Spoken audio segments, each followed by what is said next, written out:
wooden planks. So that didn't help. Lots of oversights.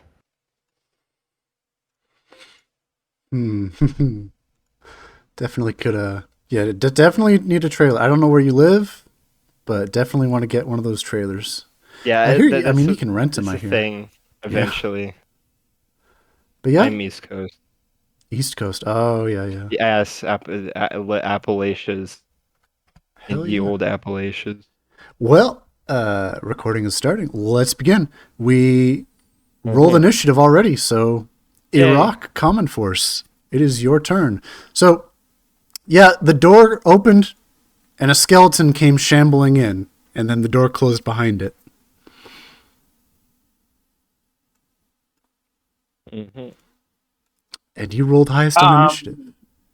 Gonna kick its butt. It That's doesn't my have plan. one, but you can kick its pelvis. I'm gonna kick its pelvis. He's pulling his cock out. Um. mm, you know what? I'm gonna move over here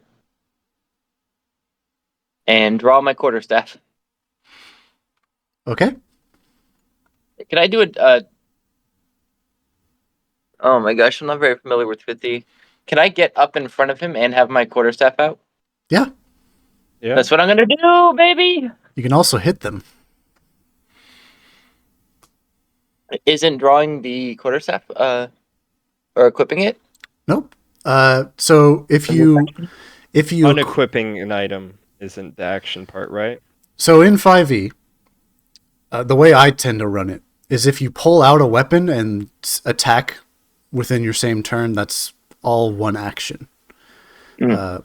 If you drop the item, that's a free action, but sheathing it, like putting it away to get something else out, that's an action. Oh yeah, that makes sense. Plus, it's a quarterstaff, so it's like a walking stick almost. Yeah. You would have it. Basically, it would only consume an action if you're like fiddling with putting it away and getting something else out in your hand. But if you're just pulling it out, you get like that. Because I don't think you can whip it out real quick. You can whip it out real quick. Yeah. Oh my gosh! And on D&D Beyond, my quarterstaff has 2 different damages. One-handed and two-handed. Oh. Well, I think. In other case, you click on the button that says hit DC and has the plus next to it, and not the damage. You pressed the damage button. It's the one to the left of that. I'm sorry. You're good. You're good. It's been a minute. He's throwing. A 15 does hit, and when you roll damage now, you click the little quarterstaff button. In Roll20, in the little text box.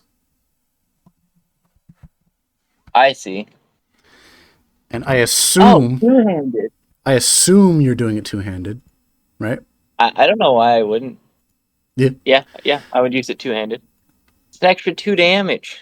I always assume, like, if you're just pulling a weapon out, it's probably two-handed unless you've declared otherwise you have something else in your hand. But yeah, 10 damage. Holy shit. So you immediately roll up and you slam the quarterstaff against this skeleton, and it actually cracks the skull open. You really hit this thing hard. Holden. All right. I'm gonna also give it a big old, except I'm gonna give it a poke. I can't whack. 5, 10, 15. All right, I'm there. Now, I'm gonna poke him with my rapier.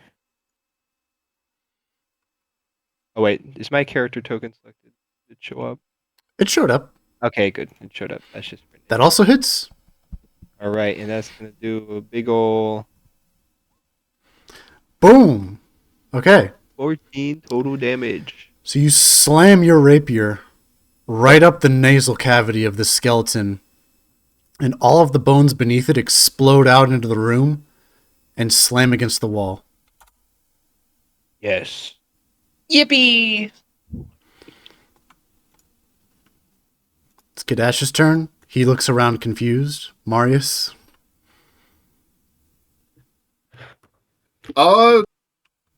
It's already dead, right? So a bunch of bones just exploded out everywhere into the room, and just kind of, you hear them clattering all over the place. I'm wondering if there's others coming.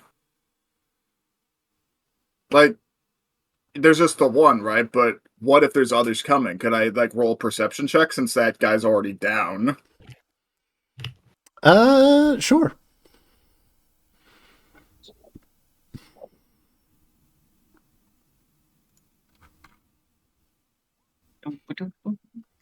Okay. With an 18, you're looking around, you're trying to sense the sound of, like, others. That went down very easily. Almost too easily. A weird sort of foreboding quiet falls over the room until, at the corner of your eye, you sense movement. Some of the bones are wiggling about. We got more incoming.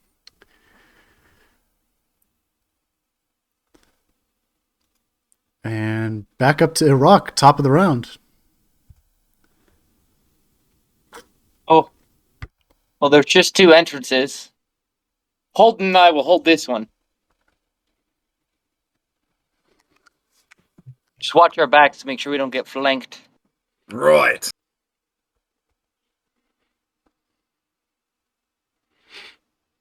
All right. Okay. You're gonna hold it. You're gonna ready in action then. Is that what you're doing? Yeah. Yeah, if any skeletons come in, I'm going to swap them. I'm going to hit them with my stick. And once Iraq declares all of that, the skull, which is still positioned at the tip of Holden's rapier, begins to wiggle as if in opposition against your weapon, until all of the bones seem to violently float about the room and snap together as if brand new. And a fully formed skeleton is once again standing in front of Holden and Iraq. But as you're right there in its face, you notice that bits of muscle and tendons are growing over the skeleton itself, and flayed and decayed bits of skin and long wispy hair. You literally see pale yellow eyes bulge out of its eye sockets Ew. as a zombie rears to get you.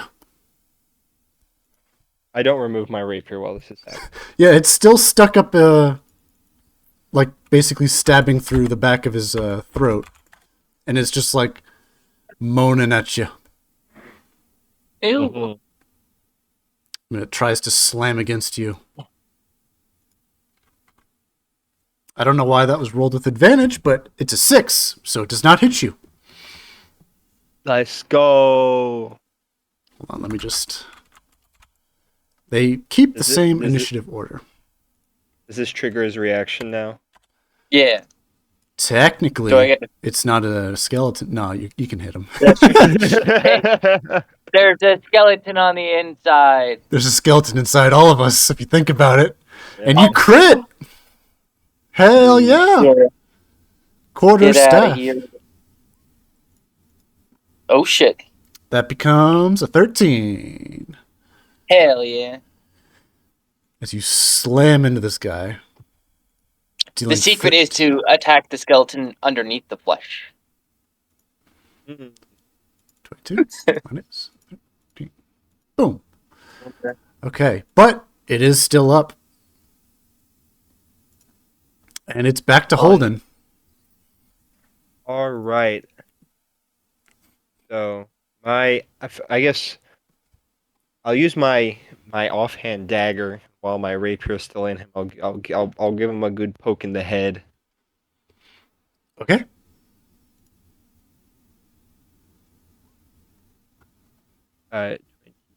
Definitely hits.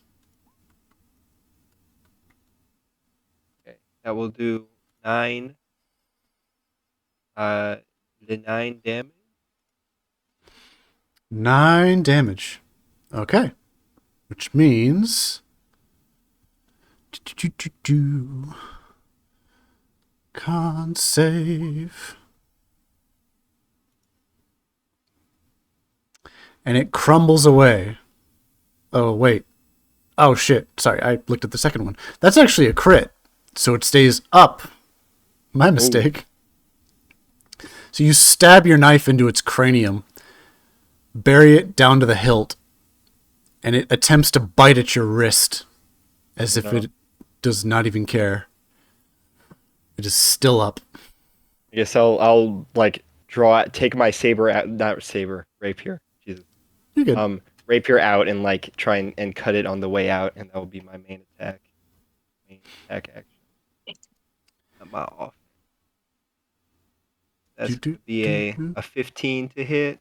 Do you get to attack twice? I don't think you can. Hey, I have a offhand and main hand. Ah, that was my offhand, I see. And then I'm using my main hand. Understandable. Okay. All right, and then that's gonna not have sneak attack since I already got my sneak attack bonus. Roll damage. There. 9, just 9 damage. He meets it. So he is still up.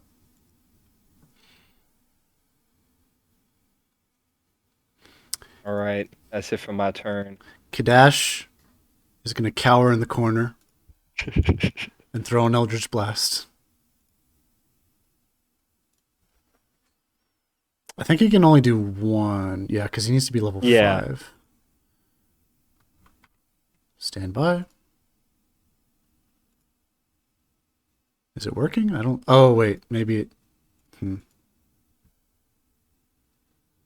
Okay, let me just type it manually. Doesn't seem to be connecting. So I'll just do it this way. All right.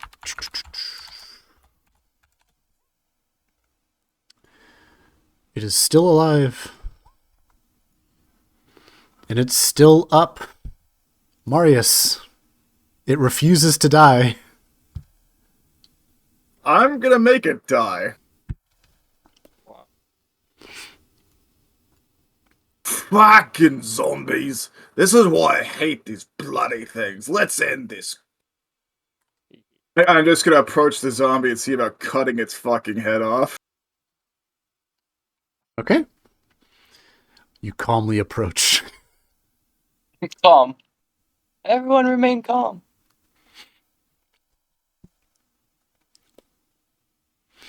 Roll to hit. Hits. It has a very low AC. Roll that damage.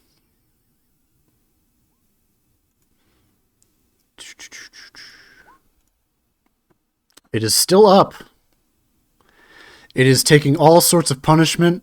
You decapitated it, but its body is still flaying at you, and its head is like bouncing along on the ground over here and trying to bite at Holden's feet.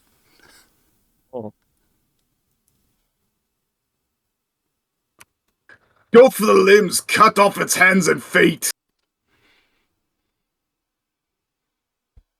Aye, Captain.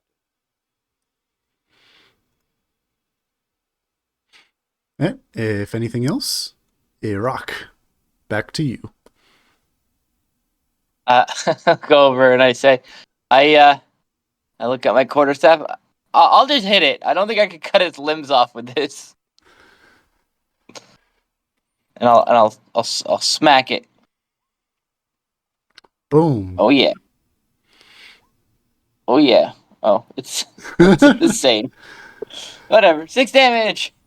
Yay. And it's just kind of writhing around because it has like no coordination. It's trying to hit you, but it's very easy to get out of the way. So it just slams its full body at you, Iraq. For 3 bludgeoning. No. For 3. Oh shit. Actually, that's a 13. I need to fix that. I don't know how to fix that. I don't think a 13 hits you. Oh. I thought you meant 13 damage. I'm like, I am at 5 health. No, Let's go, boys. A 13 to hit, I don't think that hits because you're a monk. No, I have an AC of 17. Hell yeah. Yep, that fucking diamond skin. Bro, you can't He doesn't hit you. get on my level. It does But- not hit me. Holden. All right. I'm gonna try and stab him again. Big stabbing. I believe you get sneak attack because you're adjacent, right? Yes, because I think I have friendlies nearby. It was, I believe that should be. I think that's how it works. Sneak Yeah. attack is silly, but you got Yeah. it. Go for it. A lot of non-sneak ways to get sneak attack. Mm-hmm. Should be named something else in all honesty, but whatever. Hit that thing. 17 to hit. And it's gonna do a good old 11 damage. That becomes rapier. 13. Then my dagger. I missed. Probably. I got an 8 to hit. God damn. He crit again. The dagger does hit. Oh, it hits with. So roll the damage on the dagger. All right, that's gonna do a big ol' 3. Why is he rolling so high? That's actually 5. And he again meets it. Oh, that's because it says 5 because of sneak attack. Yeah, it's adding it up, Okay. and you have sneak attack. Well, it's only once per turn. Ah, and it yeah, that's automatically true. does it on the thing. So Very true, very Yeah. true. yeah. Can you tell it's been like a month since I've done this? Anyway, Kadash is like, you guys are doing great over there. I'm gonna crit.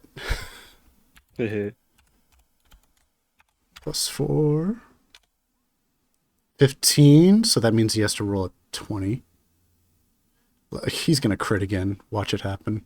He finally didn't. Okay, so Kadash slams this thing with an Eldritch Blast, and it knocks the body over. Hell yeah. Marius. Curious about cutting off its hands. You spend your turn cutting its hands off. Iraq. I'm gonna keep hitting it. You're just like, why won't you die? Stay down. Stay dead. So you're just slamming. You're slamming your quarterstaff into its chest until its Yes. entire rib cage seems to break open, as if from the inside, exuding this foul, disgusting stench. As the decapitated head, as if through some strange telekinetic magic, slams itself back down on its stump of a neck, and its hands also refasten themselves to their cut wrists.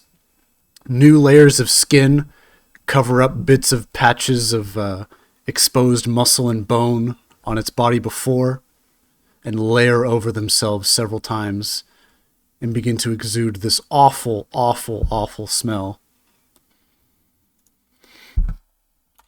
I think we're slowly resurrecting this thing by beating it to death. As it becomes a ghoul.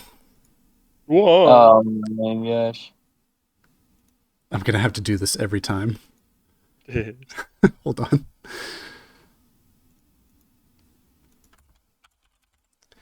Type this in.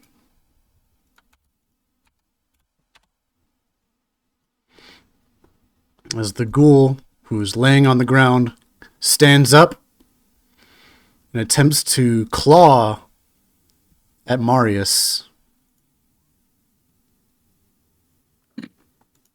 Is that your best? As it instead slips over and slams itself against the wall and falls over prone. Well, I've heard of clumsy, but jeez. Hold it. Don't let an opportunity slip. Oh, by the way, everybody has an inspiration that they can use. Yeah. Yay. But Holden, you have advantage because he is prone. Good. All right. So when it went back to when it became a ghoul, did it re-get all of the Did like the limbs reattach that Marius cut off? Yep, and its head. Right. May as well go for the head again. Okay. Big rapier. 17 to hit. Hits. 10 damage. Actually, if like I said, it's an advantage, so you can crit check Yeah. that. Yeah, Let's actually see if you crit. I don't. You don't. But you do have sneak attack. So I that do have becomes sneak attack. 11 damage. 11. 11 damage. All right.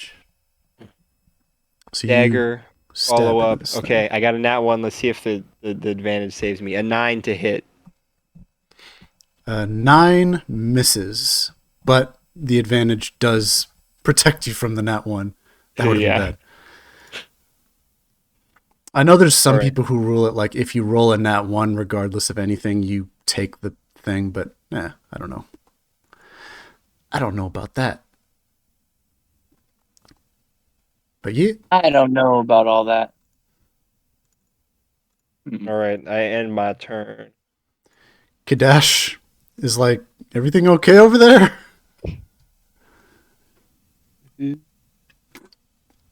What does that smell? Horrendous. And he does nothing. Marius, it's still alive somehow. Oh, time to chop its head off again.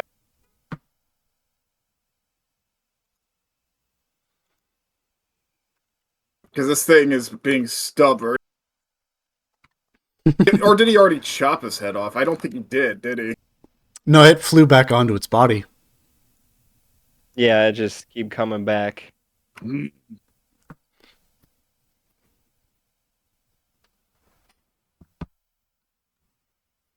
Has to be a way to disable this thing.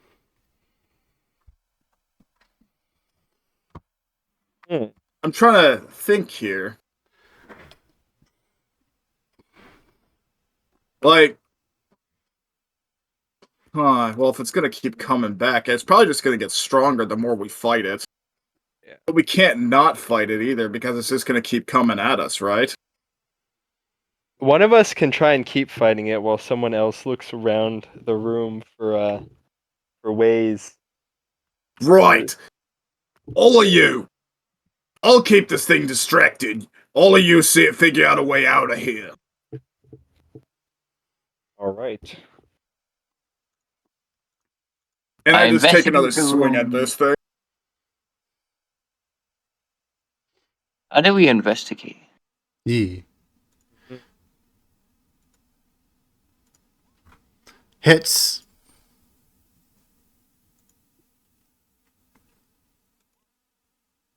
For 13, I assume. I'm cutting off its legs.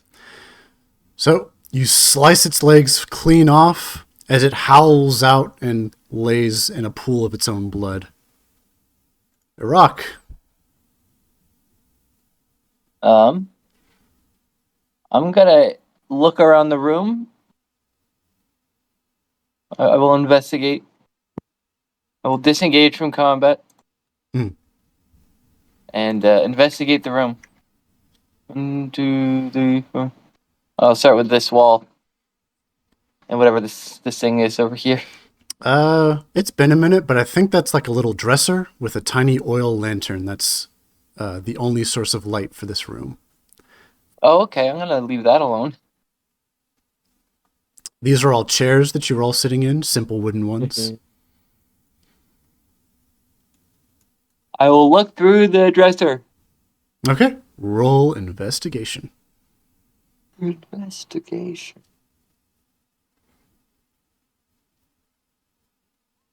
Somebody else should be doing this. Oh, don't worry. I will help on my turn. So, Iraq, you open up the 2 dresser drawers, and it's filled with all sorts of weird bits of junk that would take you a long time to kind of search through and understand like the usefulness of each one. But while you're in the midst of combat, you're just kind of trying to look for any one particular thing, but it's a handful, so it's giving you some trouble. Meanwhile, before your very eyes, Marius and Holden, you see its legs thrust back onto the stumps that you just created, and all of the blood gets sucked right back up into its body. Its skin grows on an extra layer and almost becomes this weird, even more deathly pale version of itself.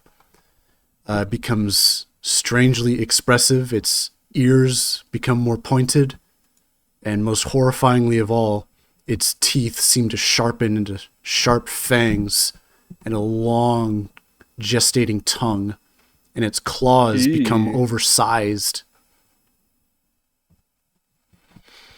You. Holden and Marius. What? Go ahead. Were you going to say something? We're dealing with a fucking Wendigo. That's just great. Holden and Marius make a con save. Oh no.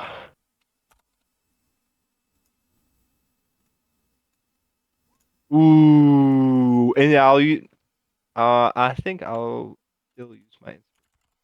Gonna use your What- Put a inspiration? what- +3 to that, too. I don't know why it didn't add that, so that's actually a 16 con save.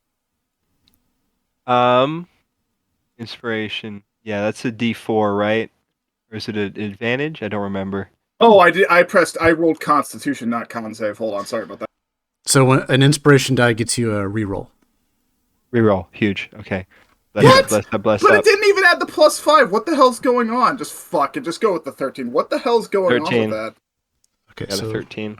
13, and that's an 8. Why is it not doing the con save addition to it? That's weird. That is, yeah, I don't know what's up with that. Maybe it's because Let me see if it works after one more time. Let me try rolling again. it might be something with the roll 20 thing. I don't know. Oh, yeah, it is. Well, I got a 13 on that, so I guess just go with the 13. Then I got my con. Oh, That's really? A +5 to my con save, so. Oh, really? That'd No, be no, no. You rolled the 3, didn't you? No, I rolled a 13 originally. I tried again, and then I rolled a 13 again, so. And it didn't add the +5. I don't know what the hell's going on with that. Is it something with roll 20? Or is it with D&D Beyond? It might be a roll 20 thing, because I checked your character sheet and it looks like you have the you clicked on the thing that like makes it do the virtual one in the roll 20, and I think when it communicates with D&D Beyond, there's like a bit of interference. It's something I can fix later. It's no biggie. All right. I'm not going to fault you for that, but Do y'all want me to try doing a con save just to see if it works on my end? I think it should work on your end. I think it's just Marius. I will try. I rolled a 14. I get +3. Yeah, 17. That's right. Yeah. It works on my end. So I think it's just your character sheet. We'll just have to reset it later. Maybe when we All take right. a little break. That's fine. But in any case, the stench around this thing grows even stronger and stronger, to the point where even being within this close a distance to it is like too much to handle. And it claws at you, Marius, for an 11. Oh, Or no, that's an 18. Shit, I keep looking at the second one. An 18 what happens if it matches my AC? meets it, beats it. Hits. Yeah. Oh, so that's gonna hurt. So it stands up and it slashes across your armor, Ah, fuck! dealing 6 slashing, and I need you to make a con save. Ooh, no.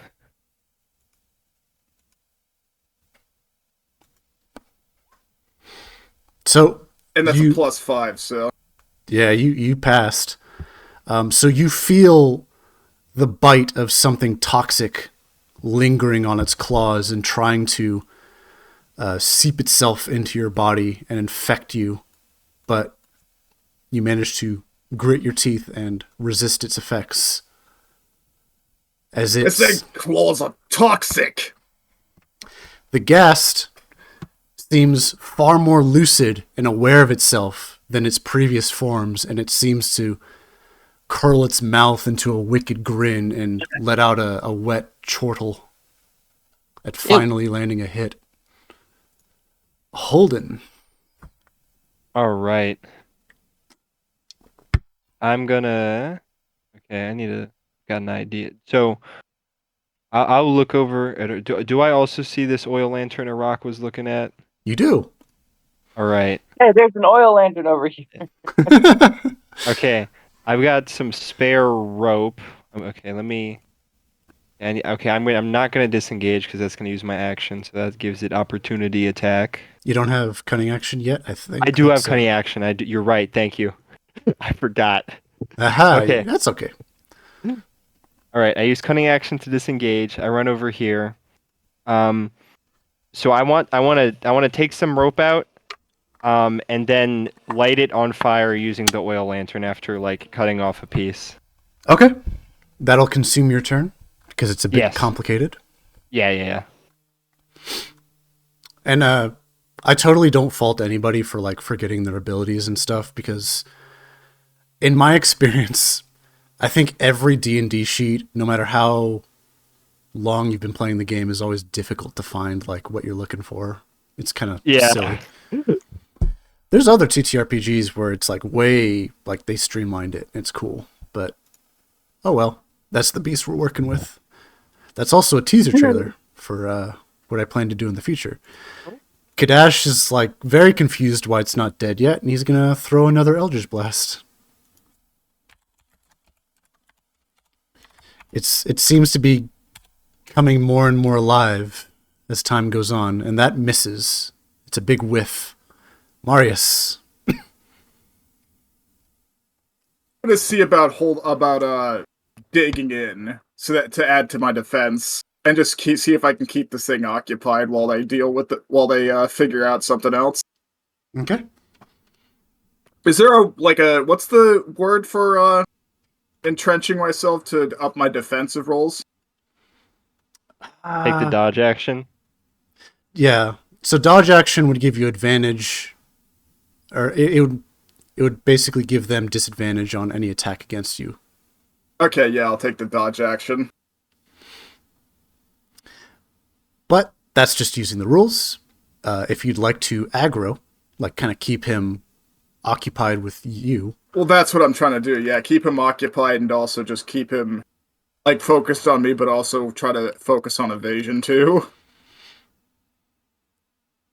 See here. I would say, you know what I also don't like, since we're shitting on D&D at the moment. I don't like that intimidation is tied to charisma.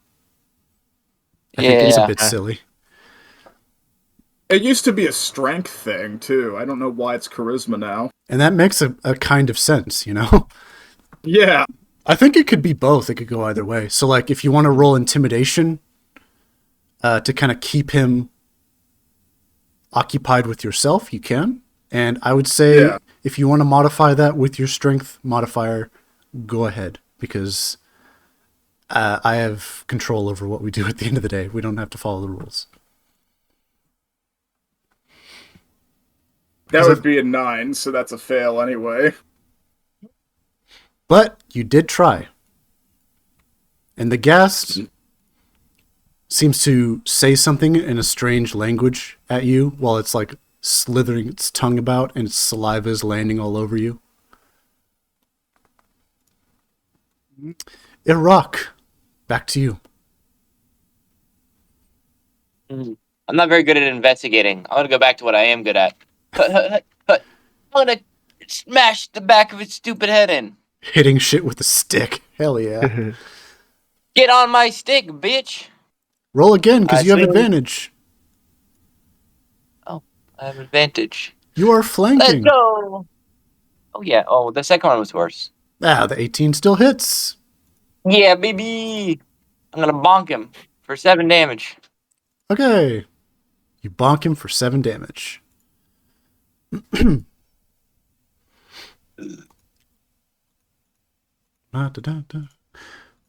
Doing basic math, here we go. And unless you have a bonus action or something else, I do not. That will be your turn. I do not. That's it. Marius and Iraq, you're within melee range. That's right. So make a con save. Oh! Rolled like garbage. That's alright, though.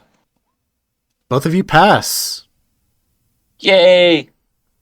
You're rolling very very sneaky. well. Yeah, It's very stinky. the stench has gotten even more potent since it's become this form. Holden, All right. Fucking hell, this thing smells worse than my ex. All right, I'm gonna run up with my burning rope and try and burn him. burn him. I'd treat this as an improvised weapon attack, Okay. which you have advantage on, and sneak attack. All right. What's the modifier for improvised weapon attack again? Let me see. Is there any modifier? Because I'm. Okay, I'll roll a d20 for now. 18 base. Let's see if I crit with advantage. You'd still hit regardless of any mod. Yeah, I got a 19 with advantage on base, so one off of a crit. You definitely hit. So improvised weapons. I think it's a D4 plus strength, Mm-hmm. and then add your sneak attack. Yes. Right, d4. Okay, 3 plus 1 for strength, that's 4, and then sneak attack, I got a 5. So 9. 9 damage. 9 fire damage. So you kind of do your best with the lit rope as it's kind of traveling slowly up the rope to kind of throw it against him. Probably aiming for the eyes because that'd be the most effective. And you scald him against his face, and he kind of throws up his large, overly long claws to protect himself, giving all of you an opportunity attack. Huge. Marius and Iraq, you get 1 free hit against this guy. Hell yeah. Take that!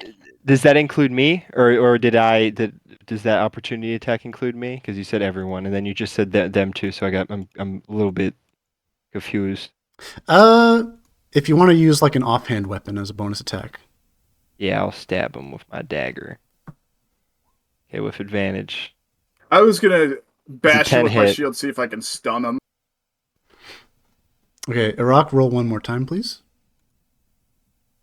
Oh, because of advantage. Yes, sir. Yeah. I keep forgetting about that. 19. Totally cool if you forget, because you're a 3.5 guy.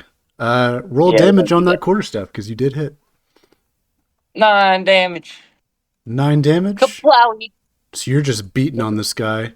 Holden, you attempt the dagger, but he bashes it away from you. Marius. I don't have shield master. Yeah, I guess I'll just see if I can dice this thing to pieces. Yeah, there's a few things where it's like, yeah, you need like a feat for it and stuff. Not yet. You're still level 2. We'll get there, I though. don't hit shit. Well, you got advantage. Roll again. Wait, didn't you say I get a free hit anyway? You have an opportunity attack to attack him out of turn, which Holden gave you by scalding his eyes with the rope, which you have advantage on because you're flanking. The 16 does hit for an additional 6 damage. But I'm doing one hand, so that was 10 damage. You are? Do you have I'm you have a using shield in your other remember? hand? That's right. Yeah. That's right. Okay. I don't know if you can tell. Again, it's been a month. But this is chill. You're noticing that he's taking a lot more hits to go down, but he is bleeding out of several cuts that you've landed on him and bruises. He's still alive, but barely. And let's see if Kadash can throw in one final hit. He misses. Back to your turn, Marius. All right.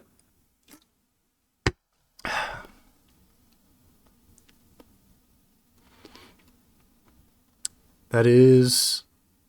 Oh, shit. I keep fucking... Well, roll again. Advantage.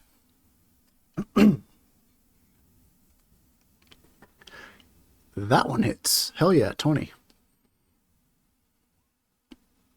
One-handed as you Yep. cleave this guy down, and he falls over again in a pool of his own blood. Part of his tongue has even been severed off. Please stay dead this time. Iraq. Why did you jinx it like that? Oh my gosh. Whoever's good at investigating should look around the room. I'm going to wait for this thing to get back up again. And I will ready an action to smack it if it starts moving. Who has the highest investigation? Kadash is like, I don't know how, but I'll help.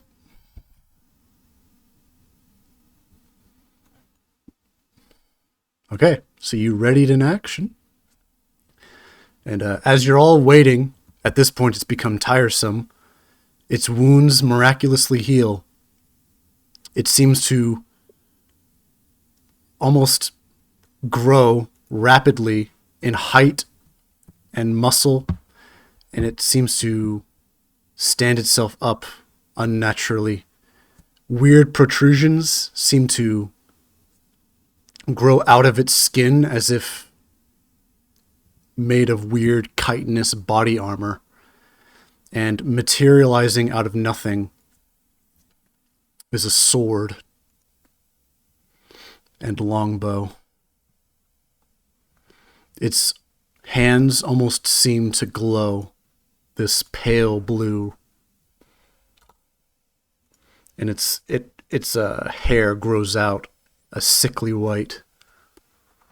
Again, it says something in a very strange and ancient tongue you don't understand.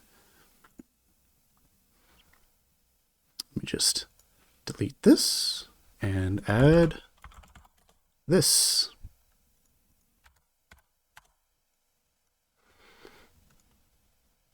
As it attacks you, I don't know who you're looking at. I Marius. don't know who you're looking at. Marius, a 20. I'm probably fucked. Let's see. He deals 7 necrotic, and I need you to make a con save.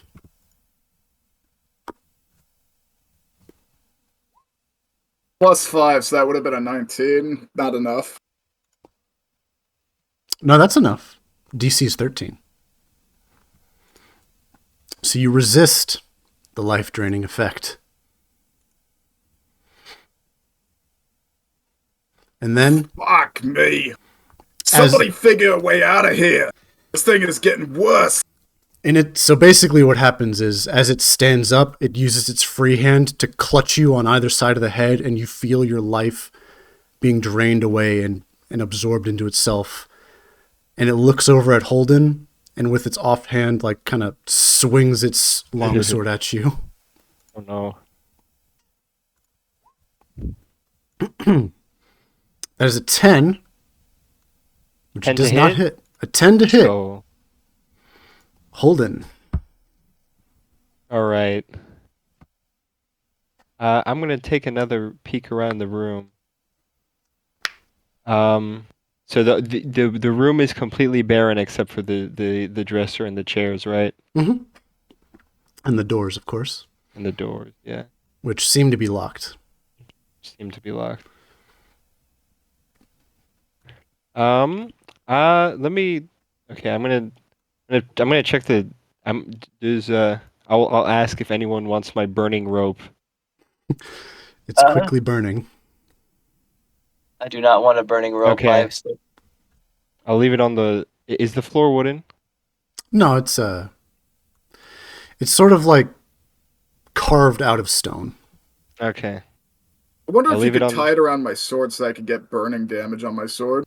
I think that'd be a bit stretching it a little, because I'm trying to think of the physics of it. I don't know if that'd work. All right. I'll just put it on the floor so there's some light there. I'm gonna go to the dresser and I'm gonna take another look through the dresser to see if there's any possible things that might have been missed Okay. that could do anything. Roll investigation. Investigation. And you cunning action disengaged. Just Yes. confirm Nat that. 20. Okay. So Your eyes just immediately light up as you notice like all the significant details. There's like a quill and ink, as well as a brooch, which, if you open up and take a quick look, is various bits of parchment that seem to be written in a language you do not understand. Although, you know thieves can't, and so on some level you think if given time you could probably decipher it. All right, I'll call out that I think I might have found something useful. Will that be my action to go through this? Yeah, that basically consumed Okay. your whole turn. All right. Kadash I will is end my kind of turn coming then. over here. And there's all sorts of other stuff in there, bits and bobs, things that you imagine are like little mementos, like the bone of an animal, or a strange bit of brass that's been turned about in a way, or like a strange coin that is minted and faced by some unrecognizable figure that you don't know about. Kadash comes over here. He's doing, let's see here. He doesn't have the invocation, but he will assist you in any roll. And that's his action. Marius.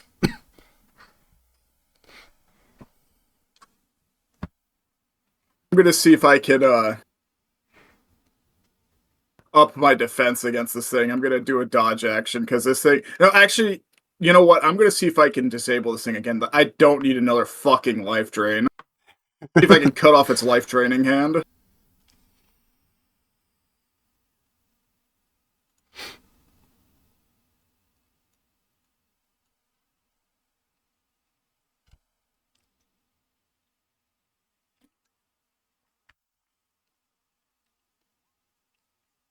$24 hits.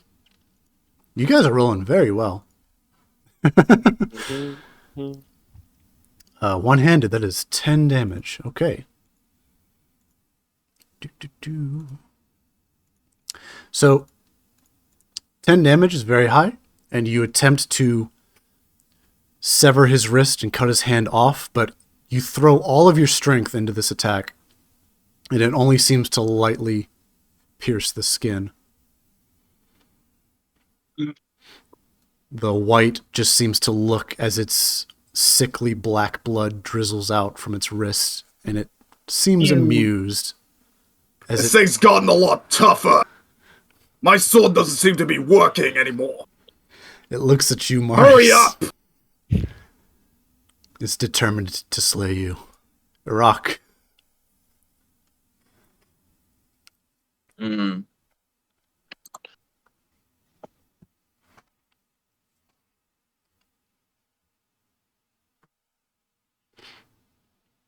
Oh shit! If I forgot call to- dodge, I can't attack, right?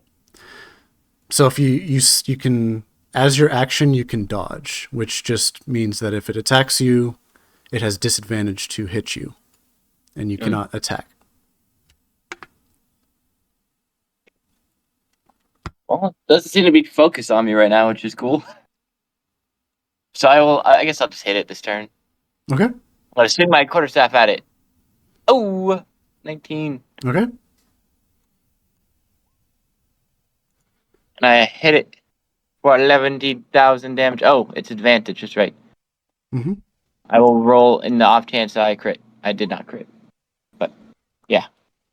11 damage. Kabam. I smack it. Wham bam, thank you, ma'am. 11 damage. Yeah, you're also Hurry up with the book. hitting very high. I'm hurrying. You slam the quarterstaff against his back, and it seems very unaffected. Ooh. It grips its long sword in two hands and slices towards you, Marius. 18? Oh, it matches. Okay. I think the 4 is the... Okay, so it does 4 slashing And roll one more time. Can't take much more of this. And 9 against Iraq, which misses.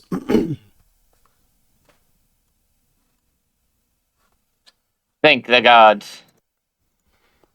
Holden. All right. How's my progress on this? Well, let's make a roll. All right. Let's see here.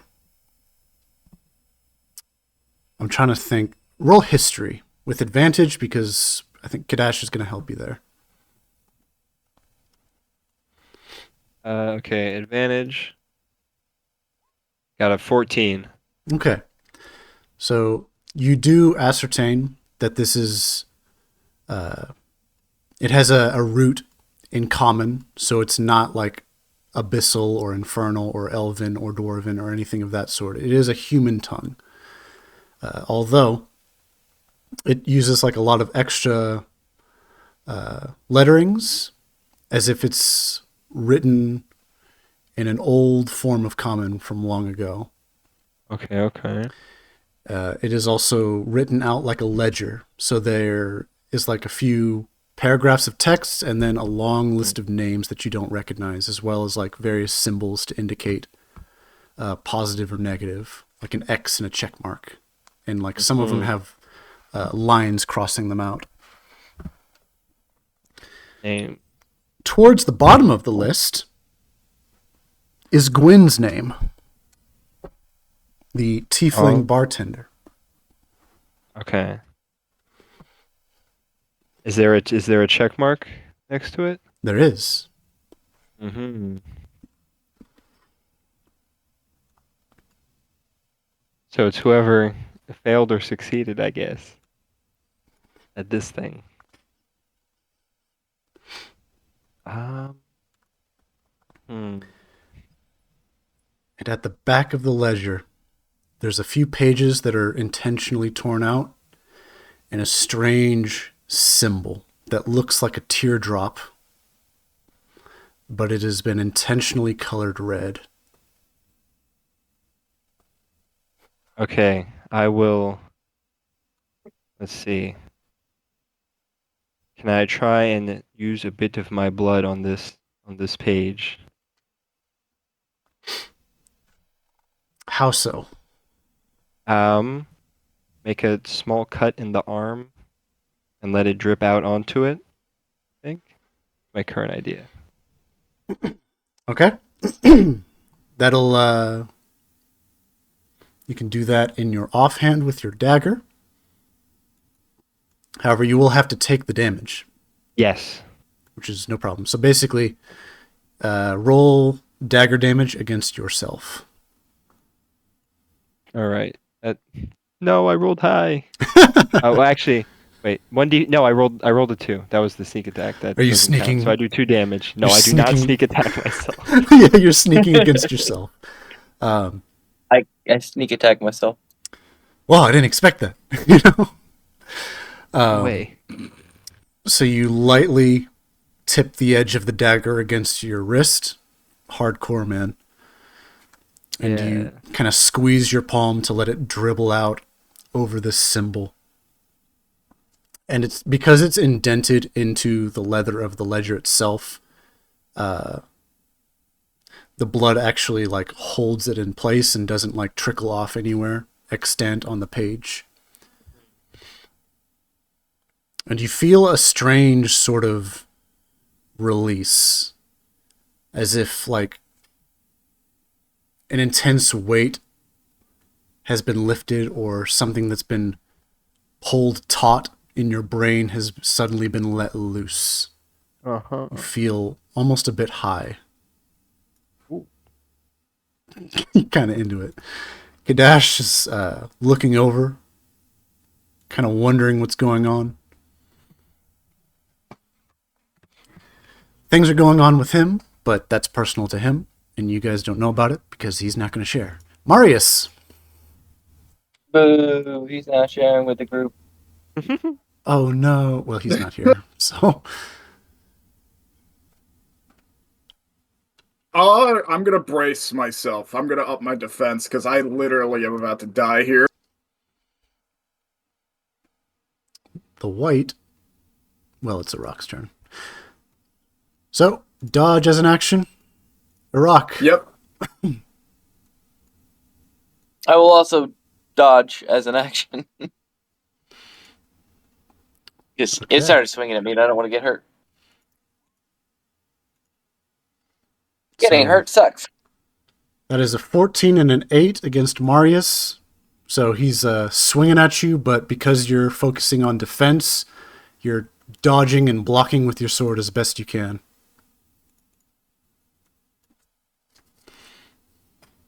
Holden, All right. you feel strange energy begin to sort of emanate around you. Hmm. I'm Some- gonna. Can I try and like cast a spell or something? Like spell previously unbeknownst to me against against the creature. You can.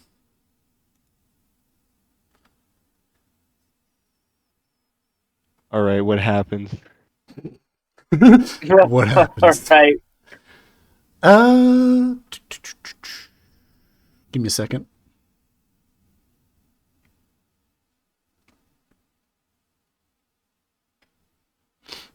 Da, da, da, da, da, da, da. I am just figuring something out here.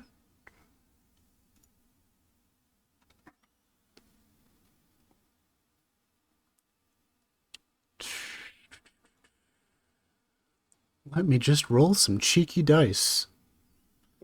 All right. He dies. So Holden, you concentrate and you feel as if knowledge is filling in. And you throw your hand out and a spike of energy lands right into the cranium of this white. Ooh.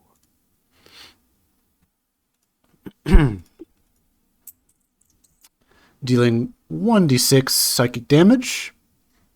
Right. I will be a 3. Psychic damage. Yeah.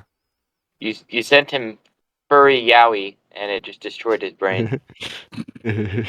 It actually yells out in pain. And suddenly, you can understand its language as it begins to mutter. Very good. Very effective. You're stronger and more capable than I'd thought. Oh. And Kadash also strangely understands him. And he's like, what do we do? What's going on?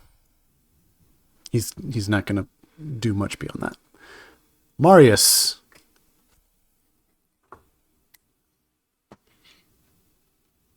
Hey, I'm over here. Less talking, more fighting. Bloody Are you almost smelly. dead? Are you almost dead? Yeah, I'm literally like Schwarzenegger from Predator right now. I'm over here! Kill me! Kill me! Kill me now! Yeah. Iraq. Well, I'm gonna do a whole lot of not what he's doing. The first thing he says to us, I don't understand it, so I'm gonna say enough with that demon babble, and then I'm gonna hit him. Oh, I'm gonna swing at him. Well, you get another roll. Oh yeah, we got advantage. No. The demon babble rolled even worse the second Damn. time.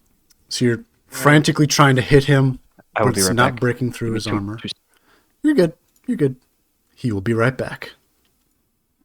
As the white is once again going to turn around and look at you, Iraq, and attack you twice. Go ahead. It's an- See if I care. He misses the first time Okay, I'm back. and hits the second That's time really good. for 7 damage. Oh.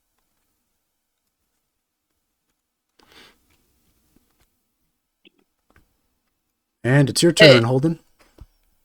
All right. I'm going to try and do this spell thing again.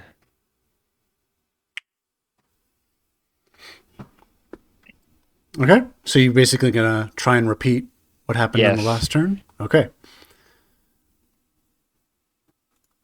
That was it. Roll this. Okay, that is a 15. What is your spell save DC? Let me check. I have this written down. No problem.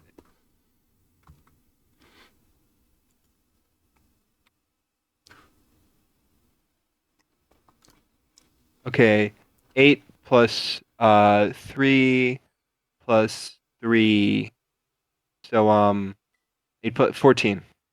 So he does beat the save this time. No.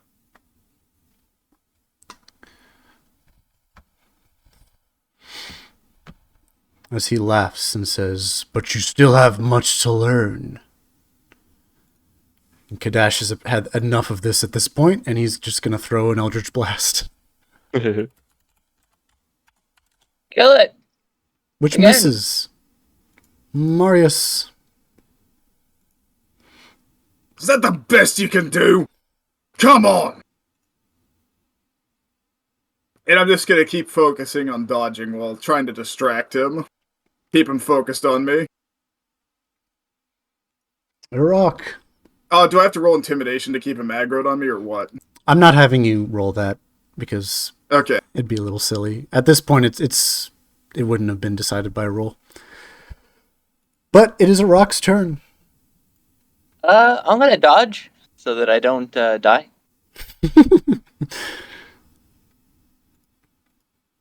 That is the plan. I think it's a wonderful plan. Oh, what a wonderful plan.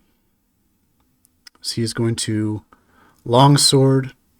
Okay, that is an 8 and a 14. Aha!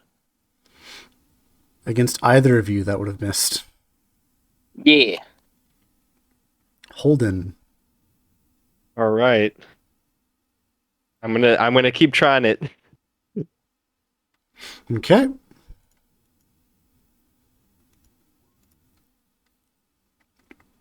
That is a 13, which fails this time, so roll damage, which is a d6. 6. Big ol' 6. As you thrust another spike into his brain, dealing more damage, strange images fill your head of a man dressed in basic coat of arms, wielding a long spear, rushing a massive battlefield, dying for king and country. You fight in close combat, slicing about at the nameless enemy, not even aware of the blade that had already killed you 5 minutes ago, bleeding out down your leg. The fight lasts 8 grueling minutes, until finally, through sheer blood loss, you topple over face first into the dirt. And yet, strangely, you awaken and sit up.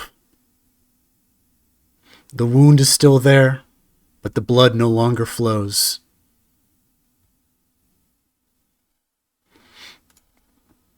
Kadash. What the hell? Just gonna roll that. And roll that. He throws an Eldritch Blast and deals 5. Good job. I'm still here. Marius. Good teamwork. Same thing as last time. Just gonna keep him focused on me. I dodge. A 16 and a 14. Nope, doesn't hit.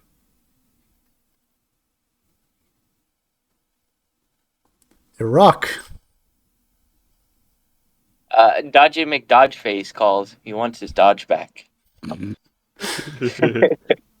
I could take maybe one more of those hits, so I'm trying to be conservative with my health. All right, all right.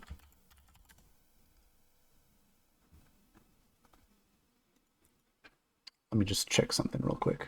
Okay. Holden. Yes. Am I still seeing this battle thing going on? Yeah, you're still watching it all go down. All right. So am I like?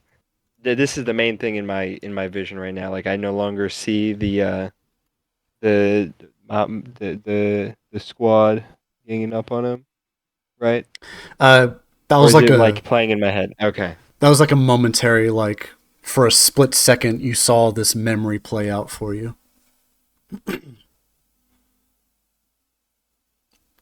All right. I'll try and cast another of this psychic attack while reflecting on that memory. 15, I believe, beats it. Does beat it. Kadash. Just roll this dice here. Damn, he finally rolled high on that. Boom. Marius. Same as always. Yep. Iraq. Repeating. Yeah. I'm gonna continue to tank. And by tank I mean not get hit. He moves over here. And then you He's both moving. get an opportunity attack as he leaves your melee. I knew this would happen. Oh, I thought that was a 1. A 7's not good, but it's better than a 1. Okay. A 13 misses. Marius, you also. Yep, I'm doing it. Yeah, you're good. 12 misses, so can't 12 hit shit. misses. As he moves over here. And he will attempt to grapple you, Holden. Oh. Contested strength check. He rolled low. All right. Strength. Get it. I rolled low. So Right. he grabs you with one hand. And life drains you. Oh no. That is with advantage. Though then again, wouldn't it automatically hit? I don't know. Whatever. He deals 8 necrotic. Because, I mean, if you think about it, he like has to make contact and he's grappling you. Mm. He deals 8 necrotic. Make a con save. Okay. Con save. I got a 5. Okay. Hit point maximum is reduced by... Wait, no, it wasn't reduced. It was -8, not -9. So bad. Fuck. So you should be at 11 right now. Max, yeah, that's what I put in for my And then your D&D Beyond. Your maximum is also 11, right? Okay. And then he drops his longsword and seizes. Well, I already taken 2 damage earlier. Ah, yeah, that's right. Yeah. So you'd I'm be at at 9 out of 11. right. Mm-hmm. So he drops his longsword and seizes the ledger from your hand with his now free hand. Holden. Yep.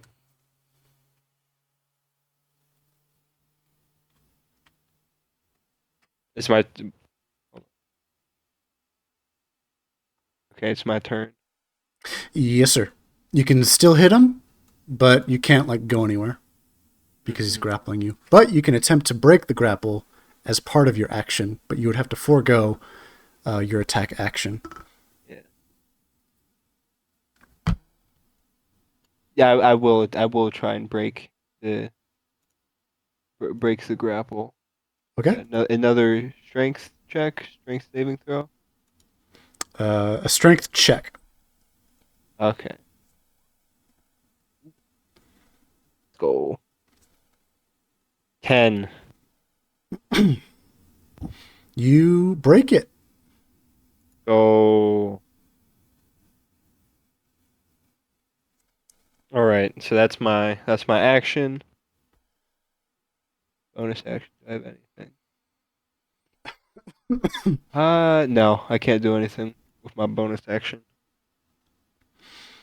Kadash. Hold on.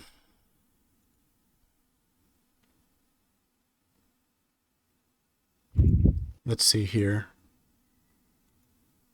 Yep, he pulls out 2 daggers and attempts to attack with those.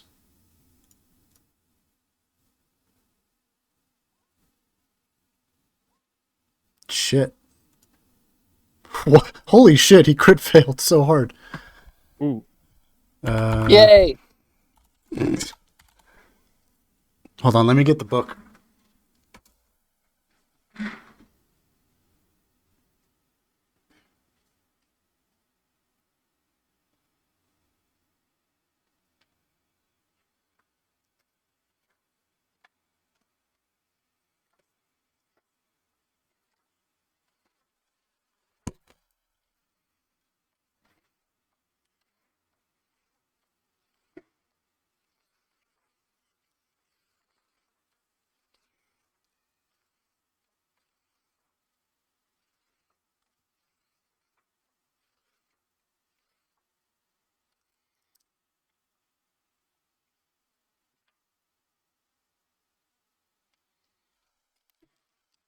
Okay.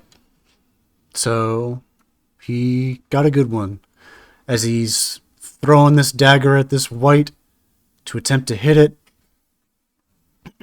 the other dagger comes loose, but he manages to catch it and hit him anyway. Hello, what's going on here? I don't right. know what's going on. It wasn't working. Shit. Ah. I have to type them all out manually. Deal 6. Marius. I'm gonna see about using tackling the guy to see if I can get the book out of his hands and just completely knock him on his ass. I have the bulk, I have the weight of my armor and the strength to do it. So Okay. Okay. what would that be? Just a strength roll?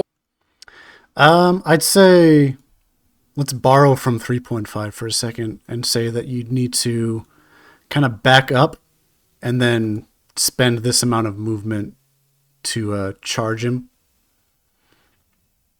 Okay, I can do that. Full rush. Full rush. Now to him down. really, now I'm just gonna 3-point tackle him. All right. And then roll a strength check on top of this. And I'll give you advantage on this roll.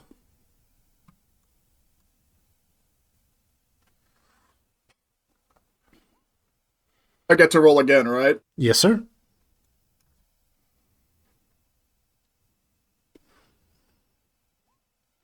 It's a +4, so that does just barely beat it. Damn.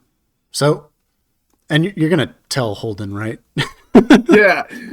Hey, Holden, incoming! I'm about to knock this fucker on his ass. All right. I will attempt to move out of the way. Okay.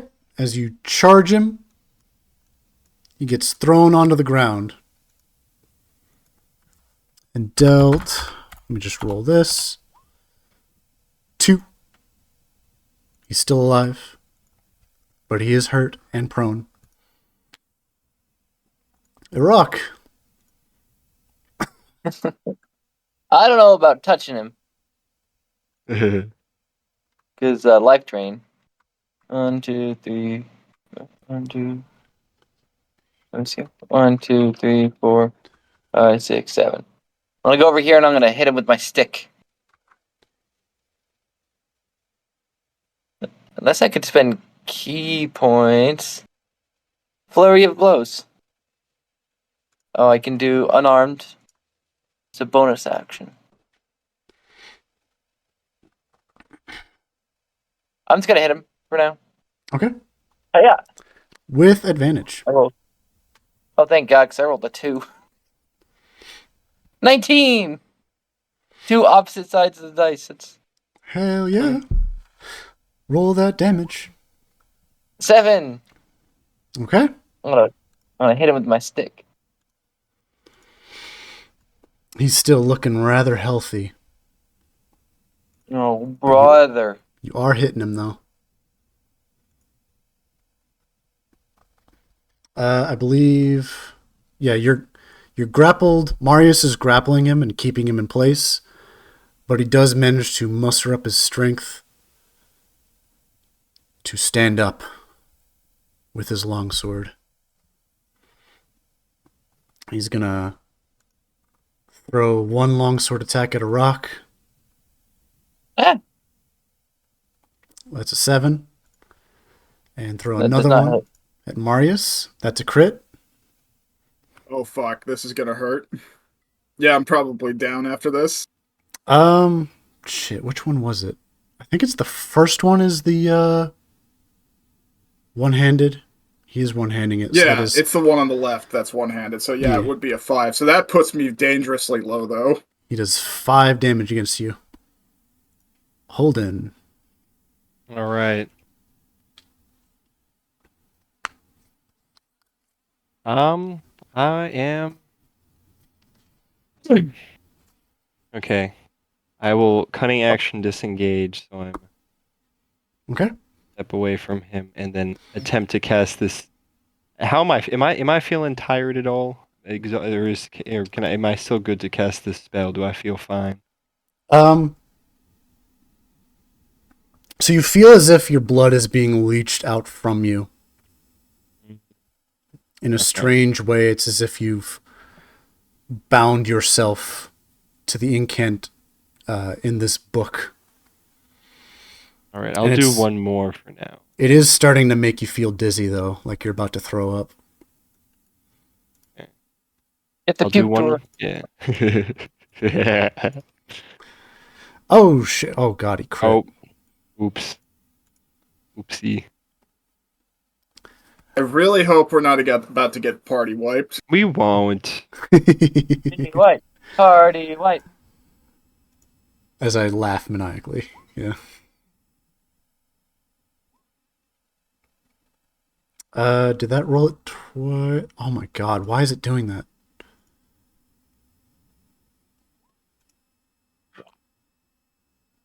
Okay. So that is a 19 and an 8, so one of those hits.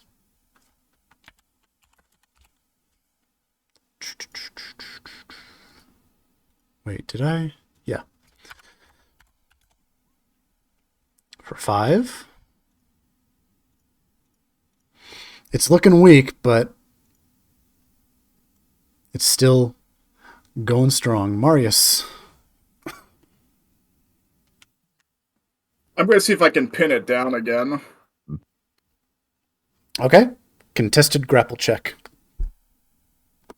So it would just be strength, right? Yep. 7 is to beat. 17. So you restrain him.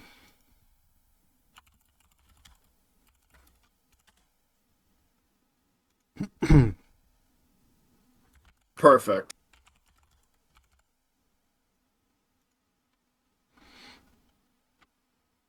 So you have advantage against his attack rolls, which, I mean, you already had.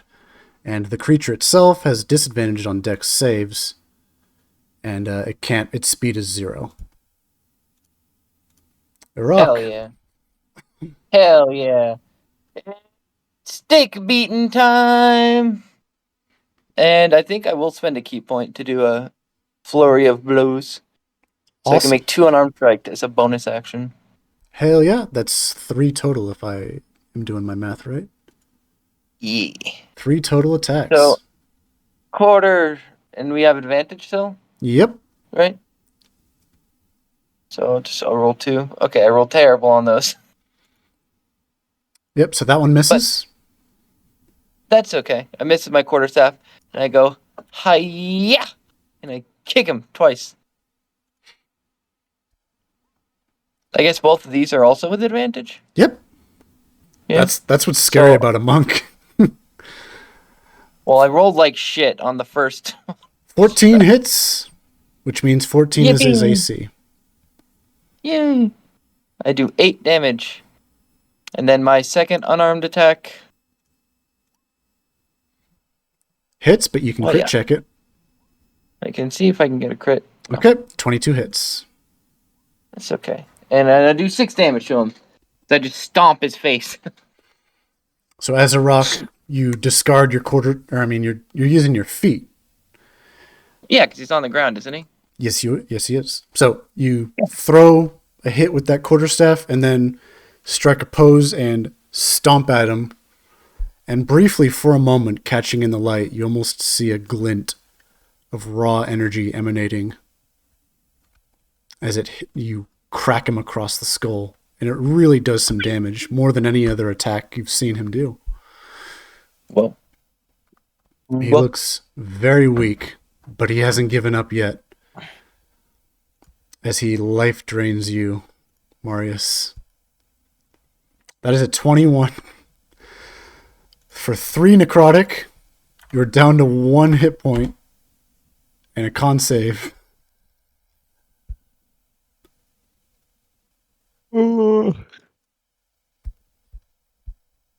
Don't die, Marius. 17. Oh, no. So your maximum HP is reduced by 3. So you're down to 23 total. And these max HP reductions are temporary, I assume. Yeah, you have to wait 24 hours, I think. Let me read this. Or something like that. It lasts until, so you just have to long rest and it comes back. Hold in. That's so brutal. All right. I cannot defy my fate! Come at me, you smelly bastard! All right. Seeing as I can't keep casting the spell forever, I'm going to come back in for an attack. Okay. A normal stab. All right. Do I still have advantage? Everybody does, because you're Yeah, ganging up on them. Yeah. But okay. the 10 still doesn't hit. Yeah. Oof. All right. Now the dagger. See if the dagger hits. Should hit. Well, that does. For sure. That's gonna do 4 damage. He is on his last legs, but still barely hanging on. Gadash does not like being here, so he's going to disengage. Marius. I'm still restraining him, right? Yep. I'm gonna keep doing that. You do Yeah, get, keep doing that. You do get an attack, though, still. Oh, then I'll see if I can swing at him, since I get to attack him. Yeah. With advantage.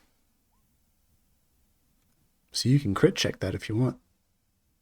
Yeah, definitely. So that's a crit?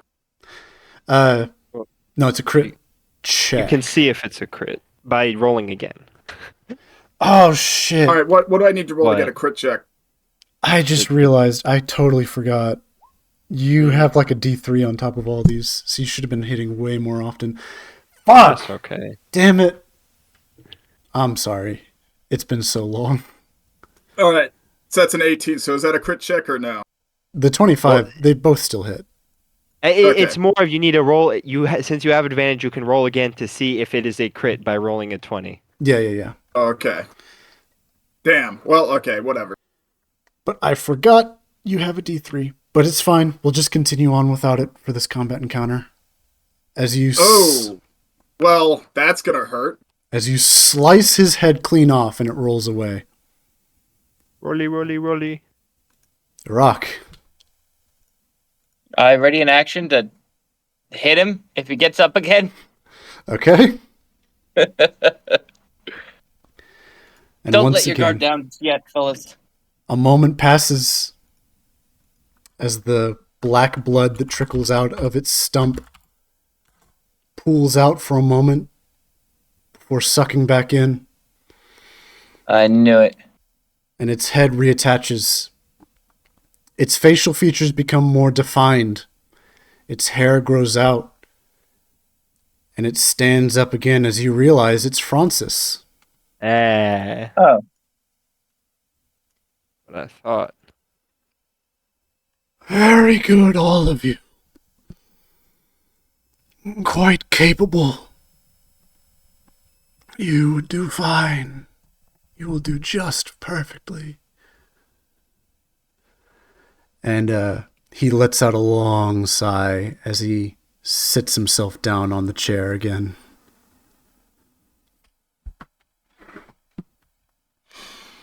The test is concluded.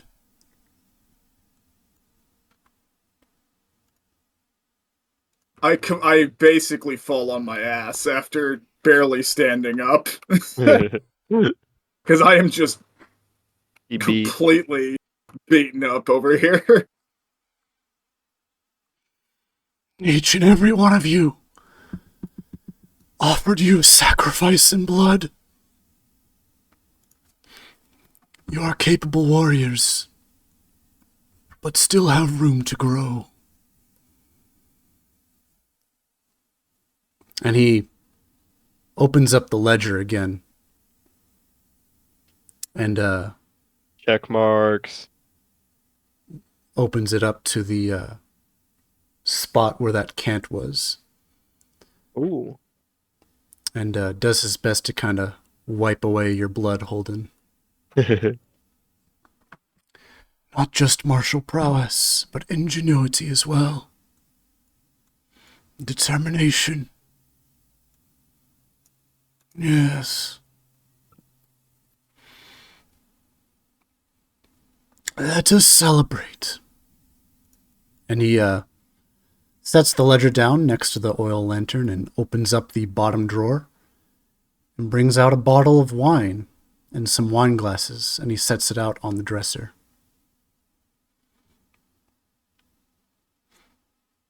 All right. And thank you. Then I will wait until. Does he look like he's about to pour it for us? He uncorks it with his teeth, which is Ah. kind of crazy that he's capable of that. Gangster. And he pours a glass for each of you and holds it out.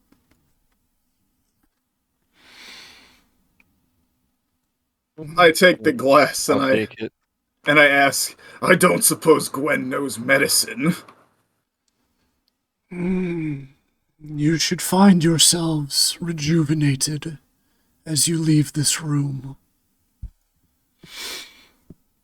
All of this was a test of every skill you have to offer. Not only your bodies, but your minds.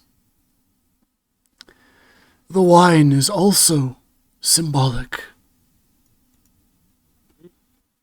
We shall consecrate this moment. As he holds it out, as if in offering. I take a glass of one of the glasses and I take a sip of it. Me as well. Same. You all take a sip of wine, and it warms your stomach. One of the wounds that Marius struck, the wine kind of gently trickles out from Francis and soaks up his clothing, but he doesn't seem to mind or pay any attention to that.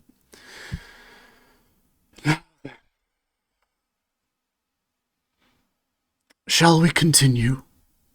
And just like that, as if the conversation you'd had beforehand had only briefly paused, he looks to all of you again.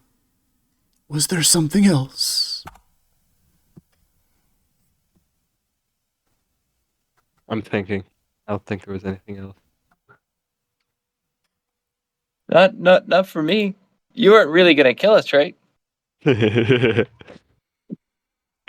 wouldn't do that, surely. That depends if I found you wanting.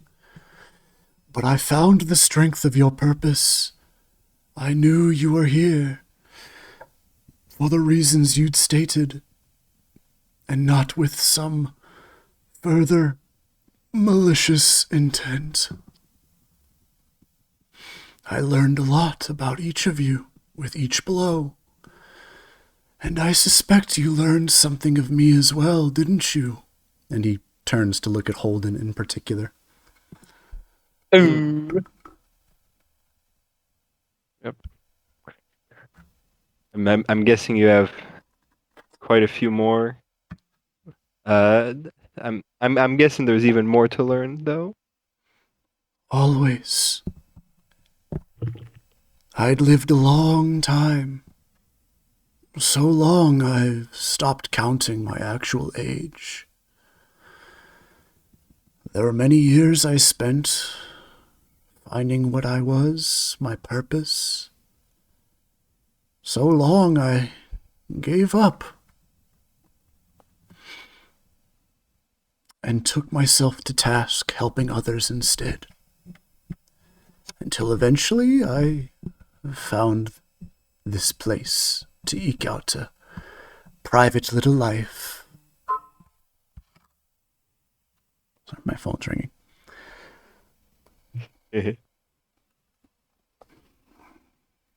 I've seen a lot, but there's always more to learn.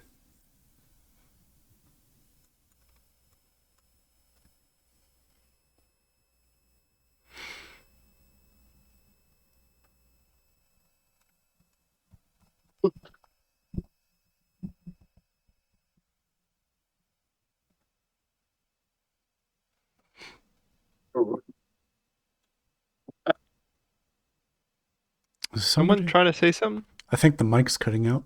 I can't quite hear. Hello?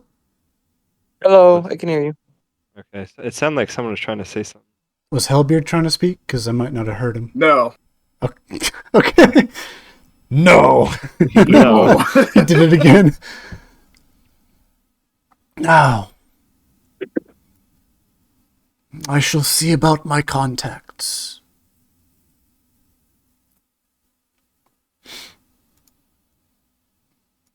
You're all welcome to visit here anytime you wish. You are a friend. And, without another word about it, he disappears beyond this door, with his ledger tucked beneath his arm.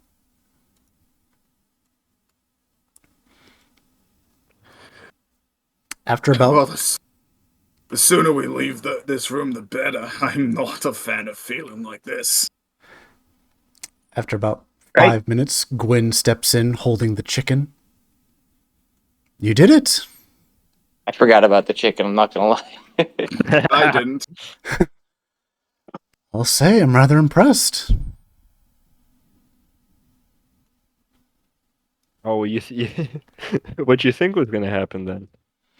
I'm getting water, I'm not pissing, by the way, in case anybody cares. Okay. Well, some of these tests, not everybody survives. So he really was gonna kill us. Interesting. Well, only if you were weak. But I knew I had a good eye for these things. There's something about you all. I can't quite put my finger on it. It's as if you are... Oh, there he goes. It's as if you're men of purpose. Fated. Okay, I don't know why my computer did that. Whoopsie. Welcome back. Now, Gwyn looks to each of you and basically says, like, it's as if you're all fated for something great. What that is, who knows? But in any case, you've learned a lot today. About each other, perhaps. And a peek into the wider world beyond the shadows, just underneath the surface of society. I should have mentioned earlier that the undead, as it were, is something that people are generally well aware of. The peasantry share horror stories with each other about the shambling dead and ghosts and whatnot, but it's not something you regularly encounter. It's mostly been reduced to legend and happening on the edges of society. And so, in a way, this is sort of like your first up-close and personal look at that curse. And Francis himself is strangely benevolent, all things considered. Calling into question the very nature of what he is or what it is. Food for thought. But Gwyn opens the door. Well then, if he has an update to give you, you'll find me at the tavern and I'll let you know. Thanks. Are you okay? She kind of looks at you funny as you say it that way. I'm a little shaken up about what I just experienced. We did almost come very close to death, so a little shaken. Death is the inevitable conclusion to your life. It's going to come at some point, so not everybody has such a versus any other day? fatalistic view. I'm just being realistic. Well, what I will say, though, is I was not prepared for this morning. That's what they all say. Not prepared for death. Well, Francis certainly thought he was going to die. Just as any of us do. It didn't meet him, though. Not sure why. And she just shrugs as she walks back up the stairs.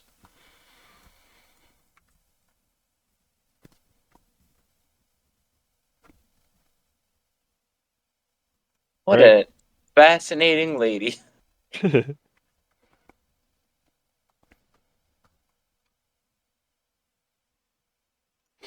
So, are we all going to leave this room? Yep.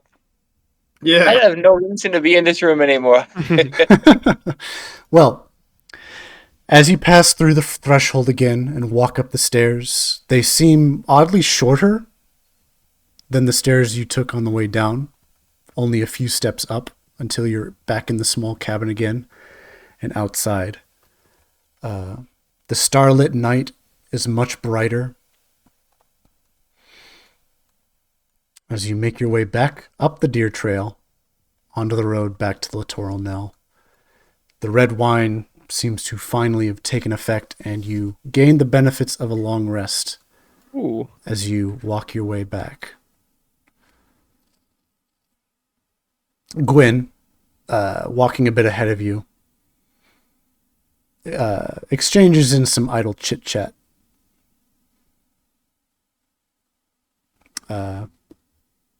Explaining that Francis is actually who helped her find a place here in the Nell.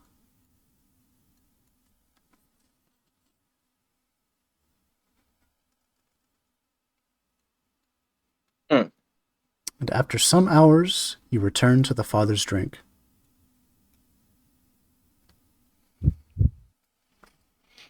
And it's late at night, and we are not tired. It is... Had that wine. That good. It is roughly 11 p.m. right now. Right. Oh my Listen to the God. dragon turtle stuff today.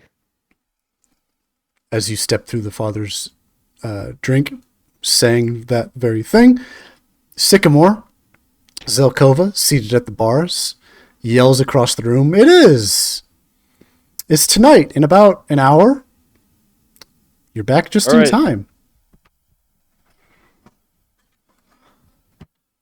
Well, Yay! I'm glad we weren't late. didn't have too much fun on your own, I hope. She kind of looks Wouldn't at exactly Gwen. call it was fun, but if that's your idea of fun, I suppose. Anything can be fun with a few drinks. Speaking of which, I've been forced to serve myself here. Ooh. Gwen just kind of waves off her teasing and gets back to her duties.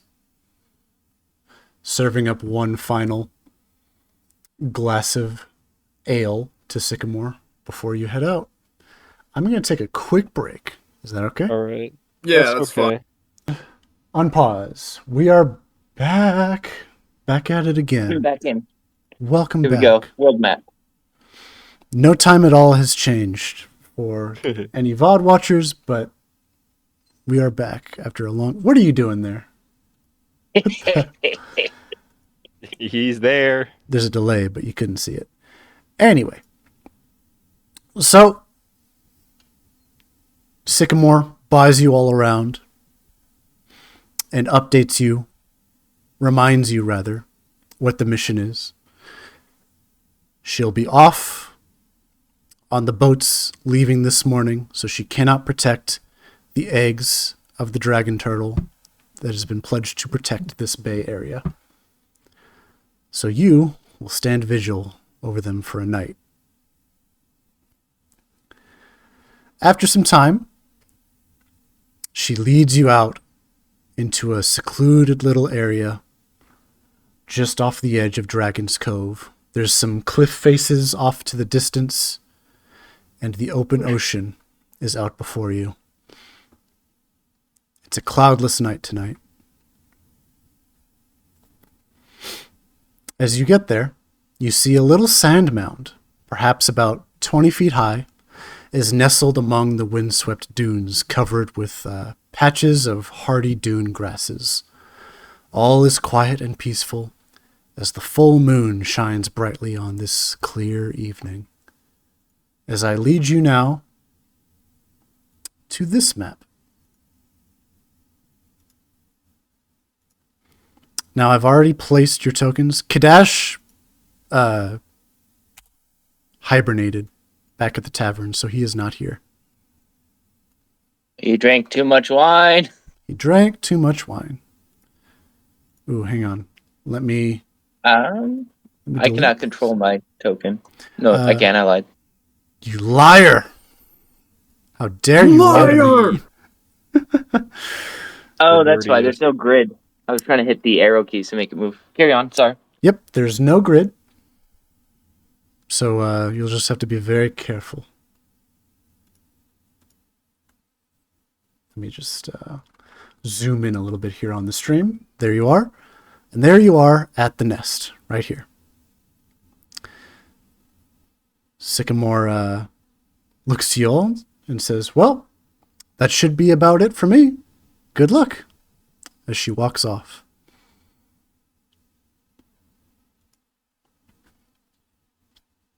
Oh, well, we'll see you tomorrow, I guess. See ya. And she waves you goodbye as she moves back to Littoral Nell's docks.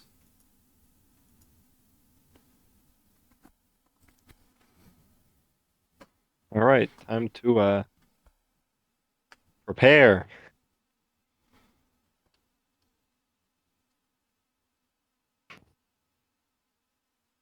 Okay, who brought the wine?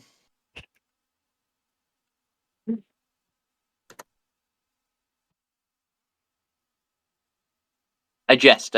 We should take this seriously. Yeah.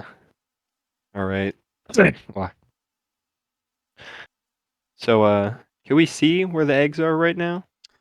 Yes. As you're all seated here around the nest, there is 12 eggs huddled together, partially buried in the sand. They're rather large. Oh, yeah, they're right there. About the size of like an ostrich egg. Pretty big. You know for sure just by looking at them that they could go for a very high price with the right buyer.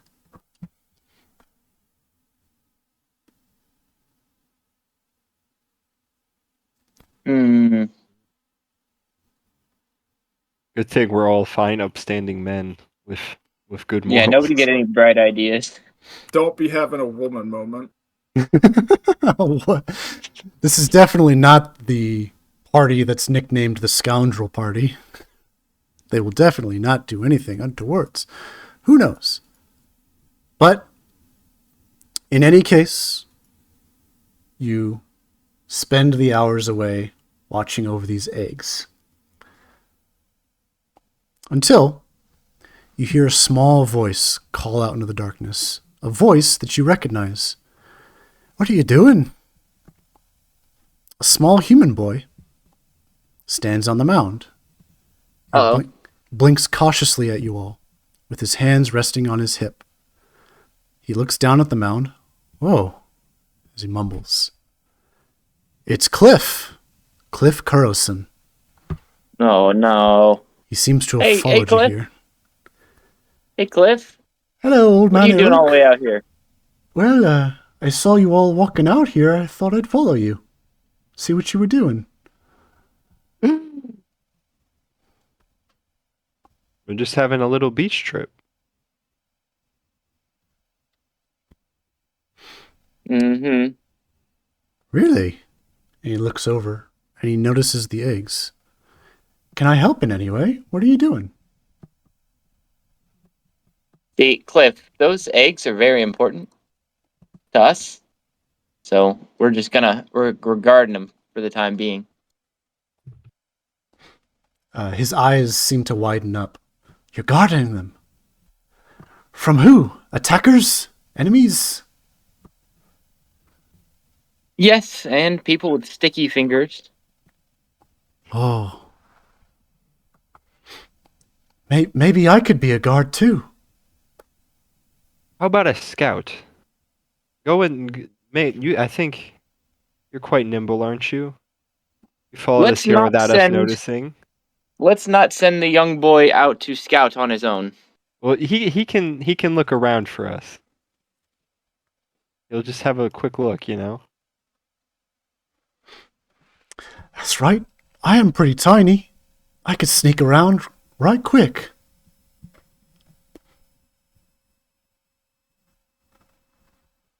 I don't really feel comfortable with that, Cliff. How about this instead?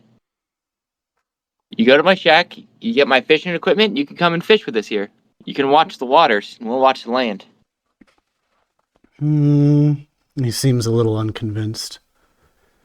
Are you sure I can't maybe have a weapon and help protect him? Well, it depends, Cliff. How good are you at fighting? You okay? Sorry, I didn't mute. My bad. He Coughing. seems like he wants to reach a hand out and kind of pat you on the back as you struggle to cough. Well, Mr. Skyblood over there showed me a few tricks earlier today, and maybe I could test them out should anything get dicey.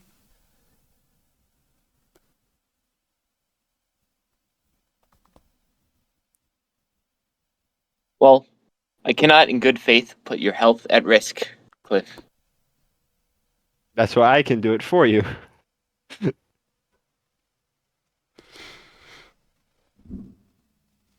You could do it for me, except the fact that if anything happened to him, the blame would be solely on my shoulders. All right then. Other than Sorry, this, Cliff. other than Once this, you get older, I promise we'll include you. Okay? he kind of kicks a few pebbles with his feet. Other than Miss 𝐂𝐿𝐴, anybody else know you here? They shouldn't. All right then. Just a couple of guys hanging out at the beach. Who'd care about that? Mm-hmm. Well, sorry to get it in your way then. I suppose I'll just head back to the nail. And he kind of mopily walks his way back over the hill he perched himself up on.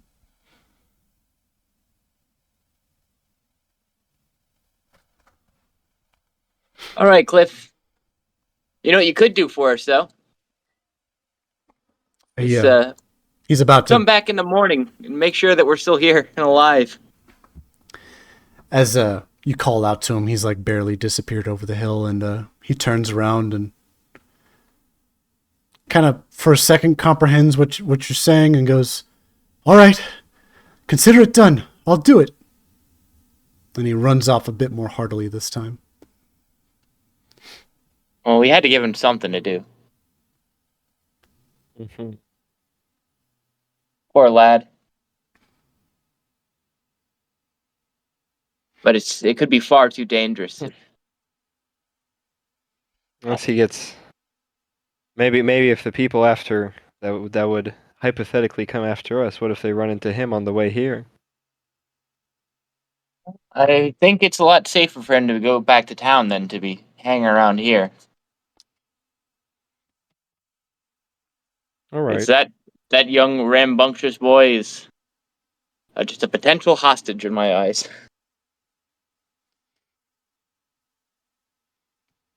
I will nod.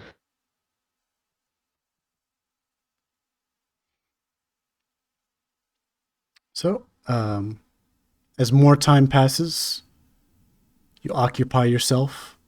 It's rather boring. You're effectively just waiting for something to happen, but very little does. You feel sort of meditative at the sound of the ocean waves and the blowing of the wind. Just off to the side of the nest is a big trough of dead fish that seems to be just permeating the scent of the air along with the salt.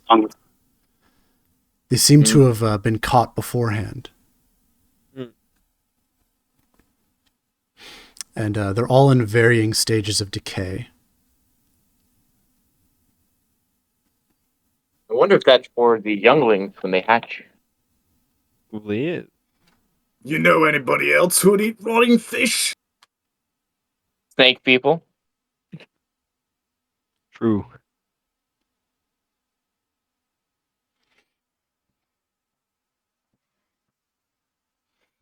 More time passes.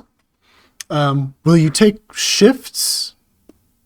I'd imagine, yeah. Yeah. Okay. Who's going to take first watch? I'll take first watch since Okay. it's going to be lighter outside and I have very low perception. Okay. Well, right now it's about midnight. So the sun isn't out yet. Oh, okay, then Which I'll is- take well, the how- later shift. yeah. Whoever has the best perception should take the darkest shift. I have a +1. I have a +3. I have a +2. Okay, I'll take first shift then. Okay. As a few more hours pass, Holden and Marius, you do your best to make yourself comfortable on the sand. You realize you'd really been pushing yourselves, and sleep comes very easy. Iraq, you take the opportunity to pace around in the nearby dunes. That's what I'm doing. In your old age, a lot of these steep dunes are really hard on your back and your legs. And it My takes, knees! it takes a good 30 minutes to an hour to make a full rotation. And it really does take you out of sight of the eggs at the furthest point. Like up here. Oh yeah, I Yeah. wouldn't be able to see the eggs. Yeah, you're very far at that point. My knees! Did you ever want to go out of sight of the eggs? Well, things won't be coming from the... Is there a north-south on this? Oh, that's west. Things are going to be coming in from the east. Right? So we basically have to worry about northwest and south.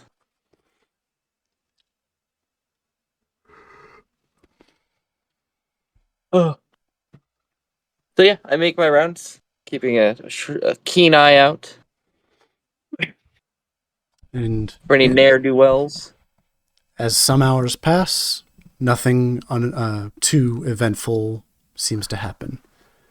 You see a lot of seagulls flying about far off in the distance above the ocean in the bay area.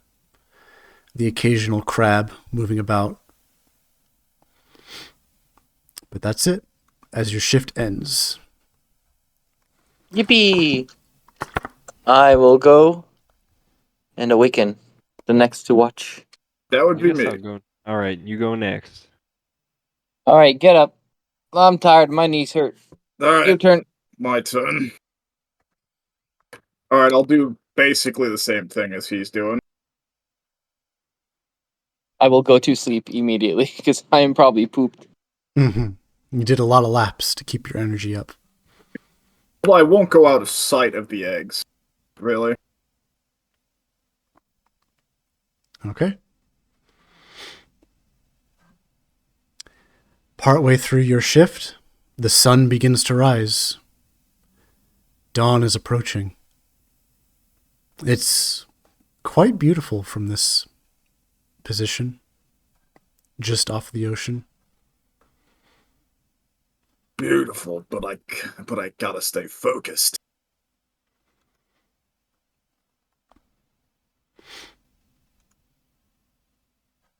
About towards the end of your shift, as the sun has finally risen above the horizon a bit, you guess that it's maybe somewhere around 6 or 7 in the morning. You notice movement from the nest. Oh, Ooh. A few of the eggs are twitching and moving about. Twitchy. I give a whistle to wake up the others. Oh, something happened? The eggs are moving. That's good. You count about 4 of them out of the 12. Mm-hmm. It takes some time, but as you watch, very slowly, bits of the eggs crack open from the inside as these large turtles emerge from their eggs very slowly. They are quite big for babies. About the size of a regular turtle. And as they kind of come out, they start making these loud squeaking noises, blinking their eyes to get all of the mucus out. And they immediately begin to shuffle around in the sand and move towards that big pile of fish. Some of it looks noticeably decayed. But there are a few others that are not rotten.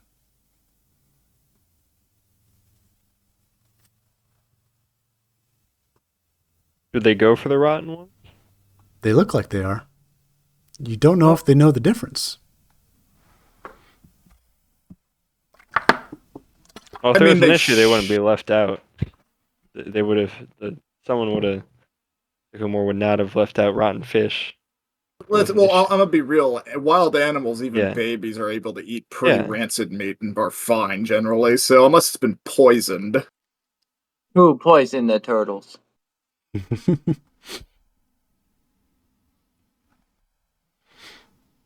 So they begin eating the fish. Nom, nom, nom, nom. And It's again, disgusting. Sound effects for that. they do this for about 20 minutes. 20 minutes. There's no discrimination on what types of fish they'll eat. The really fresh ones or the decayed ones. They just go for it. Once they're all fed, they begin to climb out of the mound and instinctively start moving towards the sea. Allow me to do this. Boom. There they are. Boom. Whoa. They are ugly bastards, aren't they? Oh, shit. Well, they're turtles.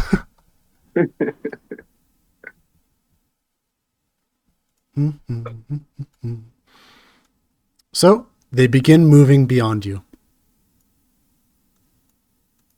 Oops, let me get on the correct layer. I will accompany them. They move like this, together in a big group. I will accompany them and attack any birds or Okay. predators that would attack Yeah, them. well, we should stay Yeah. very close to them. What about the rest of the eggs? Did someone watch the rest of the eggs, or will they be fine? Yeah, Marius, you Uh, can stay by the rest of the eggs. Holden and I will escort Yeah, these through the water. I hope you know how to use a bow. I can use a bow. Good. The bow and the quarterstaff will have good reach against birds. Also, why am I at 13-13? I had that long rest, so I should have a. Yeah, I should be back to normal. You have to go to D&D Beyond at the top. There's a button that says long rest, and then you have to hit confirm after you click the little Okay. button that pops up. What's your total health, Marius? Just so 26. 26? Okay. Oh. Was 13 your HP at level 1? Because Yeah. my token didn't update. Yeah, you might have to just fix the token thing. That's my bad. Holden is at 19. Russ. What's up? I take out my fishing net. Oh, Eh? Yeah. Holden, Eh? we can hold this over top of the turtles. Any True. birds swooping down are going to get stuck in it. True. Eh? That's a good one. That's a good one. That would require you and Holden to use both of your Yeah. hands as you walk with them.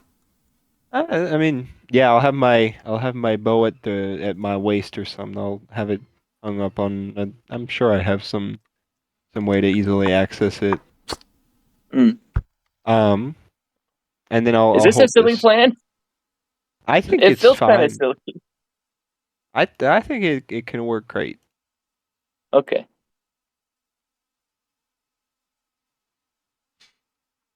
Active. I'll switch it to my active. So, I don't have any way to carry my quarterstaff though.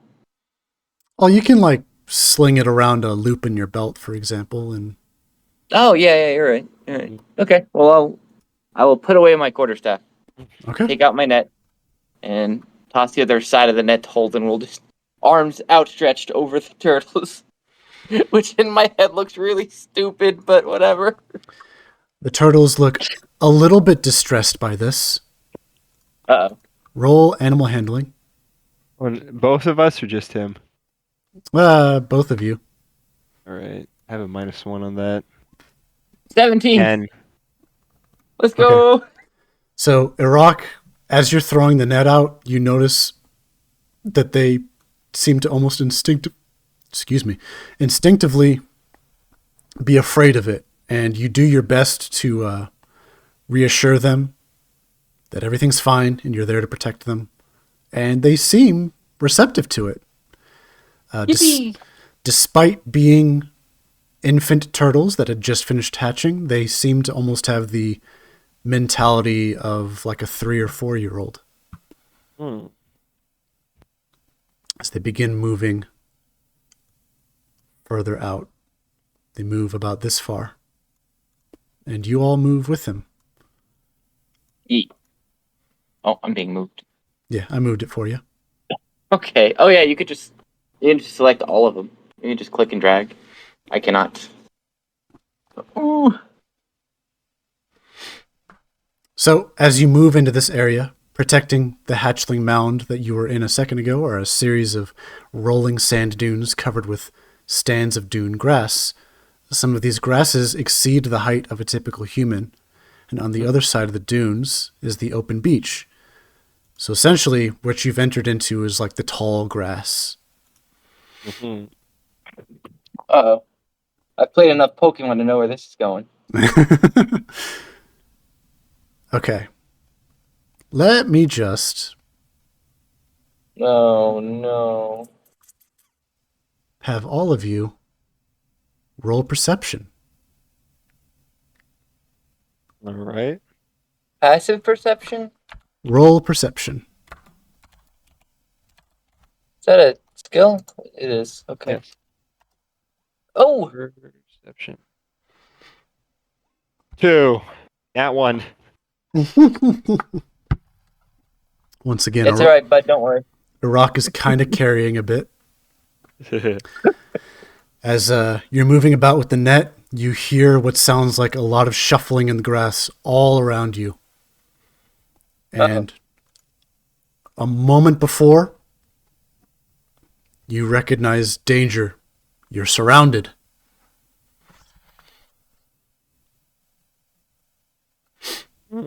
As hopping up on the top of this dune over here, hang on, I gotta swap over. There's another one of these goblins. This one has a shell armor and a hollowed conch shell helm and various other charms wrapped around its body.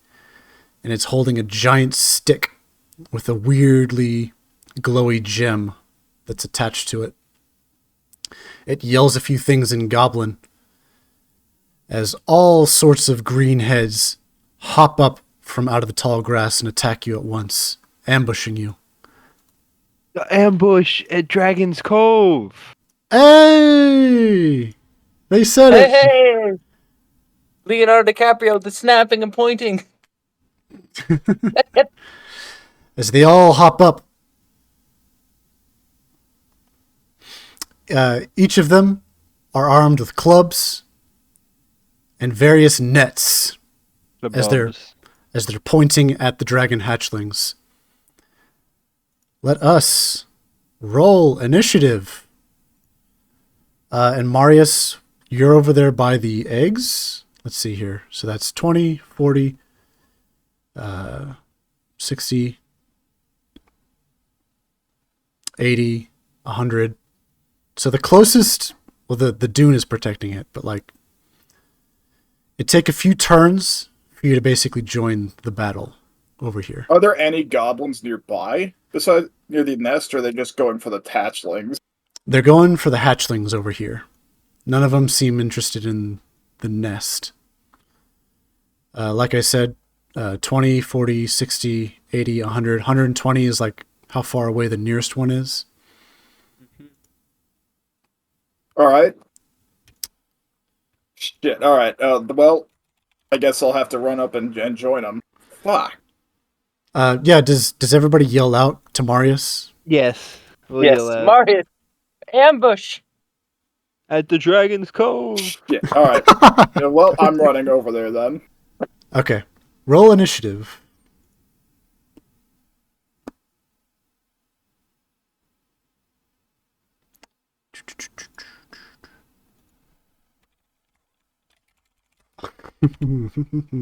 That's not good.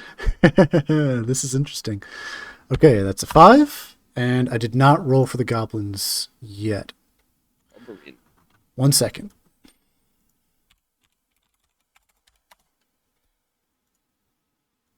Let me see if I can find some decent music.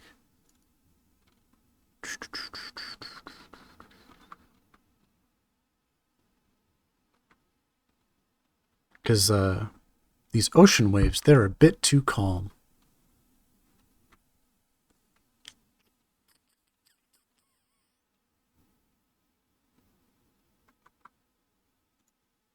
Let's just use this one. Screw it.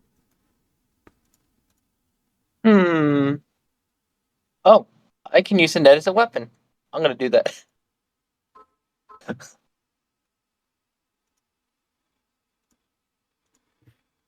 Oh, hell yeah, brother.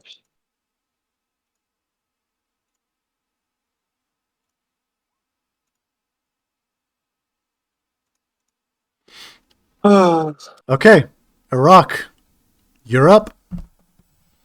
Both of your hands are full with the neck for now. Holden, let go of the net. All right. I'm gonna throw it at. I'm gonna throw it at this goblin over here. Good. Hit his ass. I did not realize that net was a weapon. Hell yeah.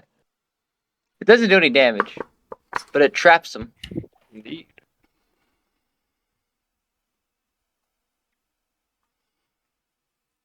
And I will paste it into the chat for Russ, because I do not have Discord on my work computer. You're good, you're good.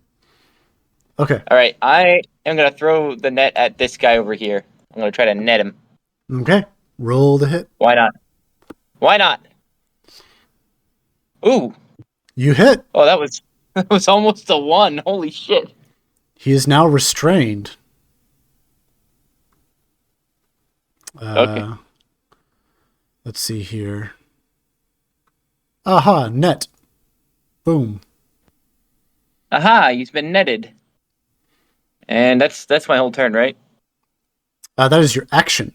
You still have your movement and your bonus action. And each of these squares is 20 feet. Oh, It's 20.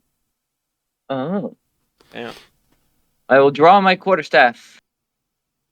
And that's it. That's all I can do. Okay. I yelled at Holden to let go. I threw the net. I got my quarterstaff. I'm ready. Holden. All right.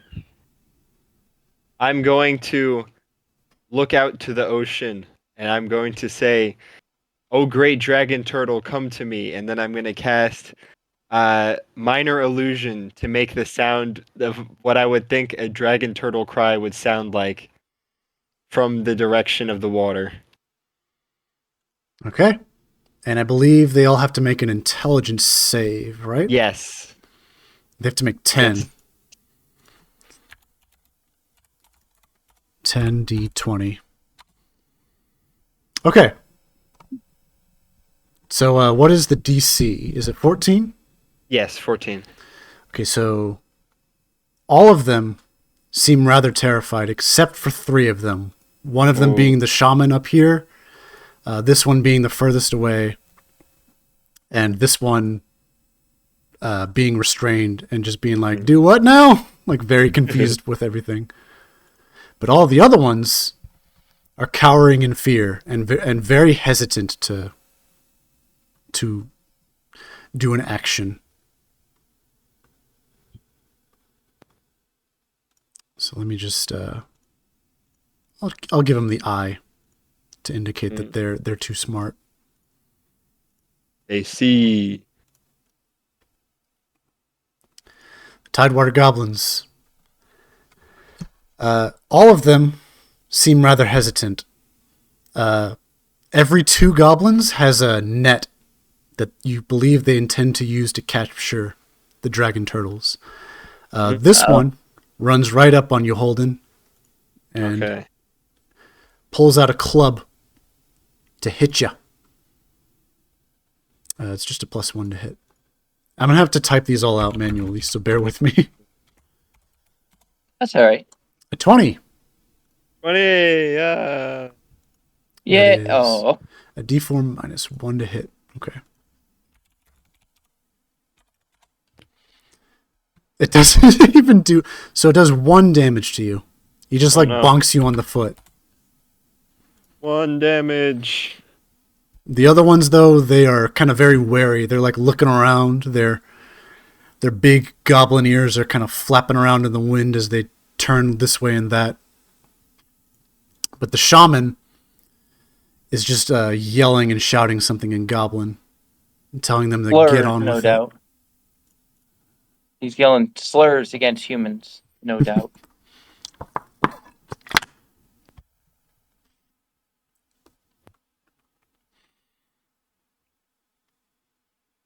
The sand the goblin breaks out into common. The sand is soft, the stars so bright. Turtle dragon meat awaits us tonight. As it points its staff at you all. Marius, you hear a big commotion happening away somewhere. All right, I'm gonna sprint. Okay. You take your dash action, which allows you to move double your movement, which is 60. So you make it this far. Yeah. All right. Iraq.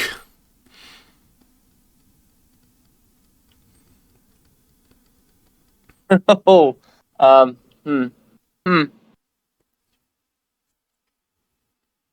Hey, shaman, if it's food you want, we can give you food.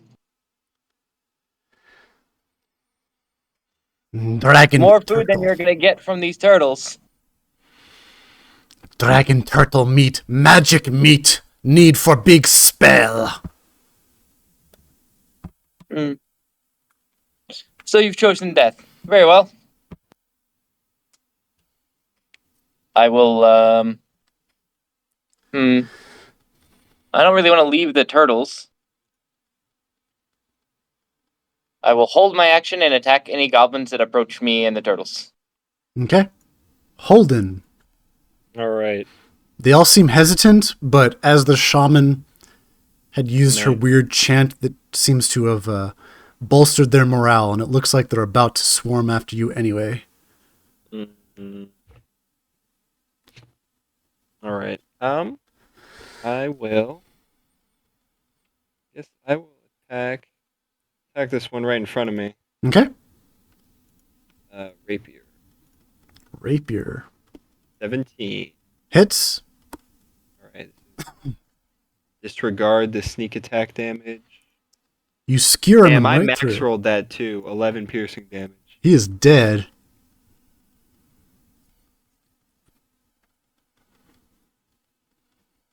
Okay.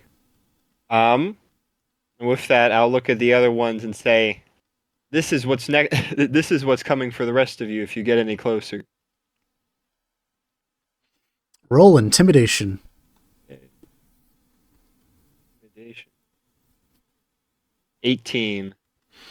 They are all suitably scared, and despite the shaman kind of bashing her staff about, they don't seem to want to move. They just seem rather terrified of you. Yes. Except this one is going to attempt to break out with a strength check. With a DC of 10. Yeah, DC 10. Strength check. To free itself. It's a D20 minus 1. So manages to break free of your net. Oh, no.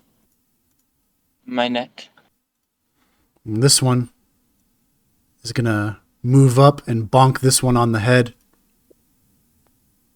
telling it to get its act together.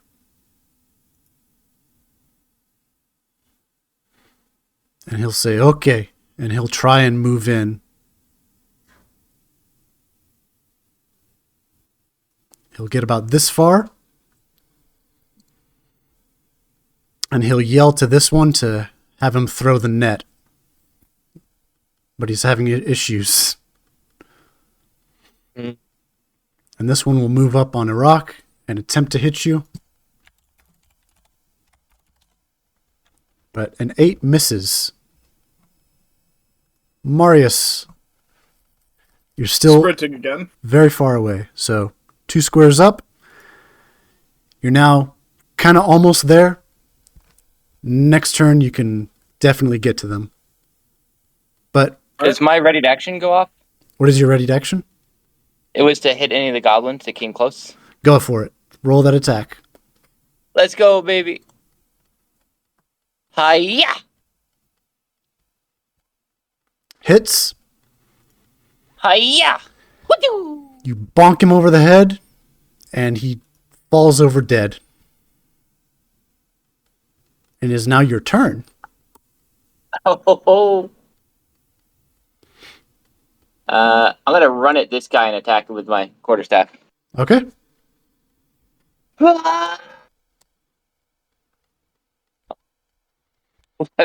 No. So that misses. I swing at him with my quarterstaff. Back! Back, silly goblin! You will all die!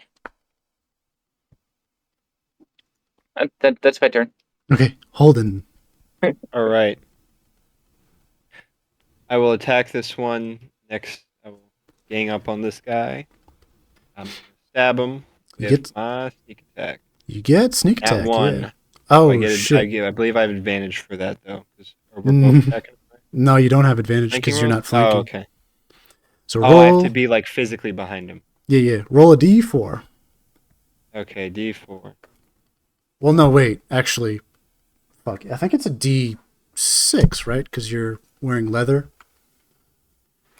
Yes. Let me check the doc real quick.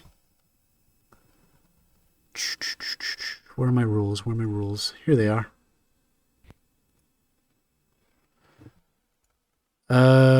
Light armor or shield only D8. Excuse me. So roll D8. 3. A 3. So your weapon comes loose in your hand. You quickly grab it, but your grip is disrupted. You take a -2 penalty on your next attack roll. Okay. Boo! All right. Now, I will step here so I actually get flanking rules. Okay? But that uses up And all then your movement. Yes. Then I will use my dagger bonus action. Okay? That's so it was Alright, I'll be right advantage, back. and then it goes disadvantage, so it's a flat roll, right? I'll be back in like 15, maybe 20. My parents are being idiots and not understanding that I have personal time to myself, so You're good, man. Okay. We can pause it. yeah. But hold Sorry on. about that. Yeah, no problem. Go ahead and make that attack Right. roll. So it's neutral, right? Because I got the disadvantage from earlier. Yeah. Was it a minus? No, it's a -2. Okay. It's just a -2 to the roll. So go ahead and roll it with advantage. Damn. You rolled very bad. Unfortunate. Wow, that would have been back-to-back nat ones. Tidewater Goblin. Okay. So this one that's in melee is going to attack Iraq and miss. The one that's close to Holden is going to attack him and hit. Again, for only 1 damage. Uh-huh. He just bonks you on your foot again. And the shaman says in Goblin, kind of rallying them about. And they move up. So they go like this. Doot, doot. They're almost here, but they're not quite there. This one moves up and attacks Holden.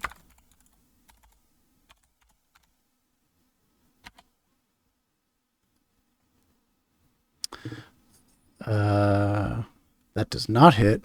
That's in fact a crit fail. Let's go. I don't know if the stream is picking it up or not. It's doing this weird thing where it's like delaying. Mm. Hold on, let me check it real quick. Let me move this here and zoom in a bit.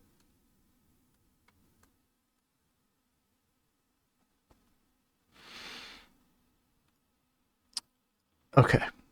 Hopefully that fixes it. I don't know.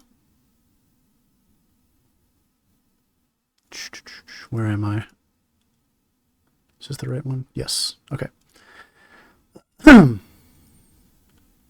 So he swings his club around and accidentally hits the guy next to him for 3 damage.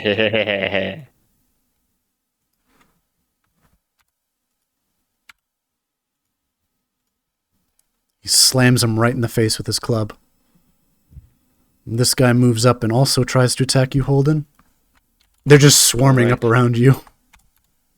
Ooh. For 19. Does 2 damage on the same foot.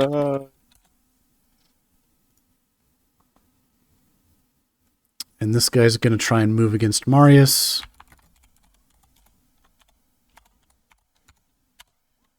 He hits for 1 damage. So he's down by 1. Wow. You all right over there, Holden? I could be doing better. You want some more goblins? Okay. I would assume Marius would want this guy dead. So I'm going to roll his attack. Just give me 2 seconds to pull up his page here.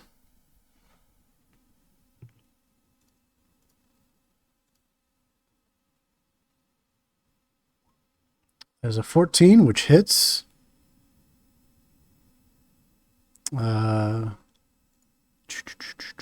Click. Click, click, click, click, click.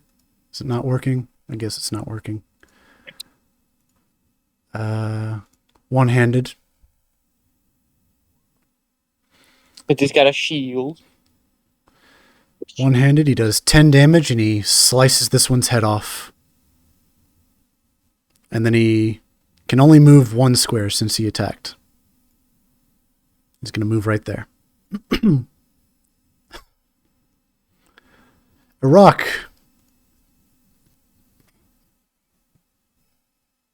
I think I'm gonna.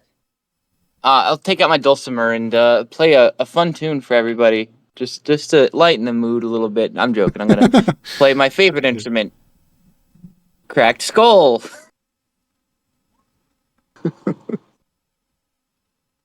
Filthy goblin.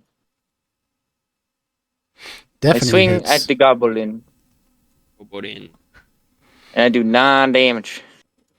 This one right next to it. Yeah. So you crack his skull open and he dies. Hell yeah.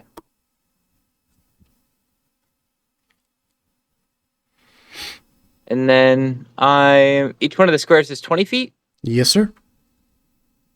My walking speed is 40 feet. Yeah, so you can move 2 squares. So, in 5e, does diagonals count as 1 square or 2? It depends. Honestly, I'll give you 1 square for the diagonal right here. Since this is not like perfectly accurate. It's a hex grid technically, so I can just allow you that. It's fine. All right, well, I'm going to move up there and then say to the goblin in front of me, "Oh, look, another fresh skull. I wonder what your brain looks like." He's very scared of you now because you keep taking him out in 1 hit. Holden. All right. Okay, I will get this dude next to a rock. Okay. A rapier. 18. Hits. All right, let's see the damage. It's going to be 6 damage. Okay. So you slash into this goblin right here. I mean, you pierce into it because it's a rapier. And you stab right into his chest. And he coughs up a bunch of blood, but he is still barely alive. All right, I'll stab him with my dagger. Offhand. Dagger. 13 to hit. Let's see, does the If 13 that does hit? hit, it does 2 damage. It does hit, I believe. Yeah, that hits. And you kill him with the dagger. You slice his throat.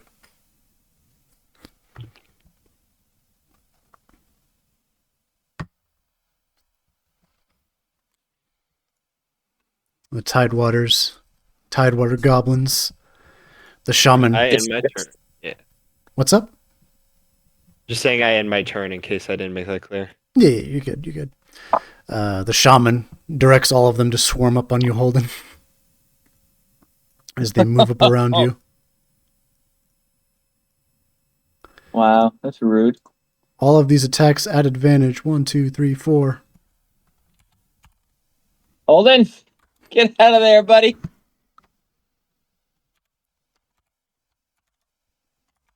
It's 1.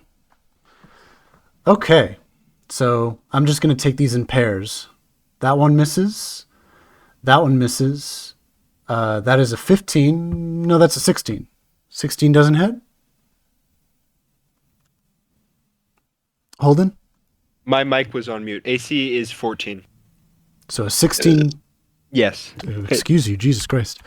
Excuse me. Gosh, normally the suppressor Okay. suppresses me burping, but oh my gosh. So this one hits you clear over the head with one of its clubs for 2 damage. Oh. And then this one crit. So that's 2d4 Oh. minus 2 for an additional 3. They club you. They clubbing me. You're down to 10 health. Yep. Marius' turn.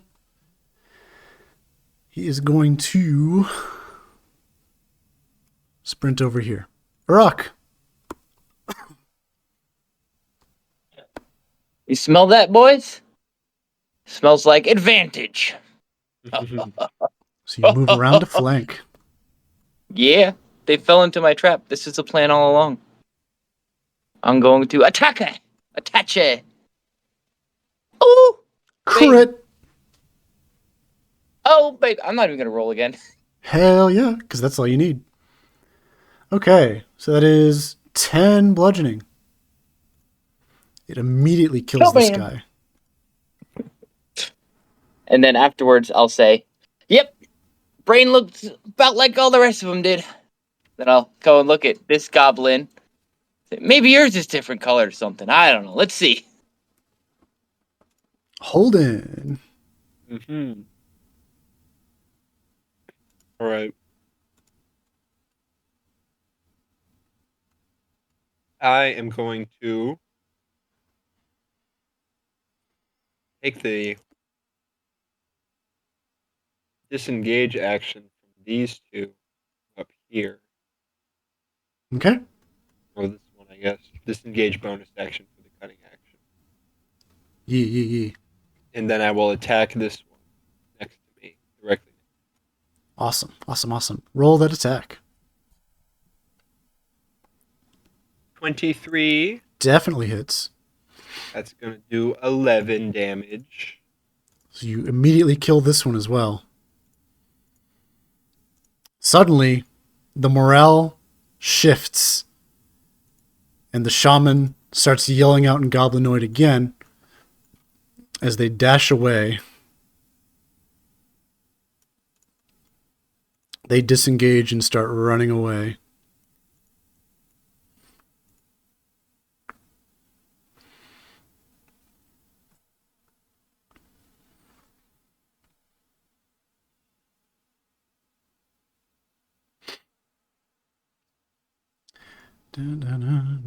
Marius will again try and run up on them.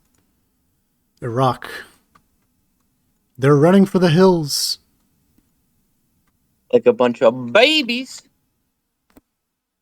Marius, stay with the turtles. I'm chasing this one down. Okay. Get back here, you little bastard. So I was up here.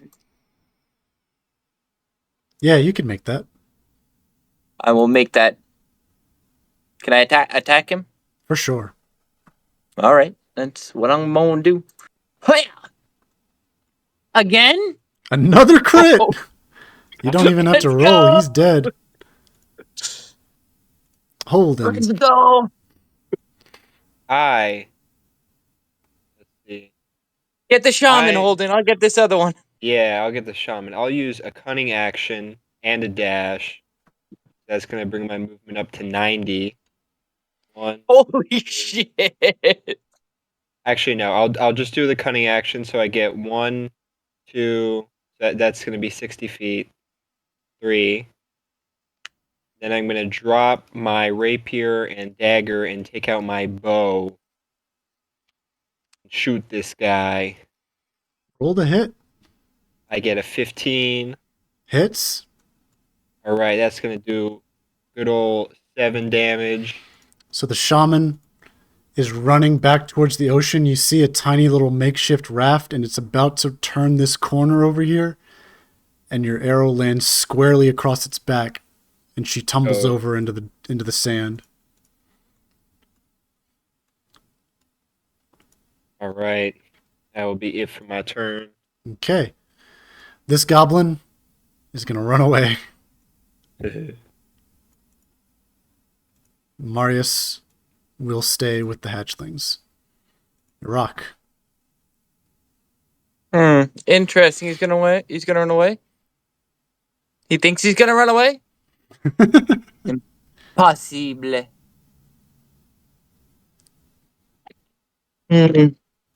I'm going to use a key point to step at the wind and dash as a bonus action. Whatever dash means. Dash Sounds means like a movement. it's double your movement speed. And when you're using it as a bonus action, that means you can also use it as an action for double movement. I believe Jesus it's. fucking I remember reading this. I believe it's not like but like it's not like the double stacks. It's that it'd be like a plus 30, and then it doubles your original, so it's another plus 30. Hmm. But I mean, with My original Or whatever your walking original. my original walking speed is 40 feet.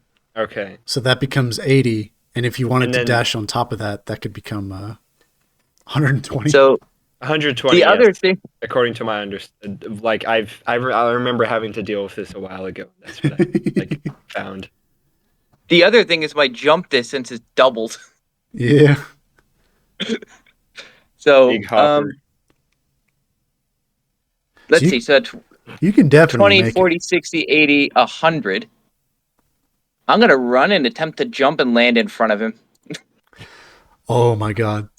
So Rock, you run up this dune right here and do like a backflip and land right in front of him. Backflip. Go, backflip. And you stick That's my the landing. backflip roll. Hell yeah. Book. Where do you think you're going? You can definitely attack him too. I just wanted to say a cool line. Oh, That was thank God. I awesome. thought it was a 1. It was an 11. I was like, after all that cool talk. And you punch him. You definitely hit. I'm pommeling him to death with my bare hands. You punch straight through his chest and donut him Oh, no. and get an inspiration die for that. Holy shit. Holden, back to Right. Do I see any more gubberins? you. You do not, All right. as the dragon turtles continue to move on. Okay. I will pick up the weapons that I dropped. Okay? And then I am going to move to get back to the dragon turtles. Oh, yeah. Yeah, same. Well, let's do this in turn order. Yeah, Oh, a sorry. rock. So you'll get like Sorry, 2 spaces closer. Yeah. You'll Yeah. just catch up to Oh, them. yeah. You're noticing them approaching you. Marius is staying with them. Rock. I'm just going to double move back. So 1, 2, 1, 2. About there. Because that'd be 80, right? Ye. Okay. I'll start moving back towards the apparently magical tasty turtles. Your net was left discarded over here. However, most of the goblins were also holding nets of their own if you wanted to like pick one up. Yeah, I've already removed it from my inventory because I assumed it was destroyed when he passed a strength check to get out of it. Like, Yeah. just rip it open, you know? He ripped yours up, Yeah. but they have several tiny nets as well. Sure. Yeah. After the turtles are safe, it's more of a priority. But Okay, I will replace it. if you say so. Let me add dragon turtles to this.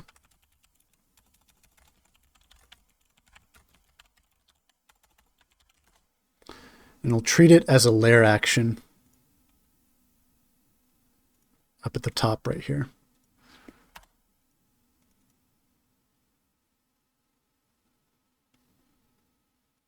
Or, hold on.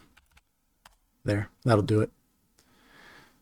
So, they begin filing through here.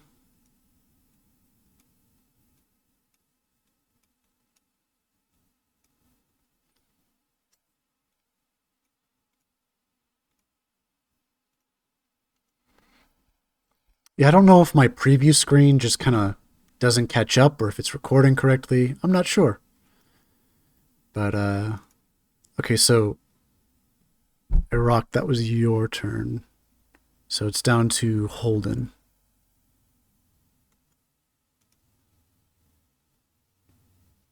All right. I'm gonna keep staying by the dragon turtles. So you notice that the hatchlings are frantic. And they look like they're Oh. about to split off in all different directions. They start like moving a little bit this way and that. Okay, I'm gonna try and position myself to like corral them into one direction. Okay. So wait, well, where was I? I was here. Here.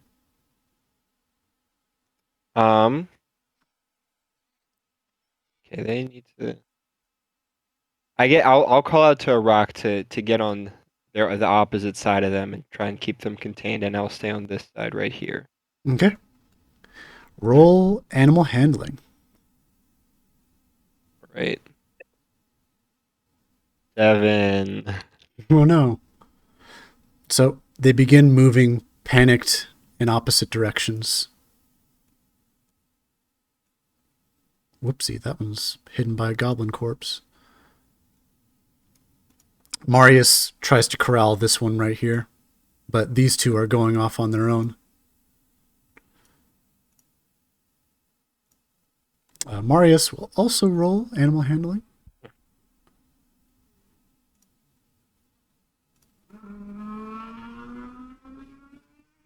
Did it go? Okay. He also rolled a 7, so he's having trouble trying to get this one to turn around. And I already did their turn. Iraq, you're noticing them all scatter in opposite directions. No. Come on, guys. 1, 2, 3, 4. I'm gonna move up here between these two, and attempt to corral them. Okay. You manage to keep them calm and redirect them on their path. They kind of move together and go back here. Holden, this one's moving off, and so like the ocean's this way, but this hatchling's moving over here. Okay. I'm gonna try and step and like and try and get him to go like towards the ocean. You're gonna scare him even more. Scare the poor things. I guess, yeah. Not like super intentionally, but more of like trying to like go that way. Okay. Roll animal handling.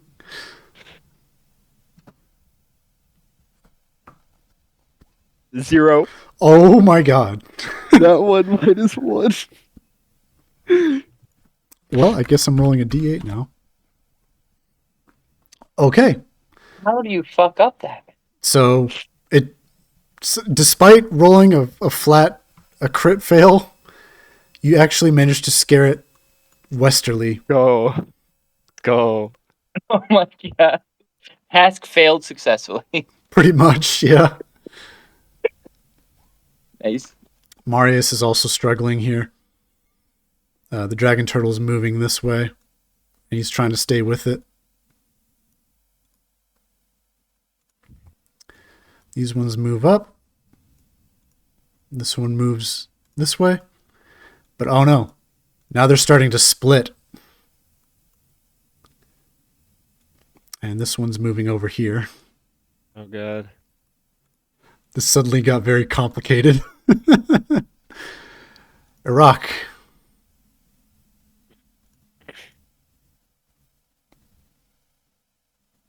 I'm starting to think we should have used those rotten fish as lures to bring them out. True. But alas. Holden, you got that one up there? I'm gonna go help Marius. Yeah, do that. Well, I'm a bit closer. I might be able to cut him off better. Okay, I'll get the group. Yeah, make sure those Alright, I'm three back are- finally. Did you guys start? Oh yeah, you've killed most of them. No, they're all dead. You killed all of them. Damn. Now we're trying to get these turtles. The turtles freaking out. They go in freaky mode. All right. Well, so I was gone like 20 minutes, I think. Yeah, I timed it. So they managed to kill all the goblins, but the dragon turtles are frantic and going in opposite directions, and you're rolling animal checks to try and corral them in the right direction.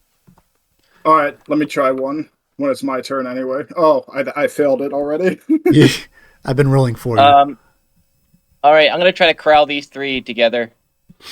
So yeah, Iraq, you catch up to them and notice that they're splitting on either end of the dune. So go ahead and roll animal handling. Oh my gosh. Come on, guys, relax.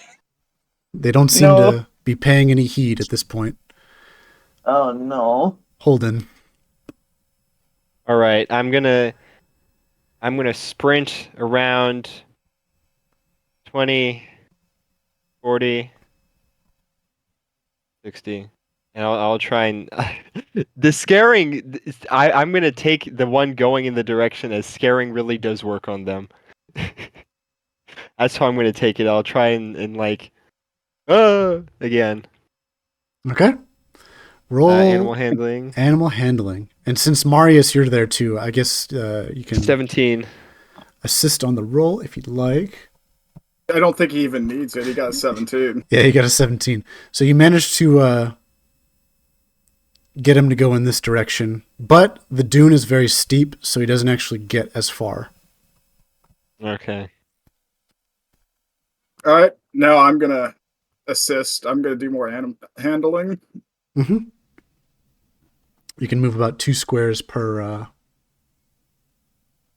turn.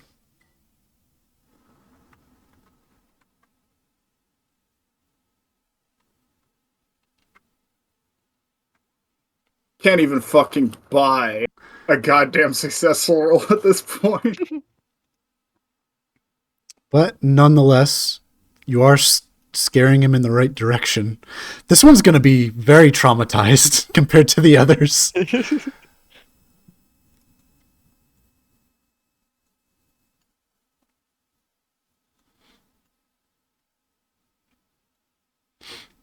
But nonetheless, they make their move. Again, because you failed the check, they are splitting.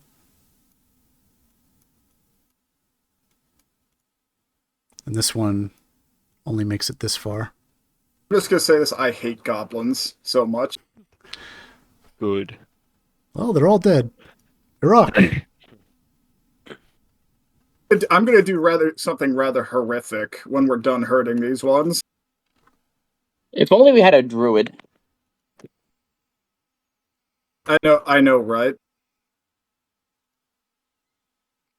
Iraq. What do you do? Seeing the 2 turtles go to the right side of the path, I'll tell Marius and Holden to follow those 2, and I'll follow these 2. I'm just gonna stand behind them, and I will try to calm them once again. Calm down! They don't seem to be listening. But Holden. They don't even speak common, oh no. Well, they're like toddlers, so they can kind of pick up on words. But, yeah. True.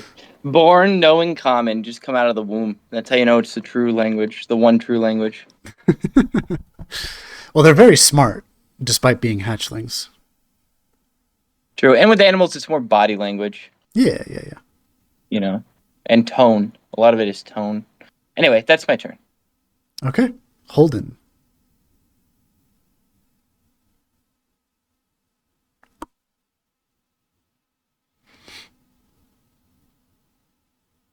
Holden? You there? I accidentally muted my mic again. You're good. I will use all my movement to catch up to him, and he seems to be going the right way, so I won't do much after that. Okay. Marius. All right, I'm gonna see about hurting both of them. I'm gonna try a different approach of calming them this time. Okay.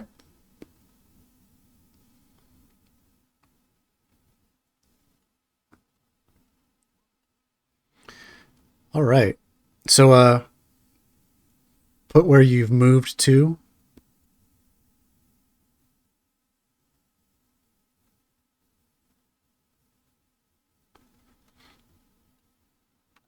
So, you do your best to herd this one up. And it does manage to finally catch up with its buddy here. And they begin moving up here together. This guy goes right here. This guy goes right here. Iraq? We'll chase these two and continue to try to calm them. Calm down, please. I said the magic word. They finally seem a bit receptive, and they're no longer panicking, and they're just going at a regular old pace. Thank goodness.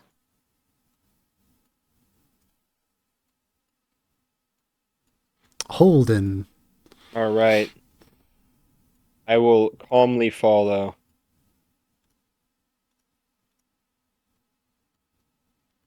I think I might know what's happening. So, like, when I'm not tabbed in to the player side, like the one that I'm recording, it's almost like it's not showing. It's probably going to look fine in the recording. It's just on the preview in OBS, it freezes. It looks weird.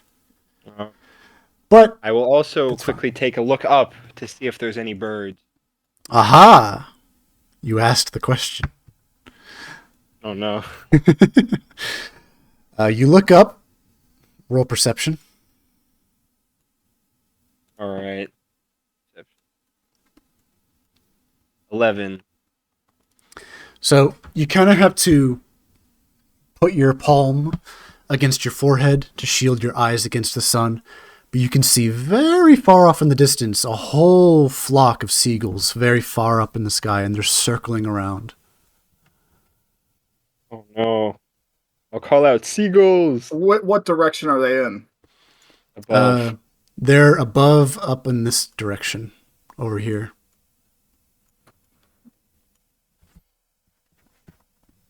Seagulls. Seagulls. Damn.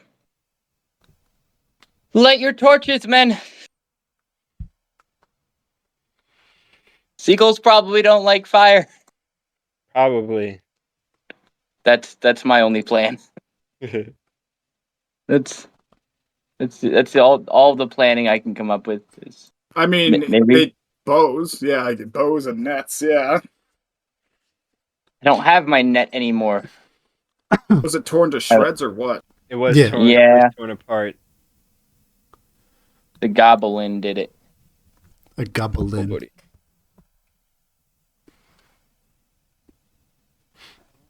But that is your free action. Is there anything else you'd like to do on your turn, Holden? Let's see. I've moved. I will. I guess now that I've seen them, I'll shoot at them. Okay. Do you have a short bow or a long bow? Short bow. Okay. I probably have disadvantage. You do, as well as the fact that you're shooting into the sun.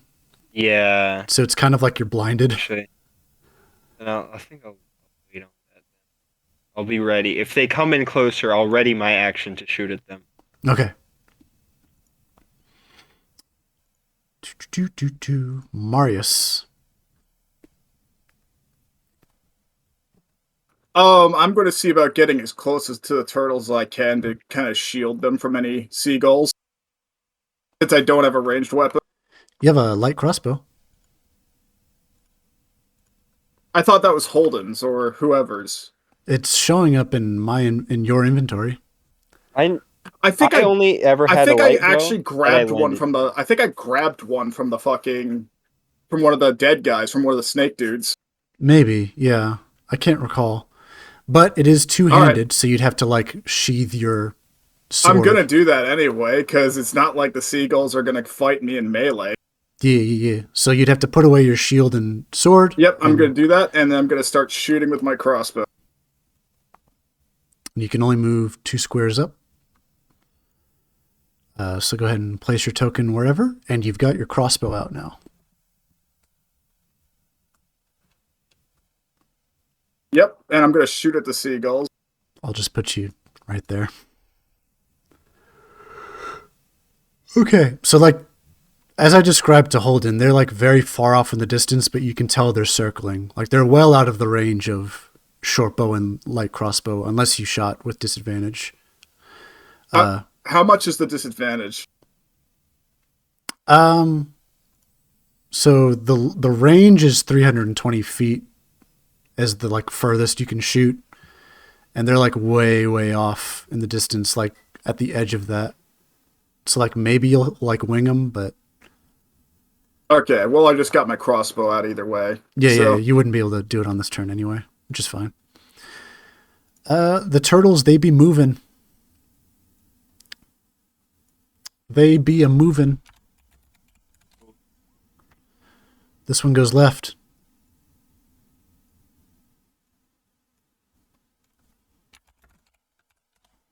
This one, yeah, this one goes right. Oh no. This one just kind of goes up here. So, Iraq. The grassy dunes abruptly end at the open beach, only disrupted by the occasional rock jutting above the sandy expanse. Quickly skittering through the dunes, the hatchlings awkwardly barrel through the openings onto the open beach. At that moment, wings begin to flap in the distance as something takes flight. Hua hua! God bless you. Thank you. Cracks through the early dawn as white and gray flashes swoop down towards the hatchlings. 12 of them Fucking swarm the evil. hatchlings. Does that And- trigger my Fucking opportunity? evil. My reaction opportunity? Ready to action. So, one thing of note, Holden, noticing them off in the distance, they seemed rather small. But as they got up close, you realize that they are in fact giant birds. Oh my goodness. And this one swoops down. Where's my stat block? There it is. Okay. Which does trigger your readied action. All right. Let me attack.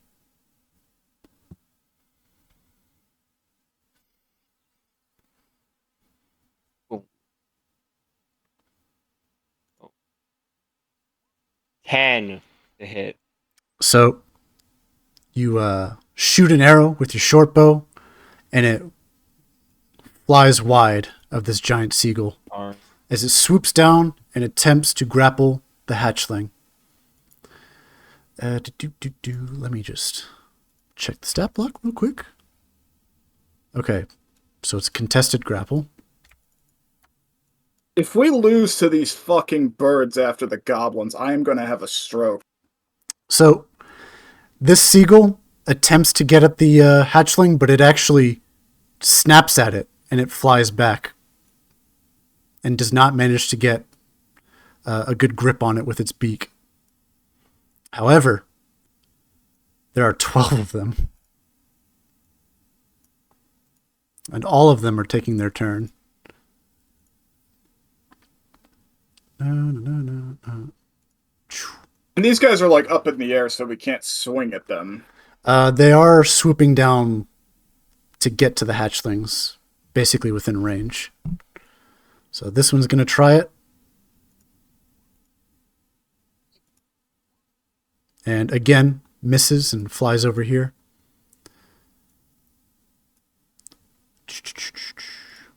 Strength. Strength. This one manages to latch on to this hatchling over here. And it starts letting out like an sound as it's like flapping its wings wildly. This one swoops down on this one and also manages I to am gonna snag it. have a fucking stroke.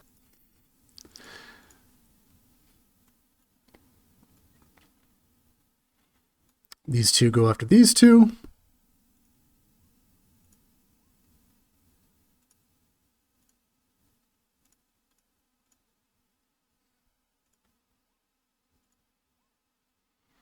This one doesn't do it. He goes over here. Let me read this real quick. These guys better have low HP. Well, if they don't, that is BS, because we barely have much in the way of ranged, since we don't have a mage anymore. Okay. This one will swoop over here. He manages to fend him off and go in this direction. They're determined. This one finally manages to grab it. Yeah, the dice are kind of like definitely against you here. So they all manage to like snag it with their beaks, but the dragon turtles are just slightly too heavy for one of them to grab. And so the other ones are going to kind of swing in and try and assist. Unfortunately, though, they do have advantage on this roll. And so they managed to lift this one up. The one that's closest to a rock over here. To indicate that, I'm going to put this little wing on it. Though it's kind of hard to see. This one's going to swoop over here. Yo, what the fuck, man? Oh my god, bro. This one snaps at the second seagull, and so it flies away for a minute. But this one comes in anyway. And manages to snag it. And then this final one swoops in. And just manages to pick this one up as well.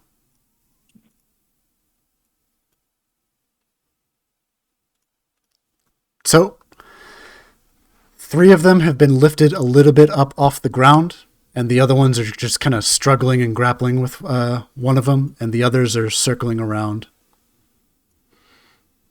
They're still not within melee range, I assume.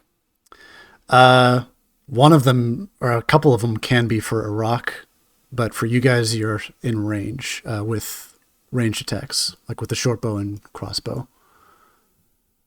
Okay, I'm gonna... Yeah, go ahead. Throw food at them. I don't know. Yeah, it is... Well, hold on, let me... So that was their turn. Let me also roll initiative. There we go. So it is now a rock's turn. Okay. I'm gonna move up here, and I'm attacking this one off to my left with my quarterstaff. Okay. Hiya! Hits.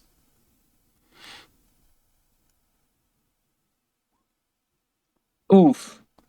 So you bash this one for 5 damage. Back, foul beast.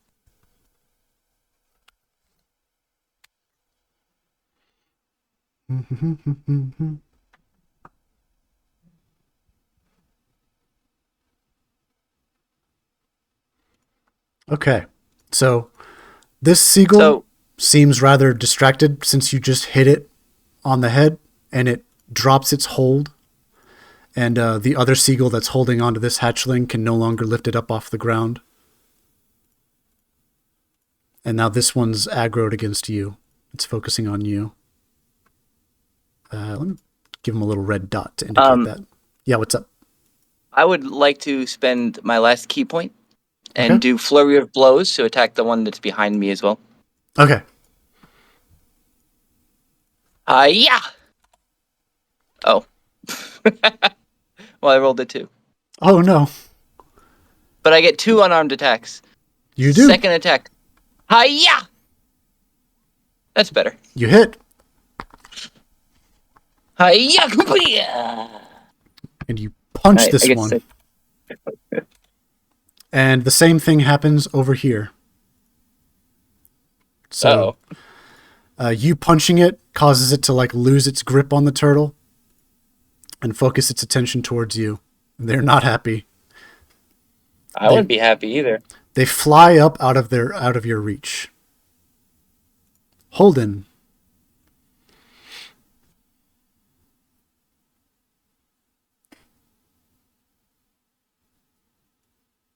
Holden, I think you might be muted. You there? I don't know why I keep muting my mic. You're good. Yes. The turtle farther from me, I'm assuming, looks to be in more danger.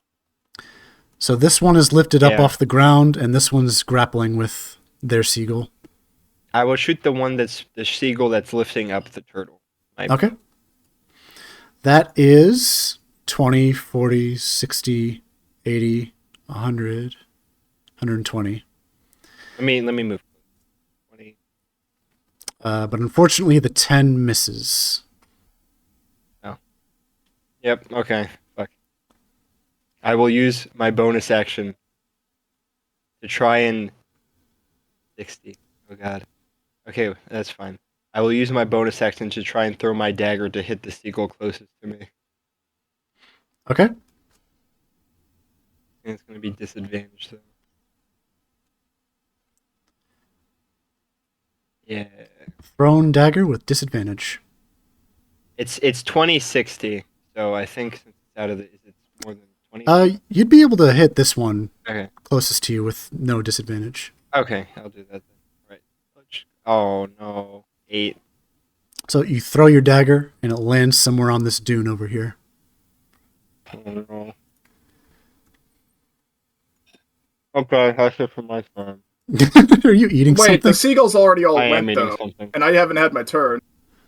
Yeah. So that was their turn. It is now Marius' turn. Okay.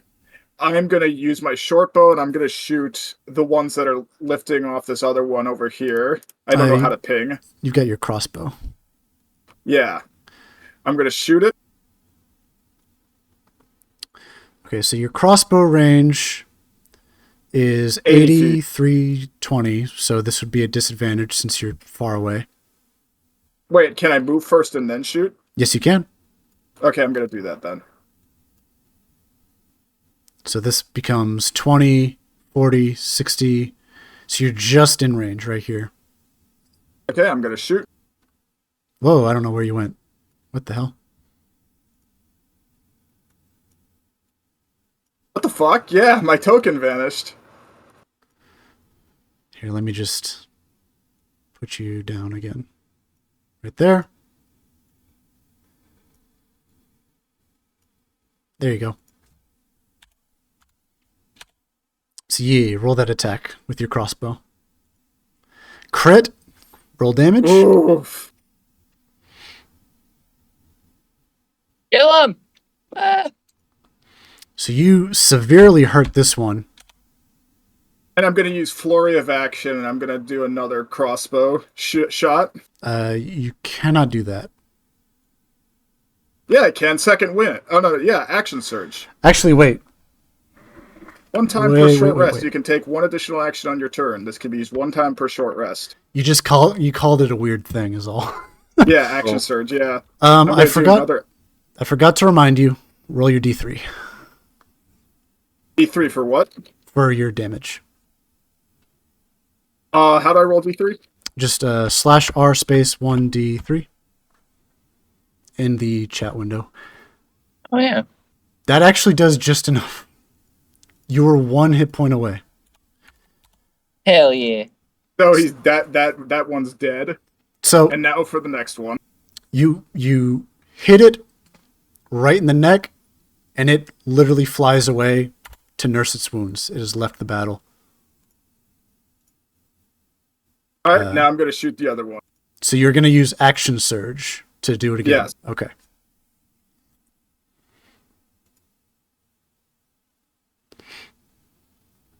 Okay, roll to hit again. And that hits. And roll your D3.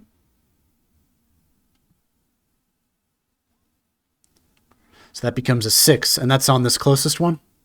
No, it's on that other one that's far away, right there, yeah. This guy? Okay. 6 damage. Boom. And he drops this turtle down. Thankfully, he wasn't high up, so it doesn't take any damage. And it now kind of flies up into the air and is focused more on you now. The dragon turtles. This one is going to do its level best to keep moving. It only moves 1 square because it had to right itself. And the rest of them are going to struggle to break the grapple. So let's see here. 1, 2, 3 strength checks. 1, 2, 3. And then, oh shit. The giant seagulls contest it. 1, 2. It for some reason, yeah, there we go. 3.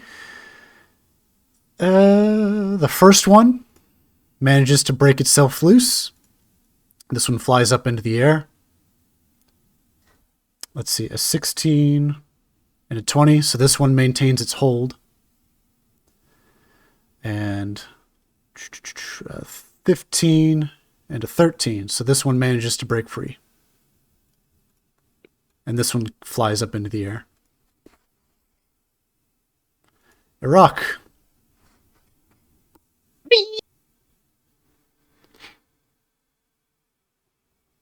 I'm gonna attack. Probably be The better one. to get aggro as much as possible. So that way they stop focusing on the turtles. Well, there's only one that's aggro. Well, I guess 2 of them are aggro to me already. Are you within reach of this one right here? So I should mention all of the ones that you attacked or that got their grapple broken are up in the sky at the moment. And this one's like closer to the ground, still trying to get the turtle up off of the ground. Oh. So basically they're all out of range, is what I'm saying. Can I move up here and then attack this one? That is a steep rock. Oh. Can I jump up on the rock and then attack this guy? I would say you would have, being a monk, you would have plenty of movement action to get to him. So you're good. Okay. I'm going to get up there and I'm going to swing my quarterstaff at him. Okay. Hits. Oh, 13. Roll damage. 9 damage. Hey, Do 9 That's damage. a lot of damage. So that one flies off. Yes. So it moves. It drops the dragon turtle, thankfully unharmed. And it is also angry at you. Bring it, bitches. Holden. All right. I'm going to shoot at that one. Okay. You should have plenty of range there. Up. All right. Short bow. Attack. 12. Hits. Let's go, finally. And that's going to do 8 4 damage. damage. Or 4 damage, excuse me. Yeah. He does not look happy. Actually, wait a second. Let me do some quick math because I'm stupid. Okay. 1 + 1, that's 2. You shoot it 2 + 2, that's 4. Bad. right in the chest, and it lets out a large squawk and flies away and leaves the battle. Let's go. Okay. Giant Seagull's turn. Actually, let me also cunning action to get extra movement. Okay. So, All right. this one's going to try again. Strength. Strength. The turtle is pissed. And he snaps at this one. And it flies off. But then this one's going to try. And he manages to grapple onto this one. This one's going to swoop down on this side and attempt the same.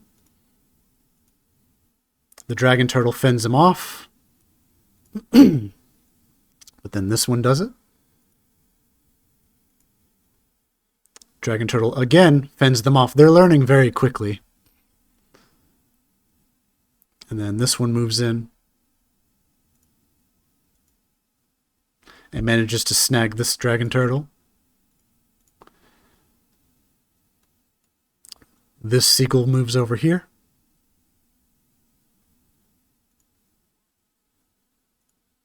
Dragon turtle fends it off. And then this one moves over here. and fends it off. So I'm going to move the ones that are still going for the dragon turtles over here on this side of the map, just so we're not confused. They're like flying up in the air in circles. These ones are flying in circles above you, and they're going to swoop down and attack you, 𝐸. Okay. My AC is 17. 3 attacks. 1, 2, 3. One of them hits. What about the one that I aggro? I think 𝐸 aggroed all 3 of these, right? No, I got one. Oh, shit. You're right. With a crossbow, yeah. You're right. Disregard that third one. He is actually going after Marius. All right, Marius, you can take damage if you want. I don't care. It doesn't bother me. I'll none. take the one with the 17, I guess. Yeah. 1d3 plus 2. So it flies past you, hits you with its beak for 4 piercing, and then flies back up into the sky. Or at least it would if my AC was an 18. Wait, your AC is an 18. Yes. Fuck. So it Your doesn't do AC and shit. 18. Fuck! Because I have chainmail. You're good. Oh, this is good. I thought, so the thing is, not to peek behind the curtain too much, I saw this and I'm like, oh god. But you're good, you're handling it. So, that is actually their turn. Marius, this one's circling above you up in the air. Alright. I'm going to see about aggroing that other one, too. The one right in front of me. Okay. Yeah, they're struggling to pick up that hatchling, but it's too heavy to do it alone. Okay. Gonna take a shot. I hate birds. Bird. Burb hater. Hits.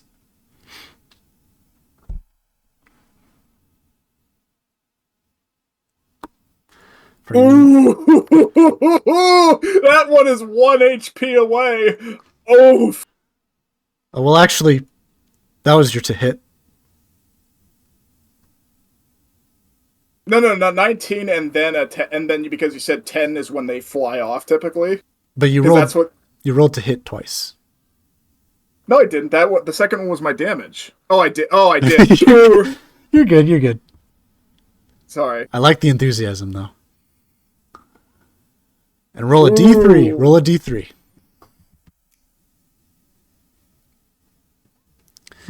Oh, so that's 2 away still. That's pretty bad though for that bird. Very close. And he's pissed. He lets go of this one.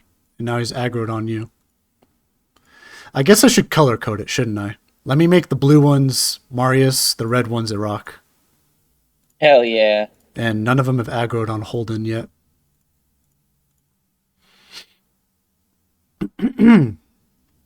Dragon Turtle's turn. This one's going to move. 1, 2. 1, 2. 1, 2. And then this one's going to struggle to break the grapple. Let's see if it does. The little turtle that could. It's taking a minute. Meets it, beats it. And it manages to struggle free. And this one flies off. 𝐸. They are all out of range of you, flying above you.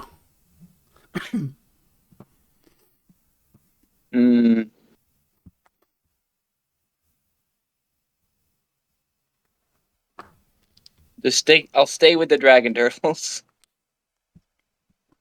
Okay. Holden. All right. And I ready the action to swing at any of them if they come swooping down. Okay. Trying to try something smart. All right. Said hold on. Is this one flying away? You said, or is it still in the fight? These two are aggroed on Marius. Okay. And there's like 5, 1, 2, 3, 4, 5, 6 over here that are like circling around, still going for the turtles. Okay. I'll move. They're like all over the place. I'll move right here. Actually, I will pick up the. Does the goblin shaman have a net on him, or did he not? Because he's the shaman. He does have a net. I think they all had a Okay. net. They had like one net for each person, and I'll say that one was carrying one. All right, I will pick up that net. And I want to prepare to try throw in on a seagull if one comes down for the turtles. Okay. That will be it for my turn. There we go again. This giant seagull swoops down. You have a readied action, Iraq. Yep. Nice. Attacker, attache. Make that attack. Hits. I swing. I swing, and I hit him. I'm gonna knock it out of the park.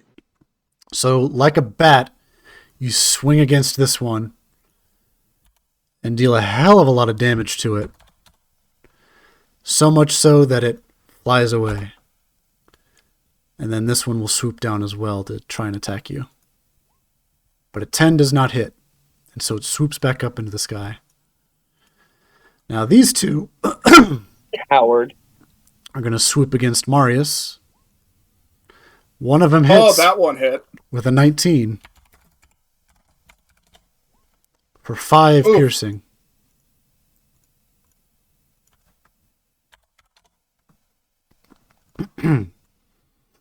Now the rest of them. This one's going to come down. Once again, we return to the strength contests. Strength contests, excuse me. He grapples this one.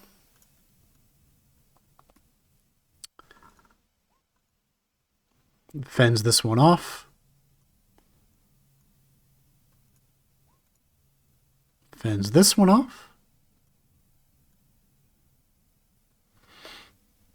And then this one moves over to this one.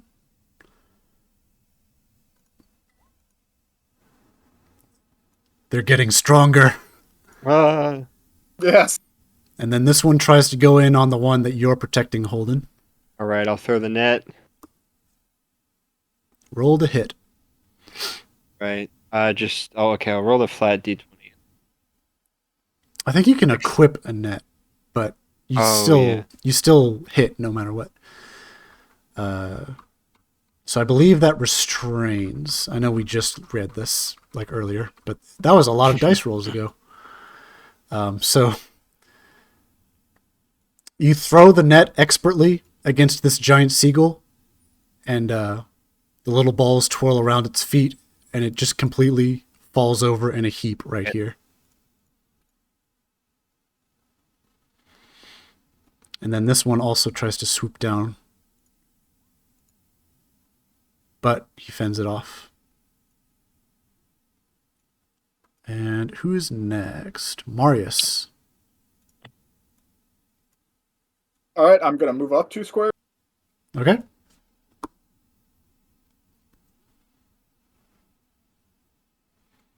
To keep pace with the turtles, and I'm gonna take a shot at the one on my left. Okay.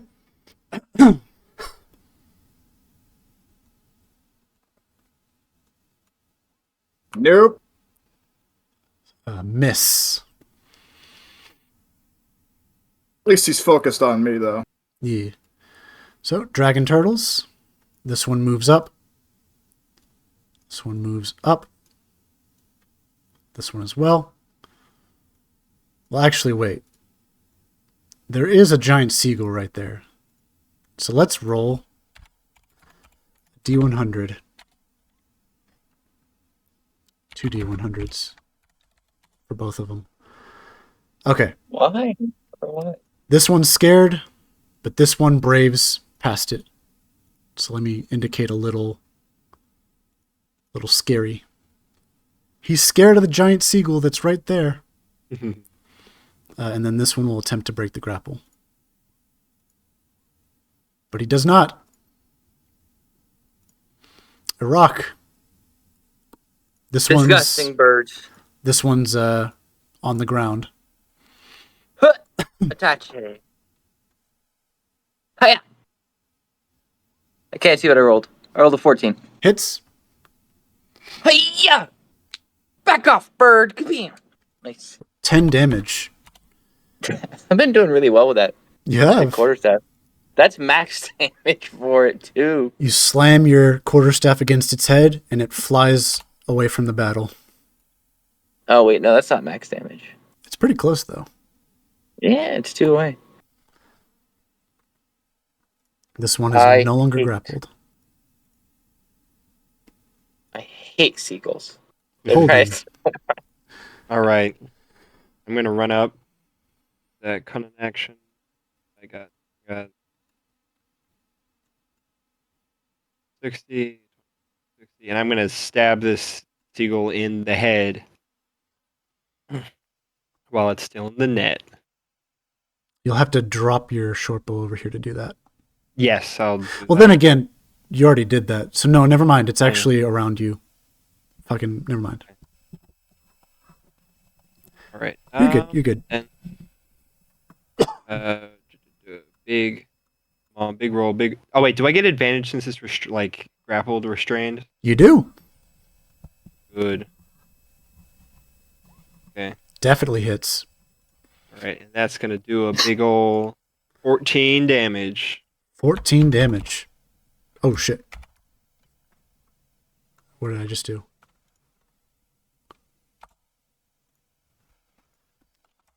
Plus 22. There we go.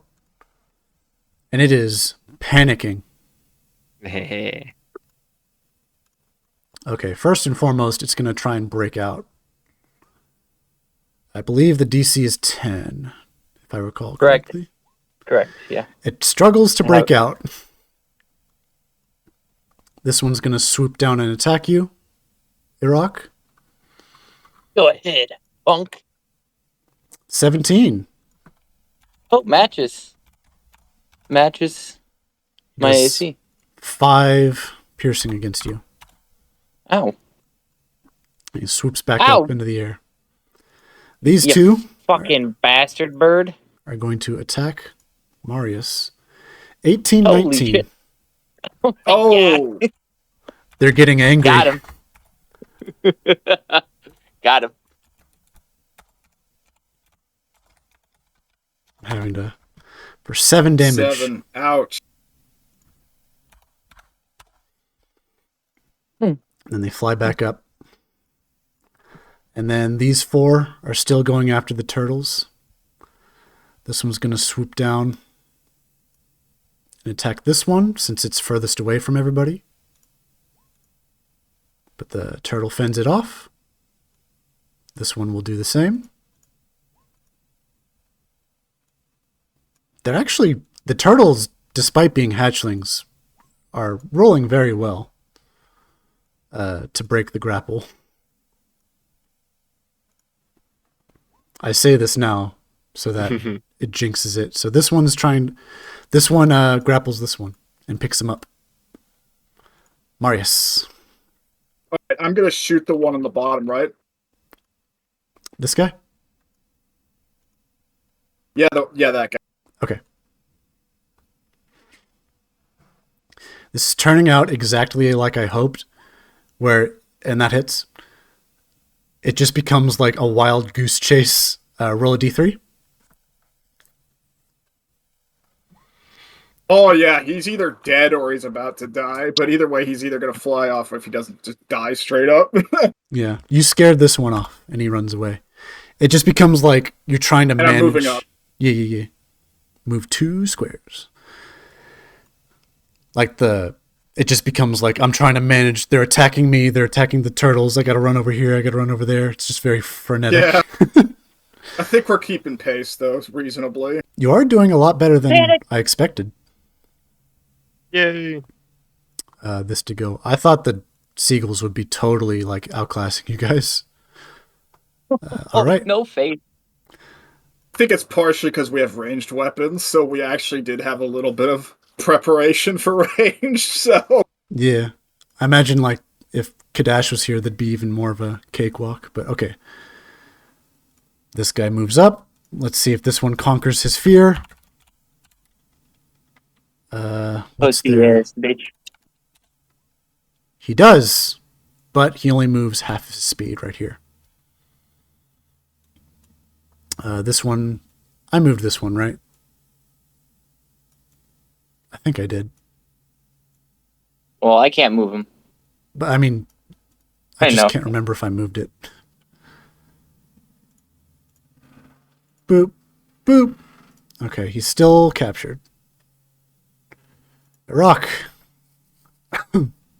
This one's on the ground. I'm gonna run up and I'm gonna attack it. Please don't roll a 1. I feel it coming, boys. I don't want to hit the. I'm gonna do Oh it anyway. God, can Fuck you it. imagine? Kill the turtle? You hit it. I didn't roll a 1. I didn't roll a 1. Holy shit! Max damage. For 12 damage. You slam this one on the head, and it also runs off. Or flies off, rather. It lands and it's just like hobbling away. That would be so funny. Yeah. You hit it like in the wing or something. Holden. All right. I'm gonna stab this guy in front of me again. I don't like this guy very much. He needs to die. Advantage. Advantage, thank goodness. Oh my, Oh my God. Roll a d8. Get him! Fuck him up! Oh Oh no. my god! Oh no. What was What? the D8 rule again? The higher you roll, the worse it is. Well, like, what is it? Yeah, Well, so this is give gonna. it to You're me, basically boss. gonna cut yourself really bad. No. So as you go in, the giant seagull is like thrashing about trying to free itself from the net, and you throw all of your weight against the rapier to kill it, but it manages to nudge right out of the way and hits the rock behind you and shatters, and the weapon is broken and useless. You no longer have a Alright, rapier. I'm gonna use. I don't have my dagger. You, Yeah, you you, do, threw you picked it up, you threw your dagger over here, I think. and you picked it up. I think have you picked another it up. dagger. I have a spare dagger. 2 daggers. I hope do he have knows 2 how to dual daggers wield. on Yeah, me. he could be like a WoW rogue. All right, I'm gonna stab him with my backup dagger. Bless you. Golly. All right. Heck, I can't Please. I believe. walked outside to get some stuff, and now I'm sneezing like a villain. Okay, roll bonus Please. attack. That hits. Okay, 19. Holy shit. 4 damage. So you stab into this one, but it is somehow still alive. It's interesting that finally happened. Someone finally broke their weapon with that table. On an advantage roll. I know, right? 2 crit fails in a row. Holy shit. That was just bad luck. Yeah. Marius. All right, I'm gonna take a shot at the one in the net.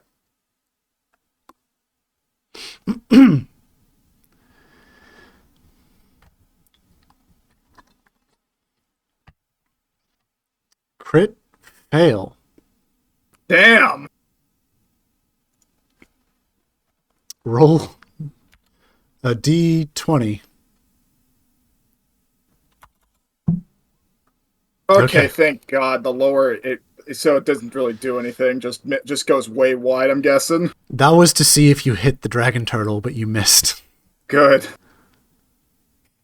Again, if you rolled higher and beat the AC, it would have hurt it. Yeah. Woo! So you shoot a crossbow and miss, and it ricochets and lands just near to the dragon turtle. Oh no. Come on, guys. And it provokes it. And it's moving. 1, 2. 1, 2. 1, 2, 3. Actually, no. 1, 2. Yeah, you really scared that one. They are getting away from you, though. Iraq is kind of keeping pace up there. But Holden and I'm Marius doing my are... best. I forgot to Oh, move too. My bad. Yeah, Can I do you're that? good. Go ahead. Yeah, there we go. Excuse me. Iraq.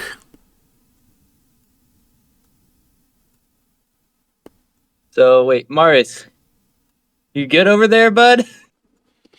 Yeah, I could ask the same of you. You broke your I'm damn fine. sword. Oh, that I was didn't me. break my sword. That was Holden. Yeah, everybody saw that. Oh yeah, that's right. That's a rock talking. No, it's just the voice is getting You're bouncing good. around on the rocks. So You're good. But Holden, do you need a weapon? It's fine. I have spares. Oh, okay. I have some darts if you want them. I appreciate the offer, but no, thank you. Okay. And I'm gonna move up in between these two, and ready the action to quarterstaff any of the birds that come down. Holden. All right. I'm I gonna forgot I had these try. darts. That would have been really helpful. Okay. I'm gonna move this dagger into my main hand, so I can do main hand attacks with it.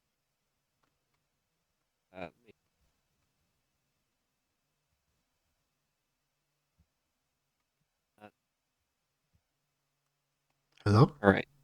You good? Okay. Now, advantage attack. I hit it. I'm gonna do 6 damage, plus 2, 8 damage to the seagull. And you kill it. All right. It And lets then out one the- last squaw.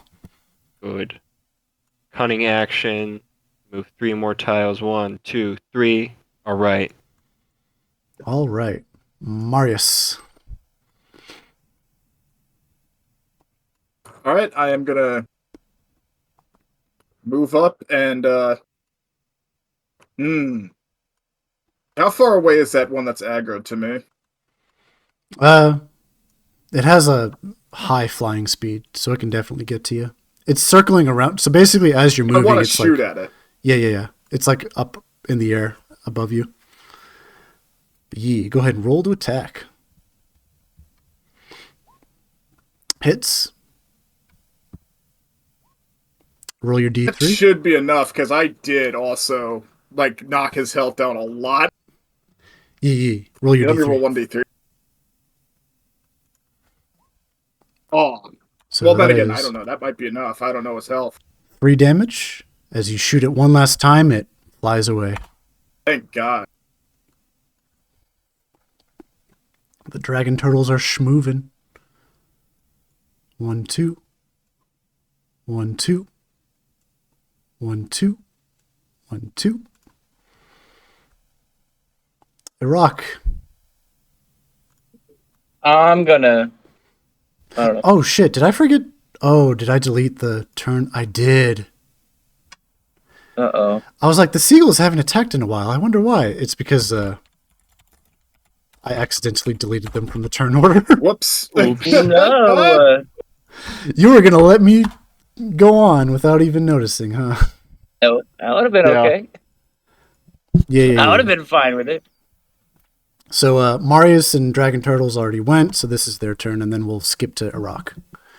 Okay. So this one's gonna run down and beak, miss. These two are gonna try and go for this one. Does my ready to action go off when it comes down to beak me? Yes, if you were ready to attack. I believe you said That is what I did. I moved Okay. and I readied. Hits. Holy shit. Oh, I rolled a 19, that's why. 12 damage. Get back, bird! He's And it trying to bite me and I'm whacking it away with a broomstick. It flies away. like a housewife in a 1950 show. Okay. Grapple check. It starts to pick this one up. And this one flies over. Grapple check. This one is being lifted off the ground. And this one is going to attempt to go for this one. But fends it off. And skip to Iraq. So these two are in melee, and they've begun lifting the turtle up off of the ground. Oh my gosh. I'm gonna move up and attack the one to my left. Okay. Oh, thank goodness. Yeah, you're rolling very well. I am. And on damage, I've been doing really good. This one flies away. Thank God. Fuck off, bird. I hate birds so much. Iraq is They hard steal my carrying, fish. honestly. Yeah. He's chased a lot of them away. Yeah. I think Iraq's done like 5. I've done like 3 or 4. So We're all contributing in our own way, guys. Yeah. As he runs circles around I'm doing everyone. my part. Holden. All right. Okay. Boom. 1, 2, 3. All right. And I guess I'll ready an action to try and stab a seagull if it comes over. Okay. There's one left, and he's going to try and swoop down and pick this one up. Iraq, since you already did your turn, I accidentally closed the stat block. Strength. Go ahead, attack. Strength. So they pick this one up. Oh. Marius. all right, I'm gonna see. Do you think I can like move up 2 squares and maybe take a shot at one of those birds?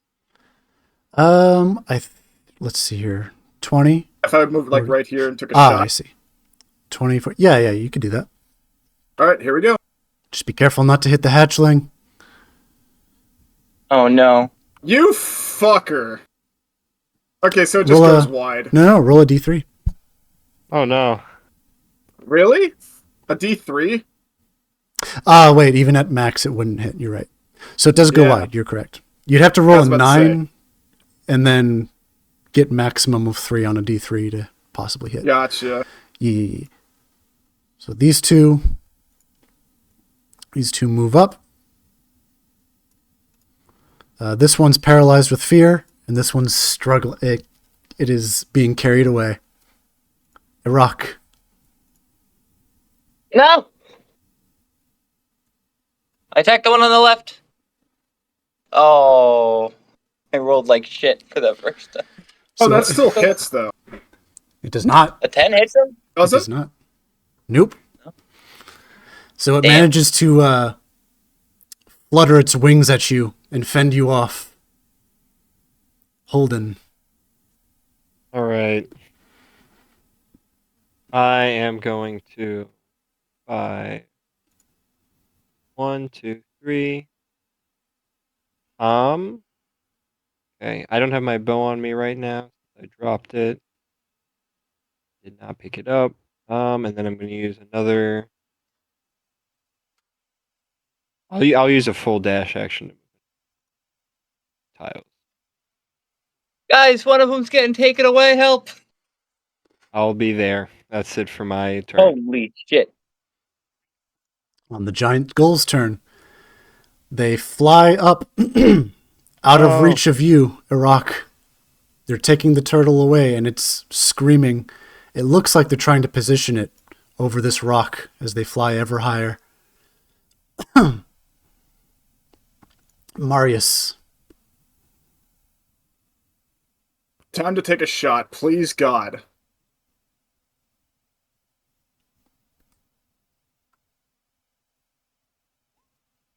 Hits. Ooh. Ooh. Nice.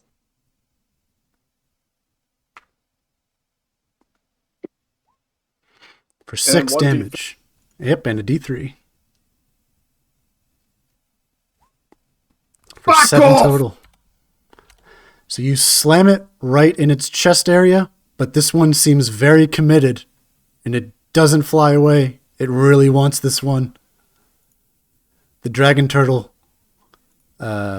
this one, again, is paralyzed in fear, but these two move up. Doot, doot. And this one can't resist. Iraq. Could try throwing your staff at it. A monk can do stuff like that. Like a javelin. I am going to equip my... Oh, how high are they? They're about 30 to 40 feet up. Mm, And they're trying to position the hatchling above that rock.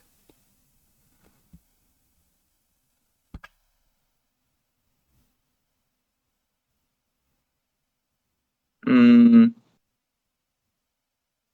gonna go over to the rock underneath. Okay. I'm gonna get crushed to death. So you're climbing up onto the big rock here? Like, Yeah, right onto the top underneath of him? it. Okay. So And then I yell out, "Don't worry, turtle. My soft body will cushion your fall." Can I like do it like a bonus action of throwing my crossbow to Holden, or do you think that's too much? he's I too, have he's, I have something I can do. Okay. Oh, he's, wait a and minute. he's too far away. Can I pull out my darts? I have darts. I'll be rolling at disadvantage, but they're a ranged weapon. Very They have true. a range of 20 feet, max 60. So it'd be a disadvantage. Yeah. You'd have to drop your quarterstaff as well. All right, I'll drop the quarterstaff. I still got unarmed. Yeah. You guys really need to get weapon sheaths like I got. Well, it's just that it consumes an action to sheathe. It's Yeah, faster true, to drop. fair enough. But yeah, go ahead and roll your dart at disadvantage.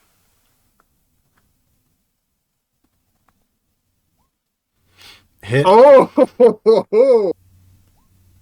Oh! You rolled twice. Oh, shit! You I rolled a 20 and a 16.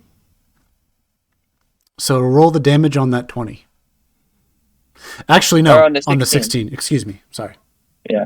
Oh, yeah, that bird 6 is piercing fucked. damage. Yeah, you hit the same fucking bird after I just fucking impale him through the chest. Yes, I throw a dart at the already bleeding bird. So this one decides it's not worth it and gives it up. However, in doing so, this bird loses its grip and starts to flutter its wings away, and the dragon turtle hatchling starts to fall down towards the rock anyway as it lets out a scream. Oh no. Is it my turn? Strength check! Do it! Catch that fucker! This is out of turn order since this is happening, Okay. but I was gonna ask to do something if it's my turn. I will wait. You're good. Where was I? Make a dex save, Iraq. The best dex Lord. save you'll ever make. Hopefully people have inspiration dice. Who knows? Oh, and a 15, you catch the dragon turtle. Let's go. You beat it by Let's 2. go! As it's like flailing around upside down. How much damage do I take? Uh, How much damage? 3 damage. Oh, oh my arms. Ow. actually, no, that 9 damage 6 damage. 9 damage. total. Yeah, Ouch. because he fell a long way. True. Yeah, and that fucker was heavy too, so yeah, you're probably not in great shape. So, You're gonna like- need- Yeah. I think I broke my arms, guys. So the dragon hatchling like lands in your arms and you catch it, but it like seriously bruises up your arms, and it's so much like force that you kind of roll and tossle down into the sand here. But he's safe and unharmed. Alright, now I'm gonna see these things off safely. I'm guessing combat's over now, right? No, No, there's still one more. there's Oh. one more. I thought he fucked off. Okay, I guess not. He's determined. And he's mad. He's going to try and attack a rock next. All But it's now Holden's turn. right. Is he within melee range? He's I not. walk up to him. He's in the air. Yeah. He's in the air. Okay. Holden, protect me. Okay. I don't want to leave the other turtles alone though, just in case he changes his mind. I will come over. I'll ready an action to stab him when he comes close. Okay.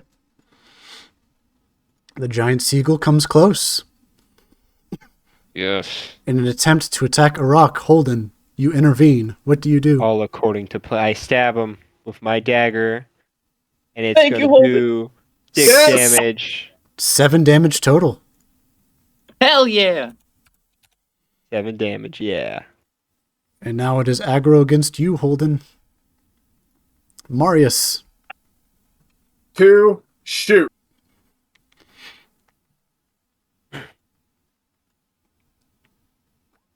Nope. It goes wide. Thank God he didn't hit me. Yeah. 5, 10. And then this one is in Iraq's arms. And this one is scared and doesn't do anything. Iraq, you're in pain. I am in a lot of pain. I am livid. I'm gonna put the dragon turtle down as the movement and then attack this eagle unarmed. Oh, he moved. Yeah, he flew away. He actually is he out of? No, is he out of melee range? Yeah. He flew up and sorry, I forgot to say it.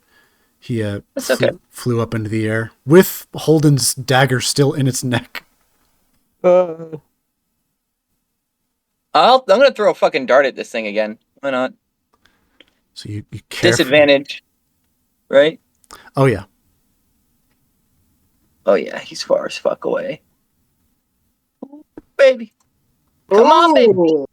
Nice. Oh, come on, baby. You still hit him. Hell yeah. Oh.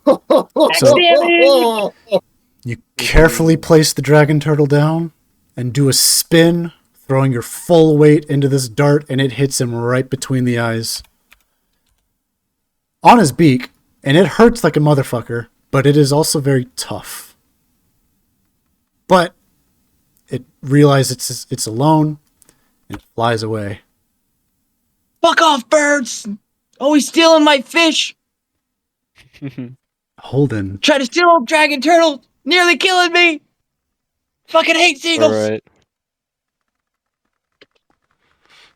I will go back to the other turtles for now. Just in case. We're still in turn order. Oh. I thought you said my name and I was like, oh, it's my turn. I mean, is it a free action to misheard. collapse onto the ground? Yeah, you can do that. It's Holden. It's your turn, but I'm we're still collapse. in turn order, so you can only move a certain number of squares. Is what I was Yeah, saying. as in I use my full thing, so I think I can move. It's 90 feet. So 1, 2, 3. All right, I'm It'd there. be 1, 2, 3, right? That's 80. Well, I have 90 feet of movement. Oh, So I okay, thought okay. You're right. 2, 3, 4. You're like in betweenish, kind of. Yeah. You're like right there. Yeah. You're like that. You're good. Before we continue, I'm going to take a quick bathroom break. Okay? Let me pause the recording. And resume. And we're back for the final stretch. Holden, that was your turn. So next is Marius. All right, I'm gonna move up towards the beach. Like full sprint. Okay.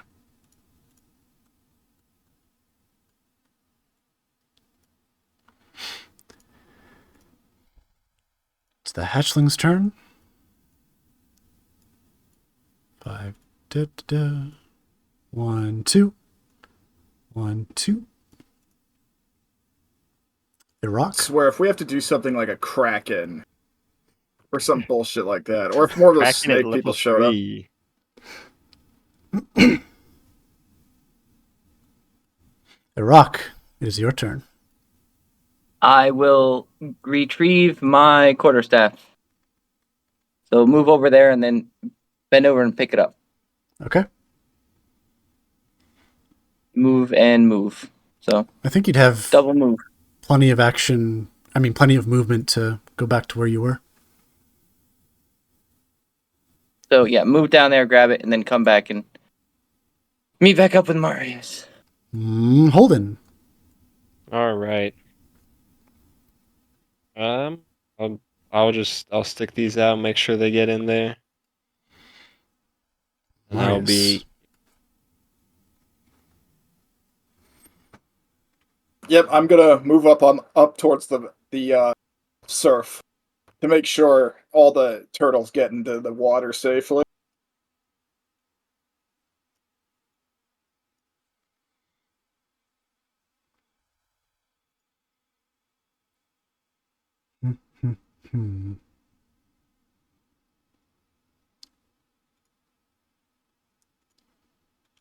Let's see here.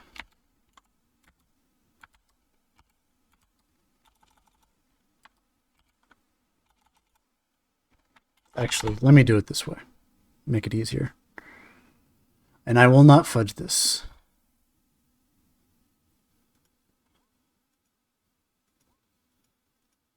Okay. Marius and yeah, just Marius. Go ahead and make me a perception check. Ooh.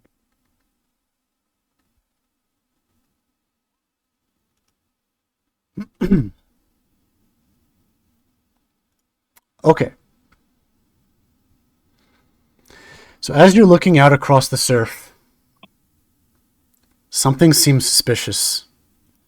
You notice hidden amidst the sand of the shallow waters are stalky eyes peeking up above the water. Barely noticeable had you not just gotten a glint of it in the sunlight. You see two pairs. Bloody snake people! Again! Stocky eyes. Like eye stalks. Yeah, I remember. The snake people had stocky eyes, if I remember correctly. Like, some of them had eye stalks. I don't think so, no. Oh, then who was it? I don't know. But then, scratch that. Remove it. Okay. He's freaking out! Something in the water! There's something in the water! And I immediately draw my blade and try to stab at whatever is at the eye stalks, or try to shoot at it. Do you think I could shoot at it? Yeah, you can shoot at it. Okay. I'd be at disadvantage, though, because it's in the water.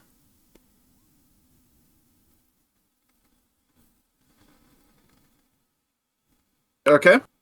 One more Does that time. hit? Because they're in the water. Let's see, a 17. It does hit. Roll damage. Then a 1d3, right? Yes, sir. These are way too big. Jesus. For a total of 5. Okay.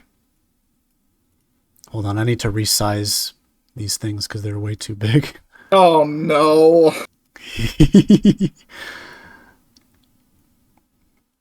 So you manage to hit the eye stalk right on the money, and you hear this loud screech and clicking as rising up from beneath the sand that it was hiding in is a giant crab. And Crab people! as you do so, it startles the rest. So here's this please! Why? 5 of them rise up out of the surf. It would be nice if the villagers we trained were here to help. Or maybe a certain mage. Funny you should say that. Oh. They rolled a 6. Because as you yell out, that you notice these things and you shoot at them, and they rise up dramatically out of the surf, causing just a bunch of waves to dissipate and get thrown against the shore here, startling everybody. You hear what sounds like a battle cry as 𝐂𝐡𝐚𝐭 runs up with a massive spear, followed by the 3 guards that Marius helped train. Yo, coming in clutch! And the captain of the guard as well. 4 of them rush up and go and attack this one right here, because they came from this direction. So let me throw down these guys. Look, this is what I mean. I throw down the tokens and they're huge. Yeah. But anyway, let me control C. Wait, no.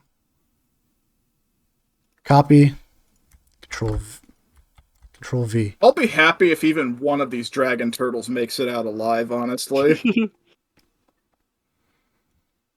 I'm guessing that's the goal. If at least one of them makes it out alive, it's a victory, right? Well, ideally, you'd want all of them, right? Well, yeah, but with how much shit you keep throwing at us, I'm not sure how likely that is.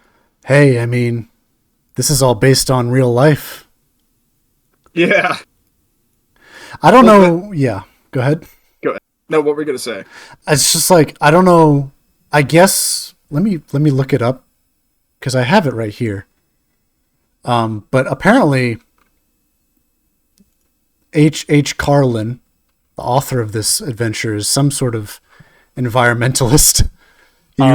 He really wanted to rub it in, like, yeah, these turtles from real life, they suffer some tragic shit, and you're gonna experience it in an adventure. And it's like, thanks. I wanted to have fun, not cry, but here we go. Well, the fact that we've managed to get all 4 of them this far, at least, is something. Yeah, but this is it. So, that is your turn. And they're going to attempt to escape in the water, none the wiser to the fact that the the giant crabs are right there ready to scoop them up. And let me roll. Okay. Let me roll these guys into initiative as well. Animal handling. Oh my god. We're going to really need to deal with these crabs pronto.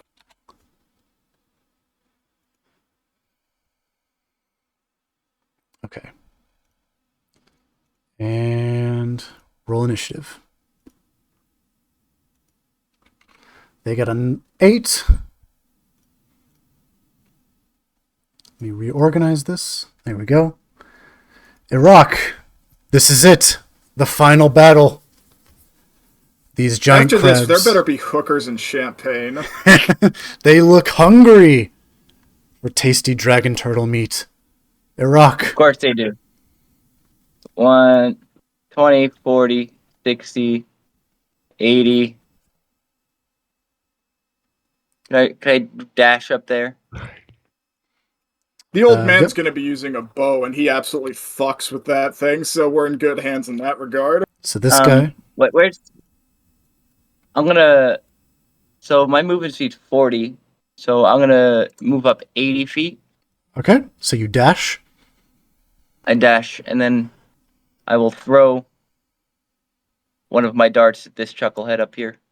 Unfortunately, dashing consumes your action, so you would not be able to attack. Yeah, unless you have some sort of bonus action that lets you dash. True. I do if I use key points, but you do not have key points. I do not have. Oh, I'm using my quarterstaff anyway. I picked it up. Forgot. Very true. Very true. No, I'm gonna be up there with my quarterstaff, looking pretty. Ready to go. Ready to protect. Holden, you're kind of off on your own over there. Mm-hmm. I gotta protect these guys. Yeah, you see if you can get them away from the water for a minute. Yeah. What the hell was that? Huh? Heard something weird. It's the Skinwalker. Oh, hi, it's just you. No, it's just the cleaning lady coming. So they can hear me. Yeah, I'm gonna switch over to my Bluetooth. Okay. I heard the door open, and it's like 6 p.m. on a Saturday.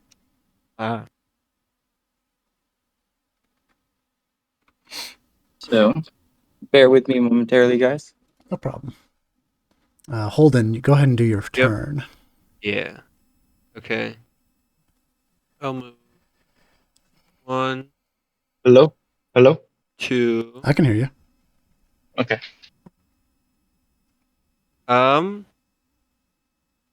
Can I try and get them to stop moving? With an animal handling, yes. Yeah.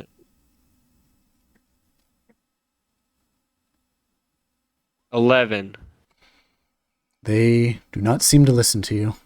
Oh no. Okay. We might be down 2 turtles, boys. I'll use a cunning action to move 1. So once you enter the surf here, it's difficult terrain, so it's double movement. I think, I'll be able to move like half, like slightly in. Okay. Yeah, there. Next is the guard's turn. And they're using spears.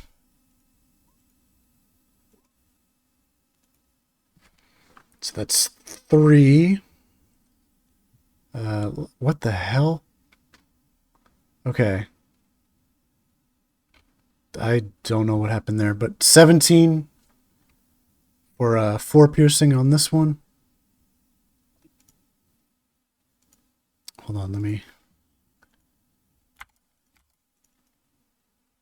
do that. Mm. And then a 16 for 8 piercing. And then the third guy missed. And this guy longbows it. And unfortunately, Ain't no way. If that pings off of longbow the- hits, that crab's still gonna be alive. it unfortunately does not break his armor. And it pings off of him. Really? Really? You rolled the longbow already? Let me check. Let's see it. Dex +1. Hold on, I'm going to do something real quick. I don't see the guard's roll. Oh, The old man's roll, excuse me. hold on. I'm gonna borrow your borrow that. Okay.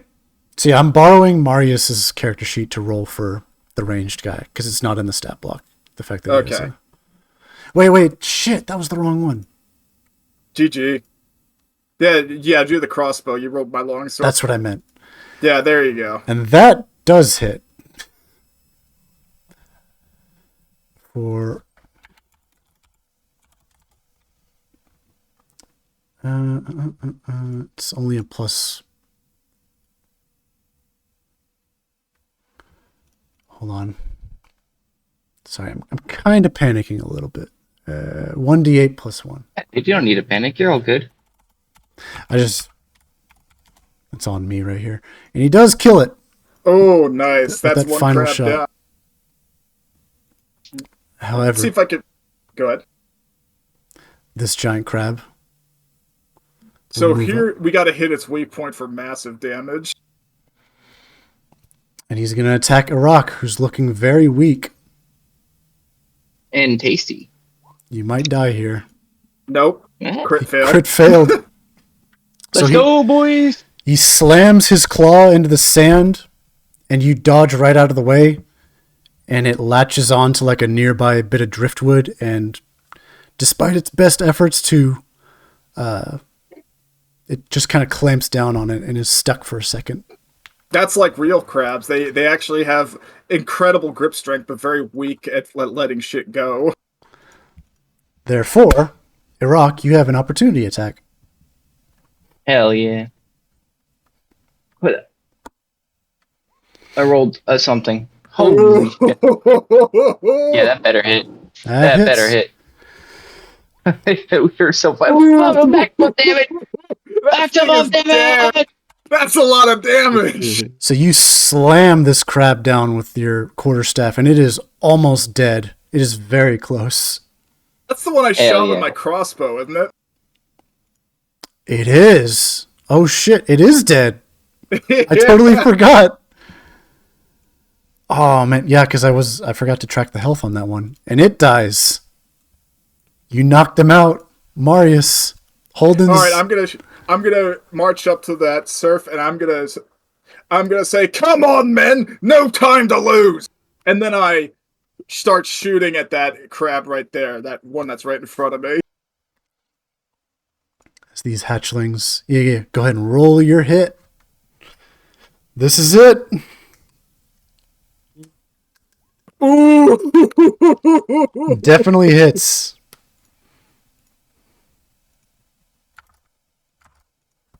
Oh, fuck, boys. Here we go. Roll a d3. Oh! Oh my god. So you hit it right in the soft bit, and it is very close to death. You almost got 3 in like one round, essentially. Good lord. So these guys move up. And these guys move up.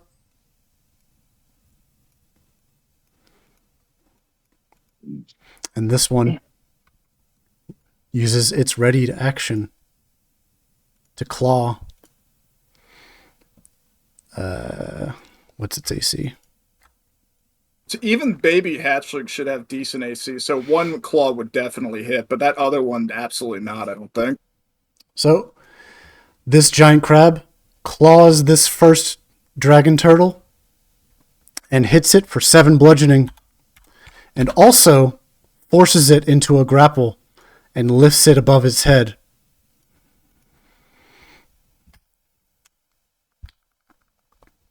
And that's turn. And then this one is going to move up and attempt to do the same.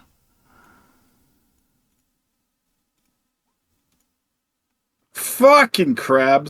And also manages to get this one.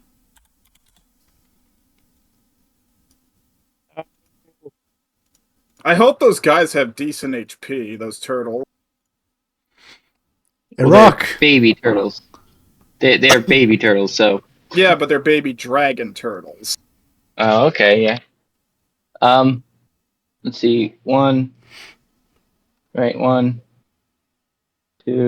3, 4, So 5. just as a reminder. Right, so that's 5, because it's the surf. Yeah, so once you're in the water, it's difficult terrain, so you can only move at half movement.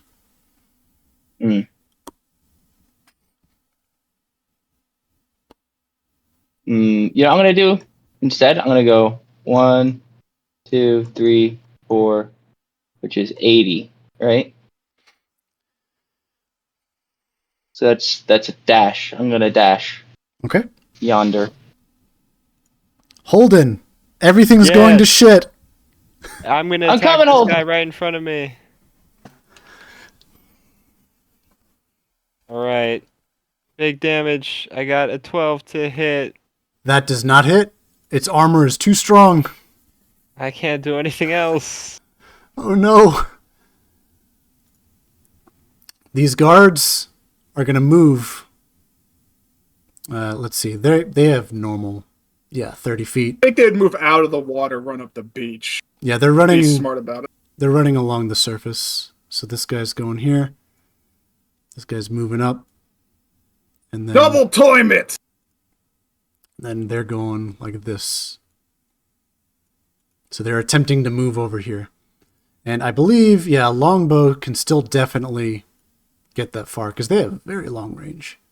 Yeah, let's see if we can shoot that one, yeah. Unfortunately, he rolled a crit fail. Oof. Ooh. Well, let's see if he hits anything. He's probably just gonna go wide. Yeah, he accidentally loses his grip and it shoots up into the air.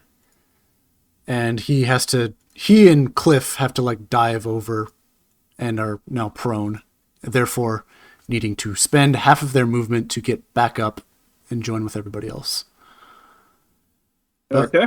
this giant crab here is going to run at you, Marius, and claw you for an 18. 18, no, but that 7, that's gonna take me down to near death. An 18 does hit, I believe. Okay, so I'm dead. Right? What's your AC? My AC is 18. Okay, so you do 5 bludgeoning. You're down to 8 health. Okay. And you're grappled. Okay. Marius. Now I'm gonna see if I can I shoot it while I'm in a grapple? At disadvantage. Because you're in melee. Or I could do an unarmed strike. Yeah, you could drop your crossbow and punch it. Yeah, I'm gonna Do it. Okay, so that would be 1d20 plus 5. And a D3.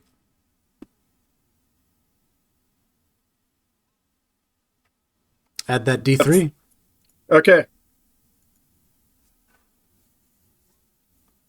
Dead. Meets it, beats it. So, I just straight up punched the crab in the face and it dies. remembering Iraq in his battle form, you do your best to clench a fist and drop the light crossbow and punch it square in the face. And it actually, just like breaking a plank of wood in half, you break right through the shell directly into its brain and you pull out the crab meat and it dies. That's disgusting. The hatchlings move between the guards here. They're a little bit frightened. And these ones are grappled and will attempt to break that grapple.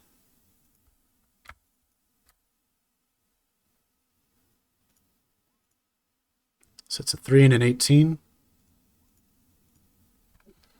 And a 7 and an 18. And one of them crit failed. One of the crabs crit failed, rather. I don't know why that's rolling twice. That's strange. But yeah, one of them holds on to it, and one of them drops this dragon turtle. And starts moving. Iraq. I'm gonna double move 1, 2, 3 to here, and then I'm gonna diagonal. I'm gonna start yelling at the crab. Hey, look at me!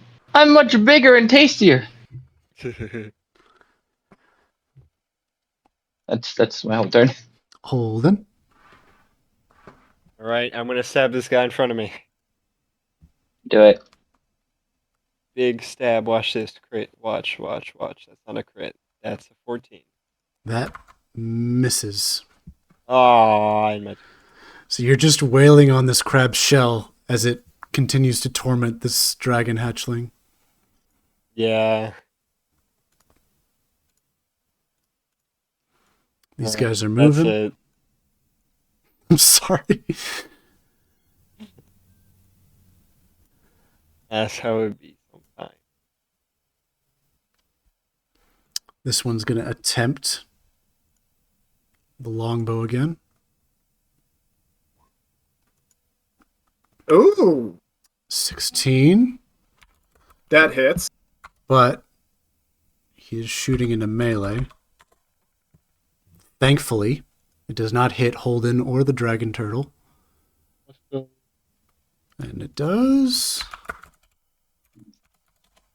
7 damage. Ooh. Ouch. Half its HP right there, baby. But the giant crab will squeeze. Oh, that's 6. That's for the one that's dead. Wait, what? That's 6. That's for the one that's dead. No, that was on this one over here. Oh, it is? Oh, okay. Yeah. Longbows have insane range. But anyway, it's going to attempt to break the dragon turtle's shell, but it fails. And the other one is going to attempt to pick up the one that it just dropped. And it crit fails. And again is like stunned. And you can get advantage. What the hell? I didn't roll twice. Yeah, why is it doing that? I rolled a crit fail and a crit success. But I'm taking the crit fail. Yeah, I was about to say. Because that one already rolled twice. That's very strange. I'm going to want to figure that out later. Maybe. Yeah, I don't know what's going on there. But I'm just taking the first roll. In any case, Marius, you're freed. I am grabbing my sword. I am hauling ass across the beach and unsheathing my sword while I'm doing so. Yes, Okay. do it. Well, you only make it like, because you're right there. So 1, 2. You'd be. Oh like yeah, well I was sprinting. Double movement, remember? Ah, yes, you were dashing. Correct. As move these guys. 1, 2, 1, 2. As they begin swimming into the surf. This one attempts to get away. Opportunity attack by the crab. Oh, That is grabs it again. 11. But that misses, and then this one's going to attempt to break the grapple.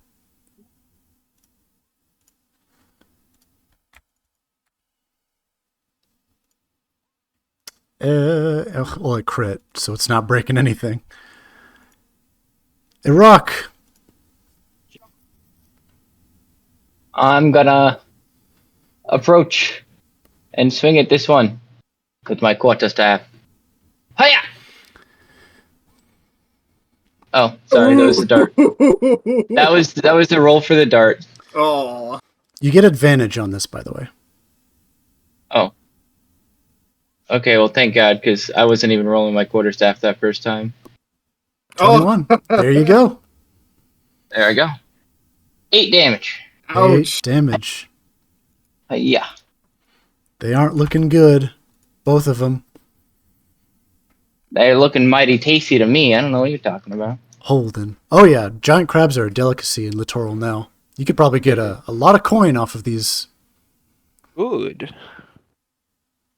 All right. You know what? I'm change of plan. I'm gonna try. Okay, that one's there. I'm gonna try and use Mage Hand to wrestle the crab out of this crab. Not the crab, the turtle out of the crab. Can I do that? Not with Or Mage is that Hand. not a Mage Hand thing? No, unfortunately not. Oh, okay. Then I'm just gonna stab it again. Not yet. Maybe in a few levels though. But yeah, Oh, roll the yeah. stab. 9. Fuck. 9. The guards are following up valiantly. Cliff trips and falls over. This guy only moves 1. But he's still in range. As the old man is going to attempt to longbow the nearest one. Come on, old man, come in clutch. He crits! Yes! Let's go. Hell yeah.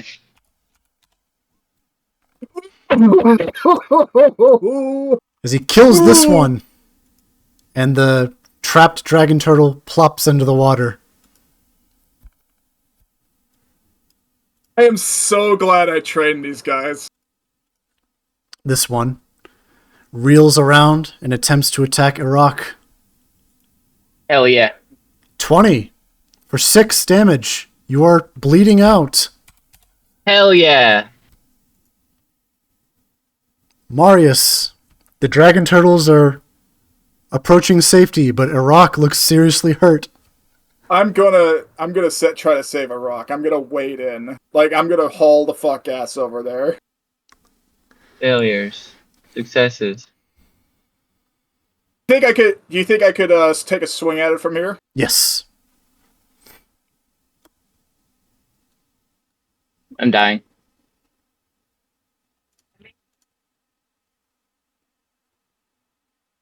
Blech. Roll I fall that down hit. onto the beach. Hits. Fuck off! As you slash into this one and it dies. Finally. The dragon turtles move into the surf. These ones are trailing a bit of blood into the water, but relatively seem fine. 𝐂𝐴T𝐚𝐭, it's time for me to roll your death save. I don't suppose since I'm right next to him I could roll medicine. On your next turn. Yeah. Oh, shit.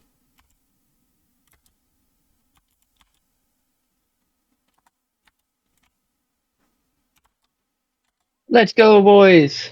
Oh, hold on. I did that wrong. I have to roll it privately and then tell you what the result is. Okay.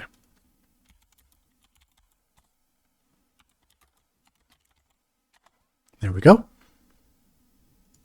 2, 1 fail. What does Hold that it. mean? You're not supposed to share that. Oh, sorry.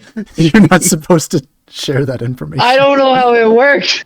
That's your death save. Okay. All right. Oh, I see. There's like a little thing on D&D Beyond where I can mark up failures and successes. I got you. I follow. I think I follow. You're good. Guys, I'm fine. Don't worry about me. Okay. The guards are running over because they saw Iraq fall as well. The giant crabs are dead. Marius! I'm gonna try to use medicine to stabilize his ass. Okay. Don't you be dying on me, soldier!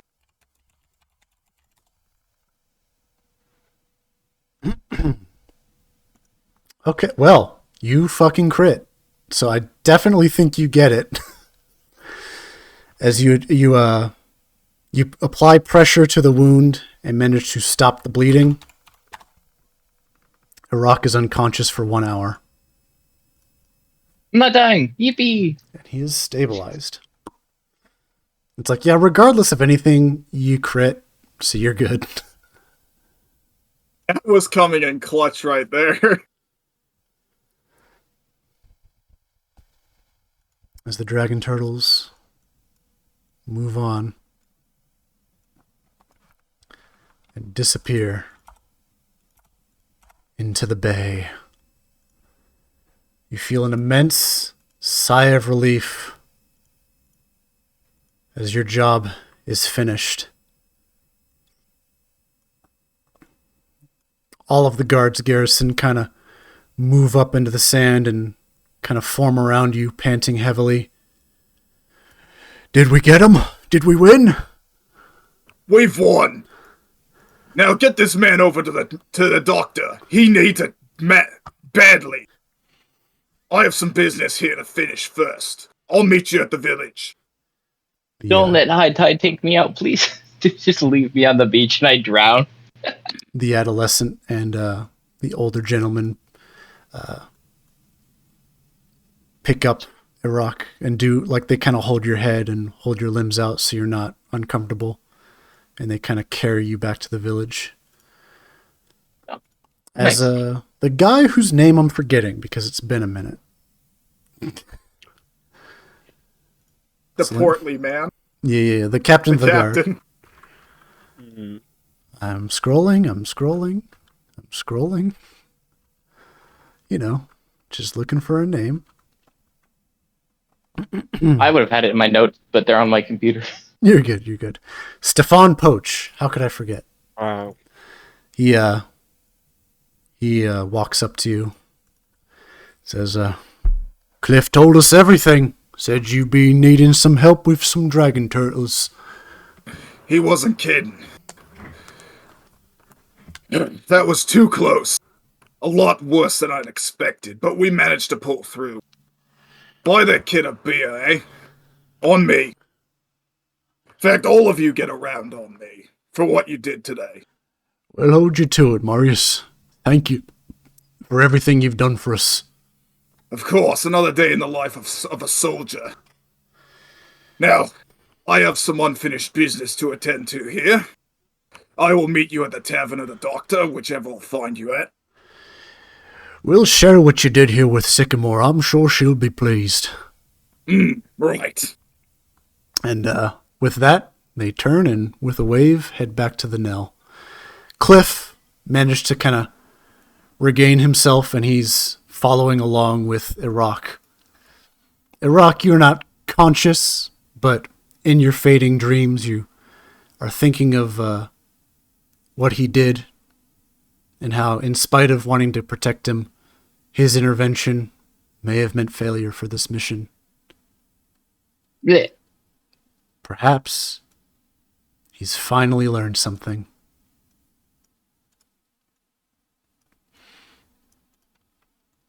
And with that,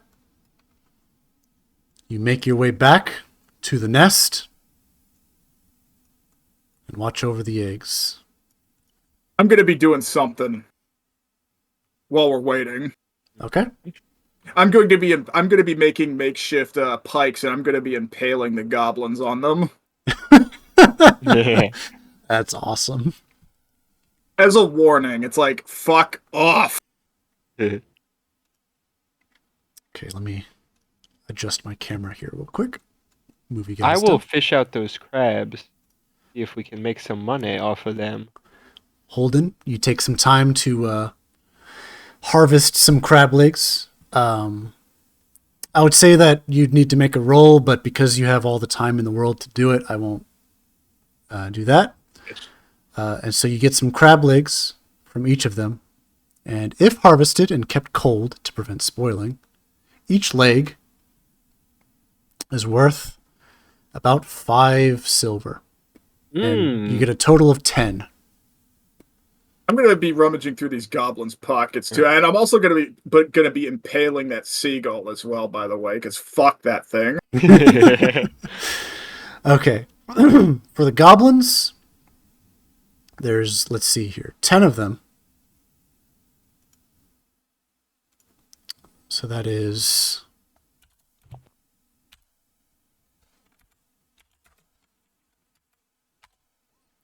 50 copper. Okay. 10 crab legs. 5 SP each. If sold.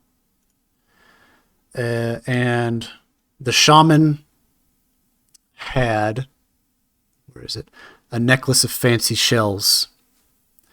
What about that wand he had? He just had like a staff with a little gem in it that seemed to be some kind of magic focus for him. Her. I said her. And that is, let's see here. Necklace of shells worth 25 silver. All right. It looks cool. Really fancy. It seems to be its most prized possession. Other than that, they just have like bits of leather and shell armor that wouldn't fit anything other than a goblin, and some makeshift clubs fashioned from driftwood. I could take the leather though, just for like having raw leather in case I need it for resources. Yeah, you can have like just add like bits of leather to your inventory, just enough to kind of fit in a pocket. Time passes. The day whittles away. Eventually, Arak wakes up with Cliff watching over him in your little shack with the Gripply named Houdini, who seems to be getting on. Did we win? Did we win? We won, old man. Hell yeah. Thought I'd lost you there for a second. I don't remember anything after the beach. What happened? You passed out. Mr. Skyblood, he stabilized you. And then me and the rest of the men, we helped carry you back here.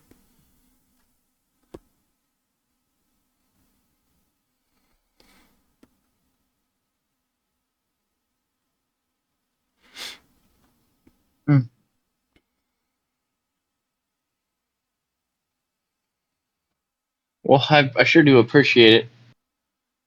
I'm gonna need some time to rest. What about the others? Are they okay? Other than some cuts and bruises, they looked like they'd live. But listen, I'm sorry.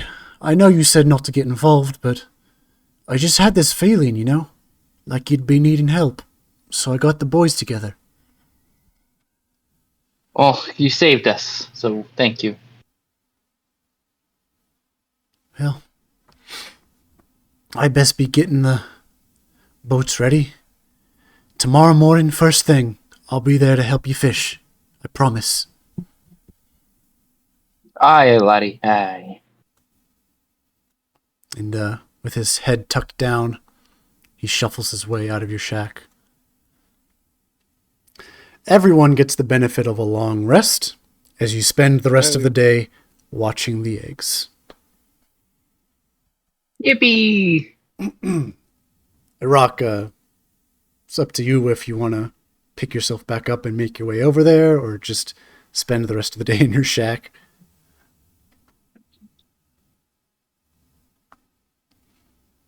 I'm gonna make my way back over there. If we had a long rest, and I'm okay now. Okay. After some time, a day passes. You take your shifts. The rest of the eggs do not hatch. About noon the next day, Sycamore returns. Well, you look off better worse for wear, eh? I was a bit rough. A little rough. That was a lot worse than we expected. Also, just FYI, my character sheet's fucked up. Instead of 26, now it's showing 23 for some reason. We'll need to fix that after. Yeah, no problem. Well, Lardella's already spoken to me since I've been back. All her young managed to get to her safely. A few of them had some bits and bruises, but nothing that won't heal over time. She was a bit angry about that, but I managed to coax her. You're lucky that we managed to get all of them there. Goblins, giant birds, and giant crabs. Is that what you always have to deal with? Truth be told, not really. Most of the time I can convince the seagulls away, but the goblins, I bet they came over here expecting to find me. They've got a bit of a vengeance streak. That's unfortunate. We'll saw how well that worked out for them. And then I point out the numerous impaled goblin corpses lining the entire dune. Yes, well, There were no survivors. you all handled yourself quite well. My promised payment, of course, and she reaches into her pack and gives each of you 50 silver in a little pouch. Kadash also got his share. Yippee! But that happened somewhere else off screen. And one more thing. Come on. And she gestures you to follow her as she makes her way down to the beach. And I follow her quietly. Yeah, I will also follow her. Okay. I will also come. See if I have appropriate music for this.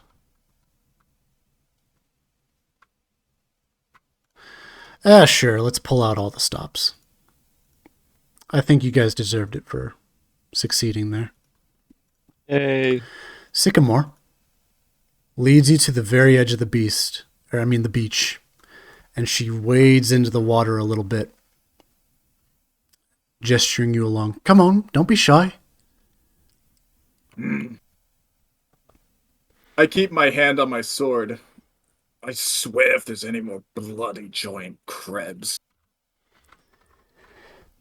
As you're standing out there, the salt blowing into your hair, the waves crashing against your sides, you see far out into the distance a great wave burst up over, and a massive bulk rise up out of the bay and move towards the beach.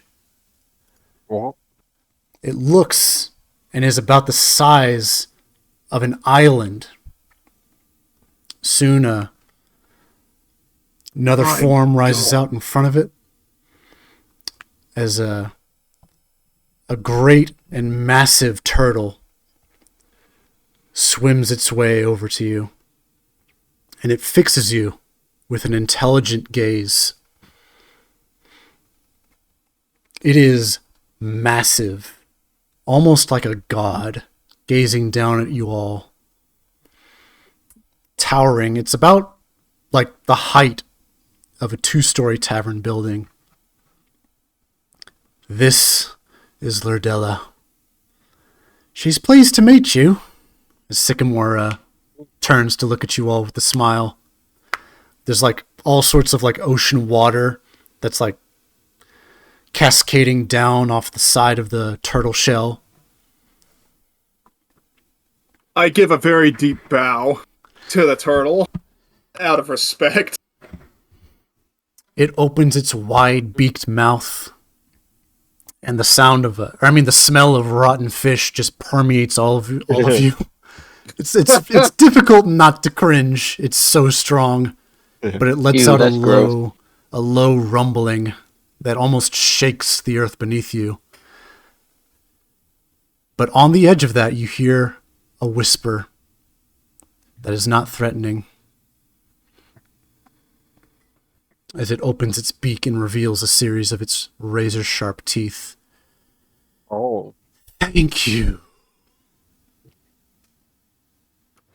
You are most welcome. It was an ordeal, but I'm glad we managed to get them to you safely. It nods its massive head. Thank you for protecting my children. As you see, just at the edge of your vision, the 4 dragon hatchlings swimming up next to its mother. With a guttural retch, she hawks up like a hairball, a bile-covered pearl that's the size of your fist. Ew. As it kind of shoots out and tumbles down into the sand behind you. It looks priceless. I am honored by this gift. I will treasure it well. I thank you. In addition, I shall offer you my transportation and protection from this day forth. That's great. Whatever you offer. What an honor. It bows its head one more time as Lurdella is sort of standing there with a cheeky smile on her face. Or not Lurdella, Sycamore, excuse me. And Lurdella lowers her massive head towards the druid, and the druid sets her palm against this massive snout, and it breathes out and kind of blows her hair back.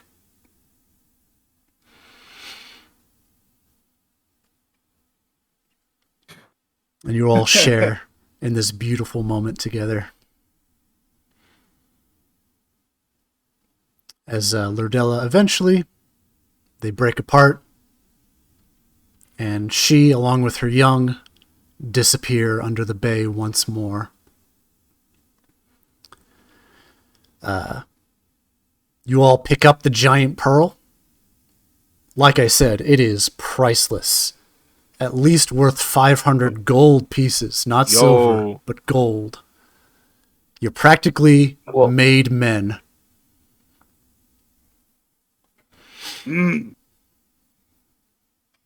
What should we do with this? That's for you, gents, to decide. Thank you again. Let's all have a drink. You're not kidding. As you all make your way back to the Father's Drink, Sycamore leads toast after toast, paying for each of your drinks in honor of the great heroes. An old woman nearby starts playing the lute gently as she sits upon the dock outside the tavern. The evening's long as always, but take care of the stars, for the watchers of our port never rests, is never far. As you celebrate the night and level up to level 3. Yippee! Awesome. Man. Hell yeah. How much XP do you think that was? That was a fucking ordeal. That was the hardest fight we've ever done so far. It was fun, though. The whole experience. It was. I'm glad I got to actually finish it off, even though we kind of went over an hour on a high That sounds note. fun. But yeah, everybody level yourselves up to level 3. Do we Like get like straight a set level 3 experience or amount? like overflow? I was about to say, hopefully a bit of overflow, considering how hard that was. So match yourselves. I'll give you that one. Match yourselves up to level 3, and just to be generous, each of you will receive 200 just to start. Okay. Not that that's not 200 split. That's 200 each. Ooh. Sweet. So 267 total. Basically, round yourself Is it- up to level 3 and then add 200. Okay. Fantastic. How do we level up? I've already got the level up on it, but now You I gotta- just need to. Go to manage character level. Go to manage experience right there. When you hit manage next to your character name. How do I add? How do I get my HP back?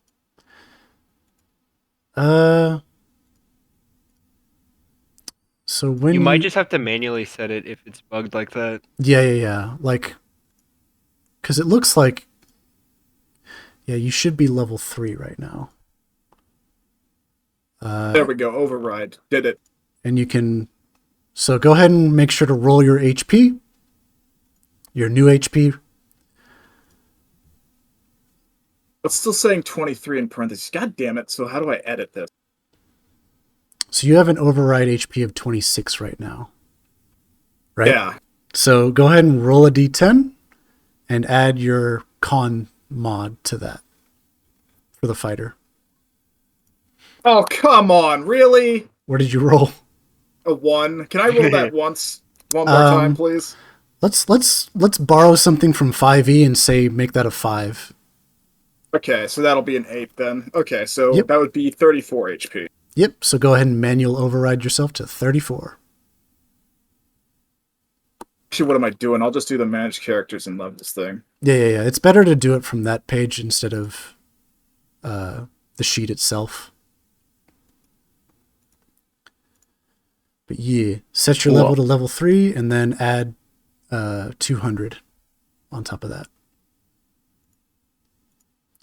And fill out your sheets. I believe fighter gets a subclass and a rogue. Mm-hmm. I get my motherfucking spells. Hell yeah. Let's hope we get to return to these characters soon. Because that was the conclusion of Ambush at Dragon's Cove. I get 2d10 on hit dice now? What the fuck? Okay. No, I think you only get one. It says hit dice 2d10. That's weird. That's the total. You change your level. Oh, okay. Yeah. So like when you're level 3, that becomes 3d10. 34.